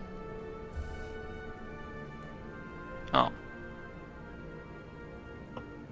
Genetics works for the tradition So tree, yeah, right? Singularity finished statecraft. He's finished 6 trees, and he's only got 5 points for that. So he has 1 point more than we're seeing. So that's 74. What about R? Give me a second. R has not finished any of those things, so it doesn't matter. Okay. Oh man, what a game. Let me just... I just want to... He's finished statecraft. Are you sure he hasn't got the points? He should have 6 points. He should have 6 points, right? He has 5 points from tradition trees. Okay, so for some players it is triggering, for others it isn't. Because I noticed that somebody got one for aptitude, so there's something we have to work out there, but it's a minor issue. All right, should we go through the scores then? So... Yeah, can I ask a question? I don't see points for machine vault. For which one, sorry? For machine vault. Scroll down. If you scroll down, that's Terraform the World. It is there. Sorry. No, it's all right. No, it's all right. So Wait, we will go through. Those 2 points for ransacking Chianti Vec, by the way, is going to make the difference between R and Singu. Oh, is it? Oh, it is actually. Yeah. Oh my goodness me. We are going to double check these. Of course, because we're going to check that nobody has missed any points or things like that. For instance, Spicy over here has completed megastructures 0.0, so we're going to check. I don't started them, but not finished. Them, yeah, exactly. But we will go through and check them. But otherwise, as it stands at the moment, 5th place and winning, currently winning $55 is Spicy. Well done. You managed to get those systems later on. Homeworlds, conquering that vassal was actually really important for you, I think. That took so long. Then in 4th place, the pig farmer himself with 74 points, as it currently stands, is Singularity. You're going to be winning $110 dues, and you did that without any federations, no team needed. You had everybody fighting you at one point. I think there was one point in the game where you were at war with both federations simultaneously, so well done. Some great play there. Yeah, thank you. Then in 3rd place, we have R with 76 points. R, of course, the resident pig that isn't quite a pig because he's playing Rogue Servitor rather than the rest of them who are playing clone nonsense. Great job with everything. The pain that we went through when your capital was invaded, and then instead of letting them capture the system, you guys reinvaded it and killed like an extra 30 or 40 pops, was just... Because, yeah, oh my goodness, we were all going, no, don't do it. But great play. And then in 2nd place I told him. Sorry? I told him I could liberate his planets with my clone armies, but he said, no, I'm okay with my warframes. Let them die. It's a sacrifice I'm willing to make. And then in 2nd place, Cyrax with 75.6 points. So just eking ahead of R here. Great stuff by Cyrax. There were some really interesting things with the war goal. It's a shame that you, with the misunderstanding earlier on, not realizing about the war rules, losing 10% of your points, because otherwise you'd be in 1st place. Yeah. But then that means our 1st place at the moment is Heroic Blorg, Giltanus. I guess we can crown you King of the Pigs at this point, really, given that you've won. 79 points, won 3 wars, allegedly, according to the points thing, but to be honest, won a lot more of that as part of the Fed. Well done, everybody. Oh, yeah? Like 1st and 4th place are separated by 5 points. Yes. That is impressive. We've never seen that before. So many great plays in this game. The only other thing is we have a Viewer's Choice Award right now, which is worth $27. If you haven't voted and you're in the chat, vote right now. I'm going to close the poll on that in about a minute and a half, 2 minutes. We've only had 92 votes right now, so if you want to choose who to vote for, currently Singularity, you're winning with 71% of the vote, though. So it looks like viewer's choice is going to go to the pig farmer today for all his farming genius. And yeah, the viewer's choice is just, you know, an extra little prize to say who did the viewers enjoy watching the most. Yeah, kind of. Who, Yeah, exactly. who did something exceptional and fun. And apparently fighting the Fallen Empire and the Northern Federation and the Eastern Federation or the Western Federation and everybody, that wins the viewer's choice, it seems like. It seems very much so. Yeah. Did everyone have fun? Did everyone enjoy themselves as well? Yay. Okay. Let me say. Honestly, losing first place is feels. I mean, like not too great, but man, like Giltanas is surely deserves the first place to me. Yeah, congrats, mate. It's not the first time that the top 5 has been changed because of penalties, but we do have to have some penalties for rule breaking, and it was some fairly large things you ended up doing to Sukuya. It did hurt him quite a bit. All I'm saying is pigs. Why do they? This is the second time in a row they always want together in this setting. Do you know what's worse than that? Their plan was to use the Shroud Tunnel network to get their capitals close, and the Shroud Tunnel spawned within Leasefire, and Leasefire was what was he? Not a determined exterminator, devouring swarm. So at year 35 they went, oh nom nom nom nom nom, grabbed the Shroud Tunnel capital they had system. the Shroud Tunnel before that. Did they have it before? I thought they had it after. Oh, yeah, sorry. we had it before. Do you want to talk about the strategy you used with the early crystals? Yeah, so guys, first of all, it's very deserved by Giltanas to have the first place, because the strategy we used, well, it's his discovery, and basically that trade clone army build is basically his. And then the idea was that I can play a rock servitor and I can use crystal trick to trigger sensors to really, really quickly scout the place around me and hopefully found a Shroud enclave. And well, we were lucky, we find it faster than this, but we actually trained before 12 hours was was it 16 hours or 12 hours you guys spent playing yesterday training for the final? Not that much, no. No, that's too much, but there was some testing. Yeah, so it was really a good team play, and also Momonga, I was actually against this idea at first, and he changed my mind. Well, and key argument was that playing Progenitor Swarm would be boring, and we wanted to try something maybe a bit risky, but something that can be rewarded. And, the Progenitor lobby where Progenitor Hive was going to dominate has one Progenitor in top 5. Yeah, and the worst part of that is you guys killed a bunch of Progenitors. We're like, oh no, Progenitors dominate. No, I don't think so. Die. It was beautiful. That's the idea.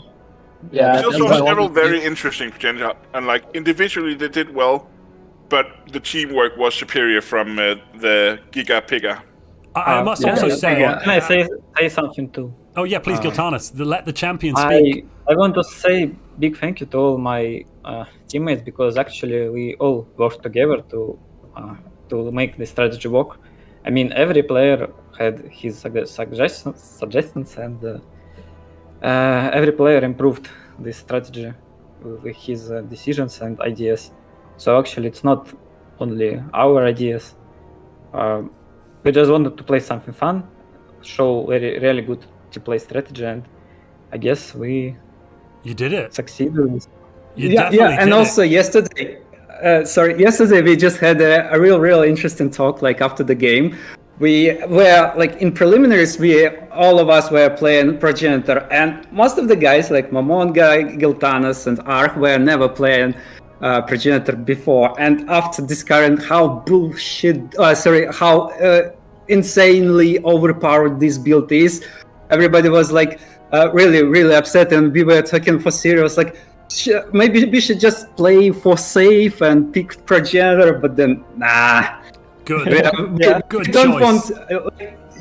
The most important for us was to... What are you saying? I would never wanting to play I it. will but say then- one thing, like the fact all of you spawned with connections to each other was pretty. Well, to be fair, that's nice. they had to Pretty make the helpful. connections. Only 3 of them got connections, and then Giltanis and Momonga had to make the connections. That was all part of their strategy. Even if Giltanis and Momonga were on the other side of the galaxy, it still would have worked. Oh, something I need to shout out here for. Joe used your network as a backdoor to get into your capitals. It was amazing when we saw that. That was hilarious. He was like, "Oh, I'm just gonna sneak in here." That was Yeah, that was our was a mistake. take We every actually Psionic should army I kill had all left and throw enclaves in a camp after of we get shits. module, but we just forgot. We were just too we wanted to stressed by kill, game. we wanted to kill the I, Shroud Walkers, but we just were constantly fighting, so we had no time for that. Oh, we gotta get After super I chat in was, from uh, Matthias. Matthias, thank you very much for your super chat. And Matthias says, thanks everyone for the great game. Again, it was a real joy to watch. And I think, that's very true. It's been fantastic watching brilliant play. I also want to mention that had the western side of the Emperor, so Silas, Oregano, Potato Shagger, and Spicy, not teamed up and just declared war on you when they did, they would have lost too. So there wasn't just great teamwork on your end. Players that weren't intending to team up together, that have been fighting to kill each other for the first 30 years. You guys were so terrifying. They actually managed to kind of form together. They weren't as good, to be fair to them. Their communication was clearly not as strong as yours was, because there was that engagement. And we harmed each other because we went to war at 35. I also blame following Buck, because that makes it way harder to coordinate. We were talking about that. 24/7, like talking, oh, move here, move there.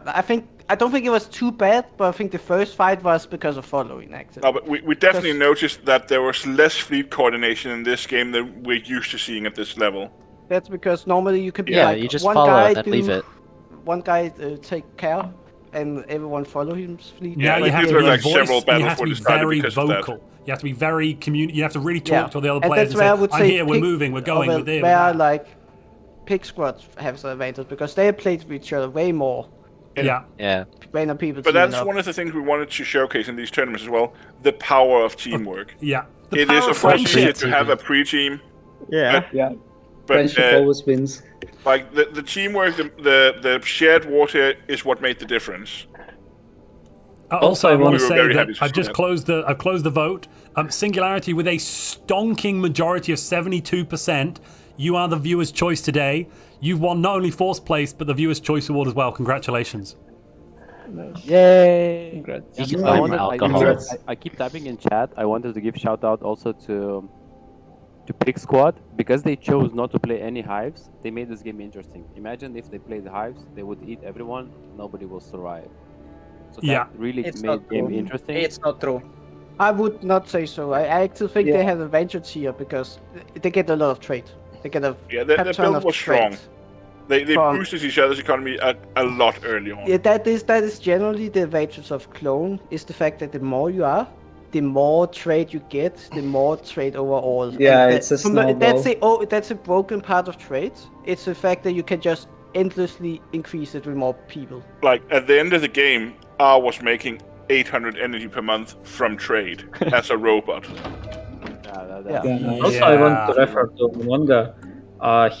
It was his idea. Well, maybe you noticed that we played a heroic. How it called?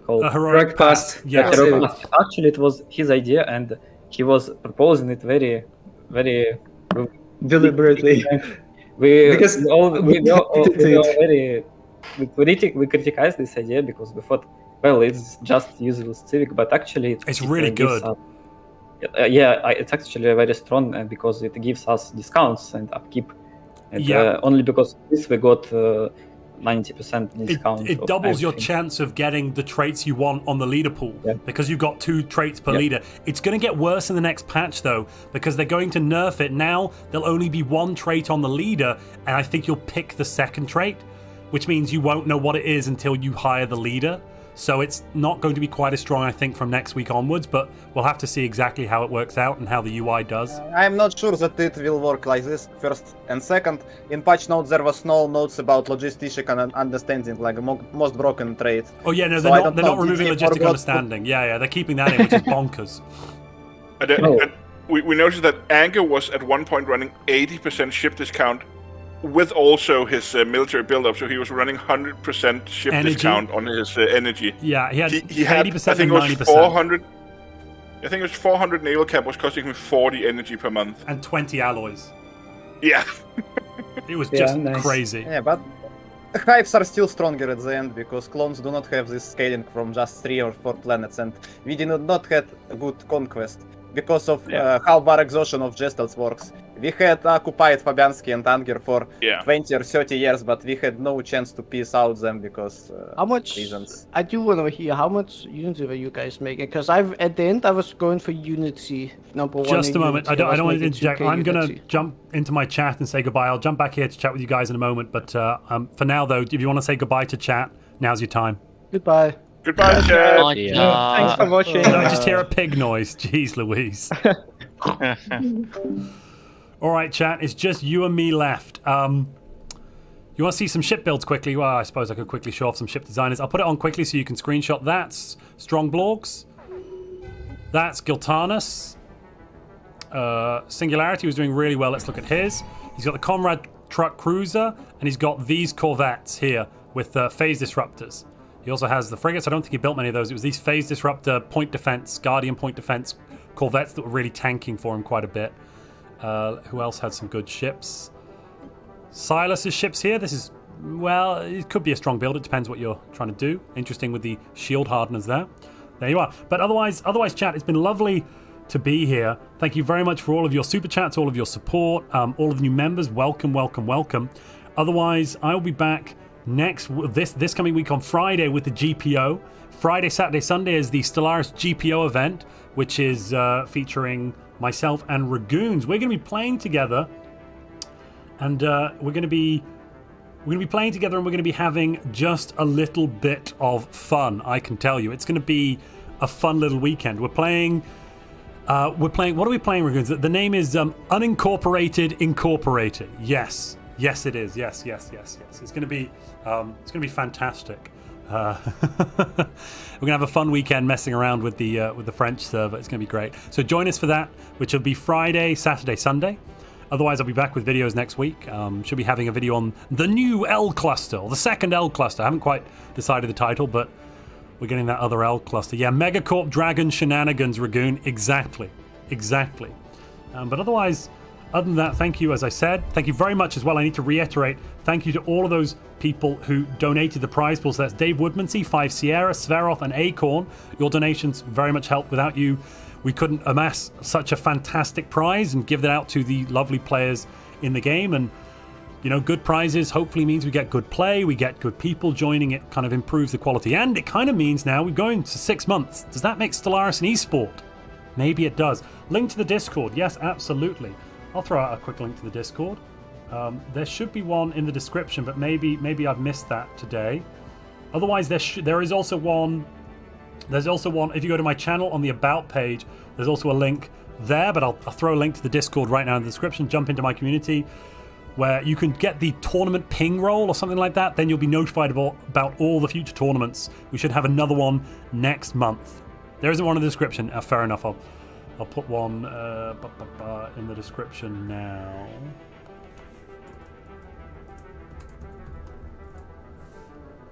Et voila. Alrighty. Until next time, though, ladies and gentlemen, I've been Montu. It's been lovely to have you here.